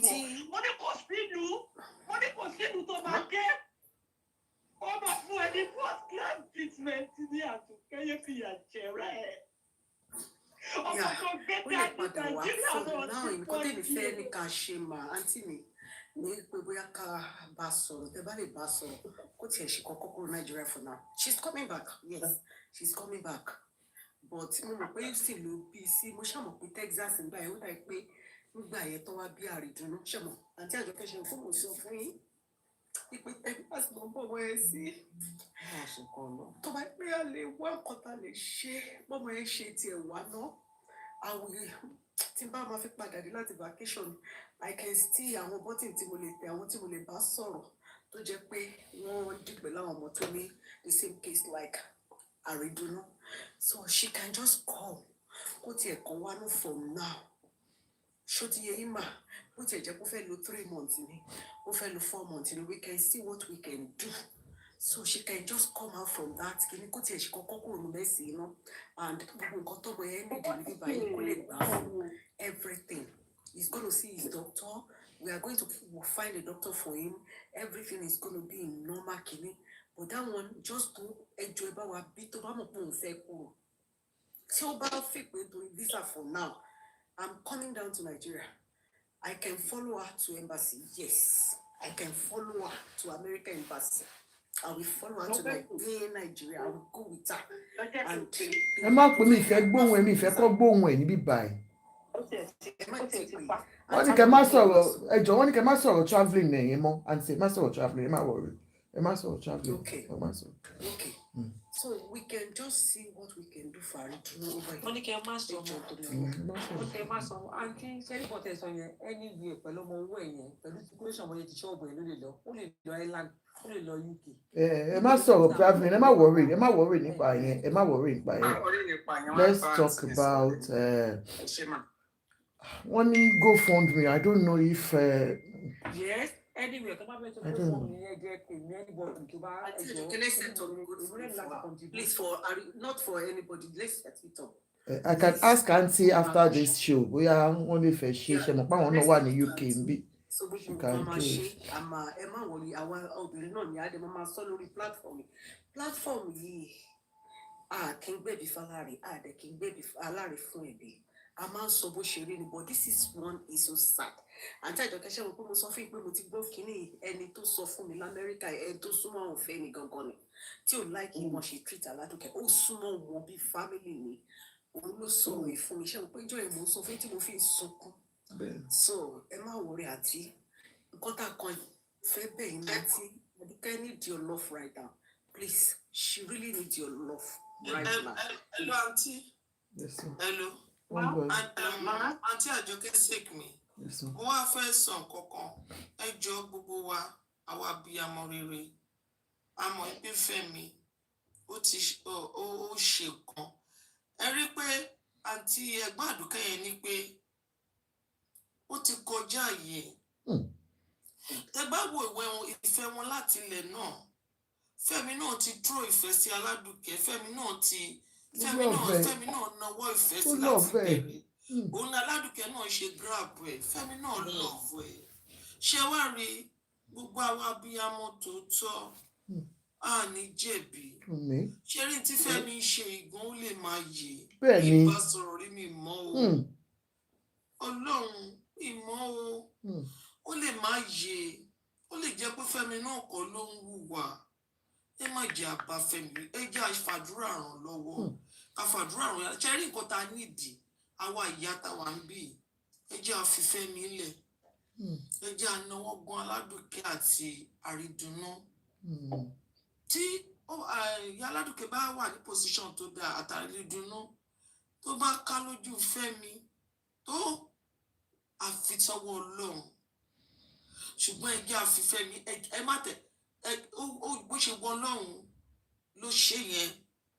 Bó ṣe wọn Aladuke bó ṣe fẹ́ rìnrìn àjò ẹ̀ lọ́lọ́run ṣe tó yẹn àgbọ́n tó lọ́run. Kì í ṣọlọ́run.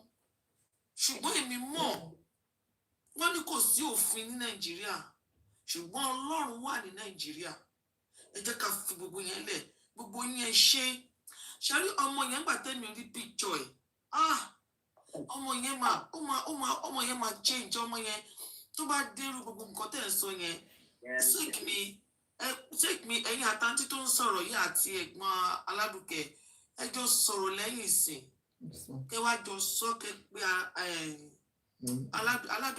Aladuke fún rẹ̀ kó wá jẹ́ ẹ̀yin mẹ́rin kẹjọ mọ́ntẹ fẹ́ ṣe ẹ má sọ gbangba ẹjọ mọ́ntẹ fẹ́ ṣe Ọlọ́run á fún yín ṣe ṣùgbọ́n tó bá jẹ́ pé àwọn abiyamọ òdodo tó mọ̀ pé àwọn 100,000 ní o 200,000 ní o sick me ẹ jẹ́ ká mọ́ntà fẹ́ ṣe wọ́n ní wà lóòtẹ́ẹ̀lì bí Fẹ́mi ti arrange ibi tó máa tún further hotel tó máa I don't know ṣùgbọ́n ẹ̀gbọ́n ẹ̀ yìí máa bá wa get ẹ̀ bó ṣe ń rìnrìn àjò ẹ̀ níbi tó wà yìí sìn ṣùgbọ́n tèmi ní pé káàntì má filẹ̀ Aduke ó máa jẹ́ èèyàn kó o lè yí lọ́rùn o Aduke òkú ò lè tó bá kú Fẹ́mi ò lè wá fẹ́ òkú ẹ̀ o ṣùgbọ́n Aduke tó bá ń gbọ́ ọ̀rọ̀ yìí tó bá wà láàyè tó mọ́ ọmọ ẹ lọ síbi tó fẹ́ mú ọmọ ẹ lọ tó mọ́ ẹ bẹ̀rẹ̀ sí ní sọ̀rọ̀ tí wọ́n náà get over gbogbo eléyìí Fẹ́mi lè padà wá ṣùgbọ́n tó bá kú Fẹ́mi ò ní fẹ́ òkú o so dúró lórí ẹsẹ̀ kò máa kó dúró pé sẹ́ẹ̀ máa ja ìjà ìtàn ni máa dúró tán fọmọ mi so Ọlọ́run á wà pẹ̀lú ẹ̀.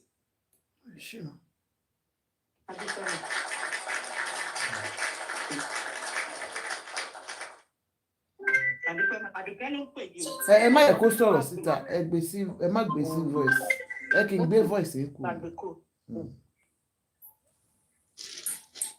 Aladuke Yes, ma'am. ṣé rí gbogbo nǹkan tó ń ṣẹlẹ̀ yìí honestly it's not Femi. Fẹ́mi kò ní parents Ọlọ́run dáríjì mi ẹ dáríjì mi ti bá sọ̀rọ̀ yẹn kò ní parents kò sí téèyàn bá ti fẹ́ ọkọ tí kò bá láwọn òbí tó dáa kò sí béèyàn ṣe lè gbélé ọkọ yẹn kò sí kó máa fún wọn àwọn tó kù gan nínú àwọn kìnìún is because he is the breadwinner number one so they put all their hopes on him and that is the problem. ẹ ti gbé kúrò ní ẹ ti gbé ok mo ti yọ yín kúrò speaker torí mi fẹ́ kọ́ gbóhùn ẹ̀ ni. kò lóbi kò ní gbogbo ayé wa ń sunkún àwọn àwẹ̀kún mu àwọn àwẹ̀kún tó mu ṣẹlẹ̀ bíi ṣe mọ̀ pé Aduke náà ní mo rò pé ó ti lẹ́ẹ̀ni lẹ́sìn because wọ́n ní ìgbà tó ti ra ṣọ́ọ̀bù yẹn fún un tó lọ sọ fún wọn pé báwọn dúpẹ́ Fẹ́mi ra ṣọ́ọ̀bù fún òun ní wàhálà ti ṣẹlẹ̀ ní problem yìí ti bẹ̀rẹ̀ ìjọba àwọn dúpẹ́ kan ra ṣọ́ọ̀bù fún wọn. Ti sọ ó máa làjá. Nǹkan tẹ́yọ̀ tó ń ṣe lọ́dọ̀ náà because me I know Femi nígbà tó kọ́kọ́ fẹ́ra wọn like ara wọn bó ṣe máa ń ṣe àwọn méjì tọ́jọ́ máa ṣe bẹ́ẹ̀ ni wọ́n ń jẹ́ ṣe ní gbogbo covid yẹn wọ́n tiẹ̀ ń fún wa back to back kì í máa like láti wo àwọn méjèèjì. Kẹ́mi Súlànà ẹ bèrè lọ́wọ́ àwọn èèyàn ẹ fún wọn nọ́mbà kọ́tà ìpèsè. Àní àdìpẹ́ máa bọ́ sórí kìíní àwọn Grammy ni wọ́n bá fẹ́ ṣe ẹni ṣù tí bọ̀bọ́ ìbá fẹ́ lo ẹni movie premiere a máa connect a máa design nǹkan tọkọ mi máa wọ̀ gbogbo ọtẹ rí yẹn. Màá ní ó dà pé wọ́n tiẹ̀ ti gbàgbé à even màmá Àdùkẹ́ máa ń sọ fún pé ó máa ti gbàgbé ara ẹ̀. Ó yìí ní màmá ó ní màmá. Ó ní ìyá. Wọ́n ṣe o. Ó ìyá ìṣàdọ̀ lọ lé kúrò nílé yẹn ìyá ẹ̀ lọ lé kúrò nílé yẹn báyìí ti gbàgbé. Ọdẹ kékeré láti jọ́ tọrọ ìtì ṣẹlẹ̀ mo fi kábà ṣẹlẹ̀ rí gbogbo ẹ̀ tó gbọ́ mi. Mo bẹ́ẹ̀ sọ̀rọ̀ Àdùkẹ́ mi bá sọ̀rọ̀ ó ń já fóònù mo tún sẹ́ni mẹ́sẹ̀jì pé èmi ló dé gbé ògbé fóònù tèmi ló dé sá fún yìí. Tó bá shut down òní mẹ́tọ́ máa shut down fún. Wọ́n kọ́ ni mo bá sọ̀rọ̀ Àdùkẹ́ mo ń bá àwọn èèyàn sọ̀rọ̀ lọ́dà láyé. Mo dé dákẹ́. I'm not the type tó máa ń fẹ́ bọ́ síta sọ̀rọ̀ because àwọn èèyàn gidi pọ̀ lára ń dì mí. Wọ́n máa bá mi wí pé kí ló bá lọ bẹ́ẹ̀. Bọ́ ṣá máa wá lẹ́kọ̀ọ́ hospital náà kọ́ pa ni. Àwọn ibẹ̀ ká kú bẹ̀. Gbogbo èèyàn má dà sí. N tó bá lè ṣe fún lẹ́yìn. N tó bá lè ṣe kó ṣe gbé. Tó bá lè. Àní 3 months ago. Jọ́ torí Ọlọ́run. Ẹ̀kọ́ ní má gbé sí spíkà ni. 3 months ago Àdùkẹ́ pè mí. Ìlọ́bùn bá kọmíṣánná yẹn. Ó yọ ìmọ̀ parí ẹ̀. Mo ní máa pè é padà. Ẹ̀rọ bí mo fẹ́ fọ́ fóònù yẹn mọ́ létí. So gbogbo àwọn èèyàn tó pè tó bẹ Fẹ́mi ó lóun ò gbà kí ni ẹ̀ṣẹ̀ yẹn gangan tó le tó yìí gangan ju pé. Ó ti ṣèrìn that's the way I see it. Ẹ ṣèrìn ni o. Ṣèrìn. Bí ọ̀rọ̀ tí àǹtí yẹn sọ lẹ́ẹ̀kan ní gbogbo èlò kádàrá ń kọ́. Ọlọ́run fúnra Àdùkẹ́ ló máa sọ á ní àti ìṣáwá jẹ́ kádàrá. A ní kádàrá tún kọ́. Kí a gbà fọlọ́hún. Ó dẹ̀ gbà fọlọ́hún. Ó dẹ̀ ń ṣe kò fẹ́ sọ̀rọ̀. Ẹ̀dẹ̀ sún ẹ̀dẹ̀ fẹ́ sùn pa. Wọ́n tó mọ ẹ̀ṣẹ̀ mọ̀ pé ọmọ mẹ́rin ló bí mi nítorí mo rí tó tẹ̀lé wọn lọ sí airport èmi ti rò pé mẹ́ta ni wọ́n ní wàláì.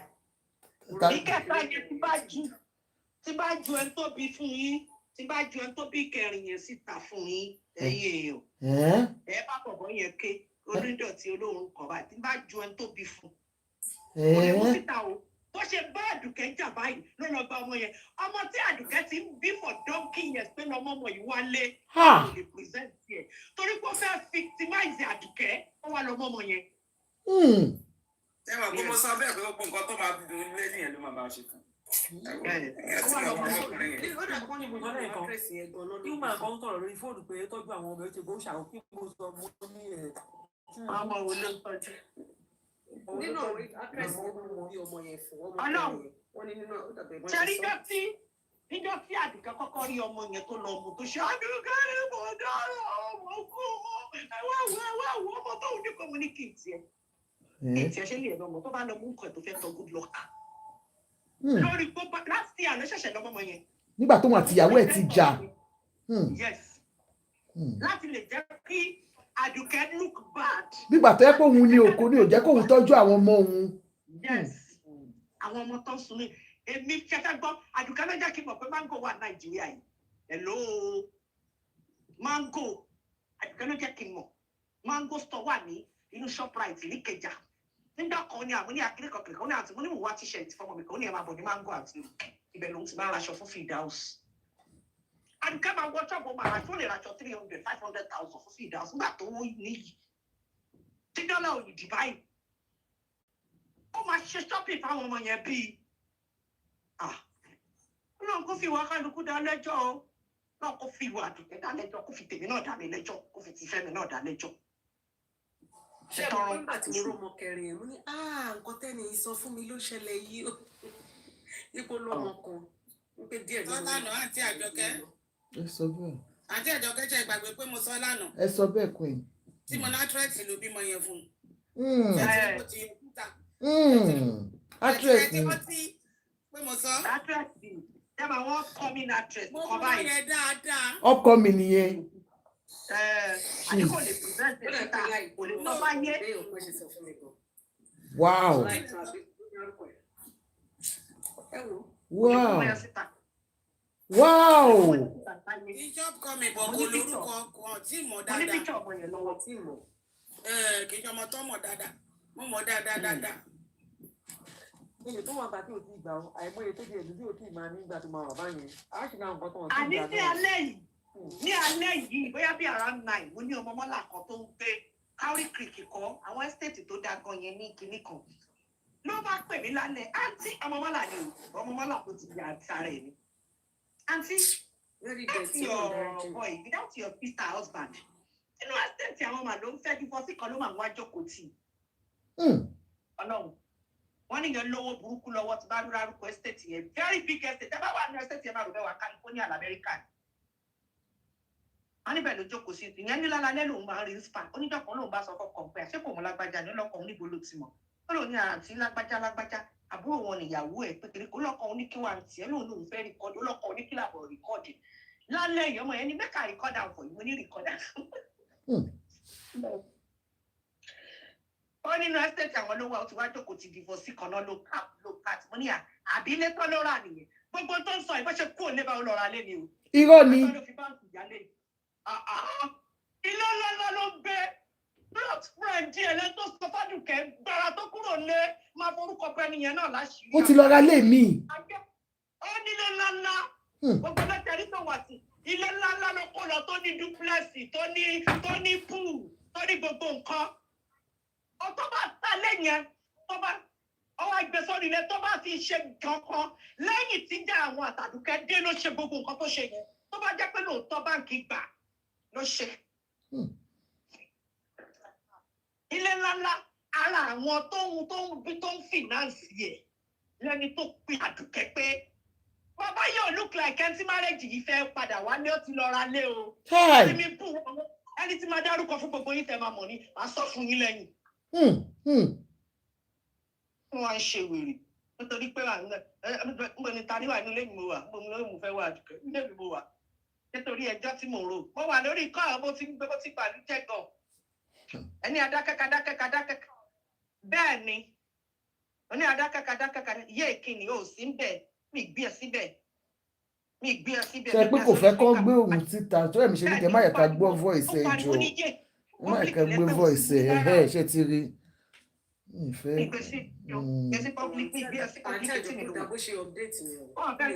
Ó dà bó ṣe update yẹn because it's a therapy for her, let her speak out. It's another therapy for her. Kó má sọ̀rọ̀ síta báwo kó má sọ̀rọ̀ síta. Ewé èèyàn kẹ́mi náà jẹ́ nìyẹn máa ní dákẹ́ má sọ̀rọ̀ sùúrù lérè ìgbẹ́lẹ̀ ti fẹ́ gbẹ̀ ní lọ. Wọ́n ló ti remove gbogbo post yẹn sìn ó mà ṣe but àwọn bloggers ti gbé mo ti rí káàkiri lórí gbogbo blogs gbogbo kíní ẹ̀ ló ti gbé. Ọkọ̀ ní kó ti gbé ní ọmọ yẹn kó bó ṣe gbé kó ní àwọn ohun gan ni tíṣà ẹ̀ ọlọ́run ní ìpè o wọ́n kọ fi voice note sílẹ̀ mo níwọ̀n lo mo ìṣì tó ìṣì àwọn ohun gan ni tíṣà ẹ̀. Tábí ní kí wọ́n gbé nǹkan kú mo lóye kó dàrí dunú mẹ́wàá síbẹ̀ ni.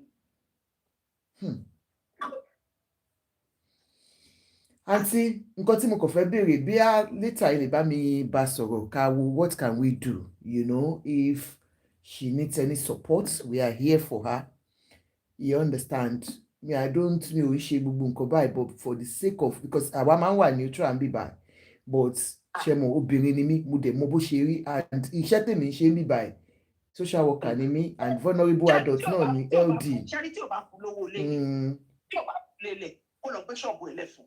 Because inú ilé 5 bed tó ní swimming pool ní Fẹ́mi ń gbé ló lọ rà. Ok, ẹ̀yin ń bẹ Fẹ́mi nísìnyí pé tí ò bá fún ní pé kó jọ nítorí Ọlọ́run ó yẹ ẹ sọ̀rọ̀ sókè ẹ yẹ kí gbogbo ayé bá yín gbọ́. Olùgbé ṣọ́ọ̀bù ẹ̀ fún kí gbogbo ọmọ Nàìjíríà bá wà tẹ̀tẹ̀ kó gbé Aládùkẹ́ ẹ̀ fún kó gbé ṣọ́ọ̀bù ẹ̀ fún. Ó fún ṣọ́ọ̀bù ẹ̀. And that is the only shop ibi tó wà tẹ́lẹ̀ náà ni àbí tó ti mọ̀ kó tó fẹ́. Yeah, ibi tó ti òun ló ní ṣọ́ọ̀bù ẹ̀kú tó fẹ́ náà ṣùgbọ́n òun ló orúkọ ẹ̀ nìyẹn. no nǹkan tí mo mì pé that area tó ti mọ̀ náà ni àbí àǹtí. kò fi ṣọ́ọ̀bù yàwó. kò fi ṣọ́ọ̀bù yàwó. ṣọ́ọ̀bù yẹn yàwó irọ́ ló ń pa kò fi lẹ́gàn yàwó ń purọ́ ni. Hey God. tó bá ṣe lẹ́yìn ẹ̀ tó bá ní sùúrù Àdìkẹ́ tó bá jẹ́ pé lẹ́yìn ẹ̀ kí lórúkọ báńkì nìyẹn mo ní o sẹ́ndì orúkọ bàbá náà ẹ̀ ọkùnrin tó ń ya lówó yẹn sí mi kí lórúkọ ẹ̀ o tún máa dákẹ́. Okay, tó bá jẹ́ bẹ́ẹ̀ ni kó sọ fún wa a fẹ́ lọ ra ṣọ́ọ̀pù yẹn gbogbo ọmọ Nàìjíríà fẹ́ lọ ra ṣọ́ọ̀pù yẹn padà èlò ló fẹ́ tà we want to buy the shop. a fẹ́ lọ ra ṣọ́ọ̀pù yẹn pa because that is the place tó ti mọ̀ kí Fẹ́mi tó fẹ́. Because they said ṣọ́ọ̀bù ẹ̀ nìyẹn 16 million ní ṣọ́ọ̀bù tó bá ní ọ̀sán ìwà pàmì ní ṣọ́ọ̀bù wọ́n dẹ̀ ké àwọn géńdé ọlọ́run ọkùnrin pé ṣọ́ọ̀bù táwọn ti ń jẹun fà jẹ́ kí n tún parọ́ kan fún yín ẹni mo parọ́ ní ìlú Èkó ìwọ́n máa ń sọ fún anybody that cares to listen one of my best food is ẹ̀bà àti yan kò sẹ́ni tó ń gúnyán Àdùkẹ́ lẹ́kọ̀ọ́ yìí ẹ lọ bèrè mo fọ́nà òkúpa màmá tó bí mi ò jẹ́ òòtà mo ní àwọn ọ̀rẹ́ ní kọ́yìn tó bá ní irúkà báwọn wá dá yọ àbúrò ẹ̀yẹ tó bá ní Àdùkẹ́ ra máa ń ṣe ní Àlàdùkẹ́ máa wọ̀ rí mo láwọn ìyá tó ń gúnyán mi ẹ má wọrí ara máa ń ṣe. àwọn èèyàn nígbà wọn fẹ́ contribute wọn fẹ́ ra ṣọ́ọ̀pù yẹn padà we don't kí Fẹ́mi ti gbàgbé can she do us a favour. Yes ma. My own advice lórí gbogbo kìíní látàrọ pé kí àǹtí yẹn kọ́ bá wa get in touch pẹ̀lú ẹni tó lè sọ fún pé kó fi ṣọ́ọ̀bù yẹn sílẹ̀. we want the shop. We want the shop. Ilé ó lè máa múlé lọ. kó máa múlé lọ tó bá pẹ́ fẹ́ gbowó lórí ṣọ́ọ̀bù yẹn we are ready. So we can discuss with auntie tó wà lórí fóònù yẹn later. Ẹ má jẹ́ ká gbé gbogbo nǹkan síta. Social media yìí ó máa ń discuss ẹ̀ máa tún nǹkan ṣe. But we can discuss with the auntie tó bá lè bá wa get àwọn èèyàn tó lè bá wa bá sọ̀rọ̀ pé okay èló ni kó lè mú price ṣọ́ọ̀bù yẹn kí wọ́n sọ ká sanwó ẹ̀. So tó pé ó bá lè ṣe bẹ́ẹ̀ kó gbogbo ọmọ Nàìjíríà kan help o. That is her livelihood. Tí o bá gbóúnjẹ lẹ́nu èèyàn at least before you knew her she has that signature. Femi, she has a signature before you met her. That is her signature. That is her livelihood. So I just discuss it pẹ̀lú wọn. Yeah, Auntie Àjọkẹ́. Yes ma. Auntie Àjọkẹ́ Sherry mo tún sọ. Femi is a nice person. No, wait, see, understand? Pé mo kò sẹ́ni tó ń bú Fẹ́mi bí báyìí ma. That is one thing we don't do here. See, understand? Because time ti try láti sọ, wọ́n kàn try láti sọ dáadáa ní àti Junior understand. He's a nice man. Àǹtí Àjọkẹ́ àti ẹ̀gbọ́n Àdùkẹ́ kí wọ́n gbé lọ́wọ́ Àdùkẹ́ pé man tí ó ń yá Fẹ́mi lówó yẹn kí wọ́n gba nọ́mbà ẹ̀ kí wọ́n bá máa yẹn sọ̀rọ̀ pé wọ́n bèèrè lọ́wọ́ Fẹ́mi pé òótọ́ ni Fẹ́mi fi ṣọ́ọ̀bù yẹn yáwó èèlò ló fi yáwó ẹ máa gbọ́ he's a nice person tẹ̀mí yé mi ẹni sùn. wọ́n mọ̀ tó ń sọ àgbàlagbà ló ń sọ̀rọ̀ ẹ understand ní normal diplomacy ló nílé ayé yìí. tá a bá ní bí ètò ṣe gùn tó àádáná súnlé o ṣé tá a bá fẹ́ràn Àdùkẹ́ tó bá ní business ẹ̀ tó lọ gbalé ọ̀wọ́n àti ẹ̀ á máa get in touch ìwé ìtẹ́ni ẹ fẹ́ ọ̀rọ̀ ti bí tẹ fẹ́ ṣe á lè fi sùúrù ṣe rí akọ̀sọ́nà ni òun ọkọ ẹ̀ ni òun ló fẹ́ o they are legally married ẹja ní sùúrù they are legally married ṣe rí mi tí ń sọ̀rọ̀ yìí kì í ṣe pé mi lè sọ pé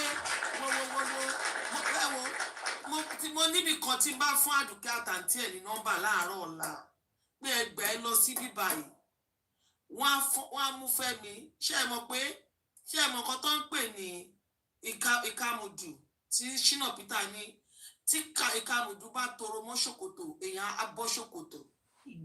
ìjàlọ mo ní ṣùgbọ́n torí mo bímọ ọkùnrin nítorí pé ìfẹ́ náà fi bẹ̀rẹ̀ ẹ má jà á dàrú Okay, Fẹ́mi ti gbà ó lóun ò fẹ́ mọ́ ẹ̀ẹ́dà ní sùúrù bàbá àrídùnnú ṣì ni o àǹtí kí ẹ pàdé jẹ́ pé ẹni tó ń yáwó kóbè lọ́wọ́ Fẹ́mi pé owó ṣọ́ọ̀bù yẹn èlò ní òótọ́ ni Fẹ́mi fi yáwó lóòótọ́ ṣe business ó ṣe Yorùbá film èlò ló fi yá then àwọn fẹ́ dá padà kó jọ kó ro tàrí dunnú òun náà máa gbọ́ bùkátà ni kò lè jó òun nìkan Fẹ́mi á gbọ́ Àdùkẹ́ náà á gbọ́ tí Àdùkẹ́ bá ń ṣiṣẹ́ ló máa lè support Fẹ́mi láti gbọ́ take care àrídùnnú kí Fẹ́mi jọ ṣé tí ì sọ yé yín so that tí wọ́n bá sọ Fẹ́mi á lè pe báǹkì pé ókè o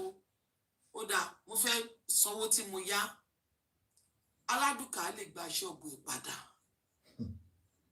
téèyàn ní ọ̀bọ̀ ọwọ́ èèyàn bá ìtẹ̀kù dà kí máa ń pèrè kú tó pa bàbá ẹ̀ ẹ má jà bèrè kú tó pa bàbá ẹ̀ jà ní sùúrù gbogbo ata ń sọ̀rọ̀ yín sí aju Fẹ́mi lọ aju Aládùkẹ́ lọ ẹ jẹ́ àtẹ̀kẹ̀ easy ẹ má jà fi ṣèjà àwọn bàbá Bello gan ọyìn máa gbọ́ kọ́tà bàbá Bello àti mọ́mì bẹ́ẹ̀ ni bàbá Bello gan àǹtí Àṣàbí ẹ ti gòkè o inú ló bí wọn ẹ má jẹ ẹjọ́ inú bàbá Bello náà àti mọ́mì inú ló bí wọn Aládùkẹ́ náà òun náà lọ kọ́gbọ́n ṣùgbọ́n ẹjẹ àtẹkẹ easy kó béèrè iye tí báǹkì jẹ Fẹ́mi á lè pè ìyàwó ẹ̀ ó ní nọ́mbà ìyàwó ẹ̀ lọ́wọ́ Fẹ́mi lè kọọlù ìyàwó ẹ̀ pé okay fine iye tí báǹkì jẹ ni jẹ́ ká sort it out ayé ọ̀rọ̀ padà tí gbogbo bá sort out ẹja ní sùúrù. ẹ ṣe mà àǹtí Àṣàbí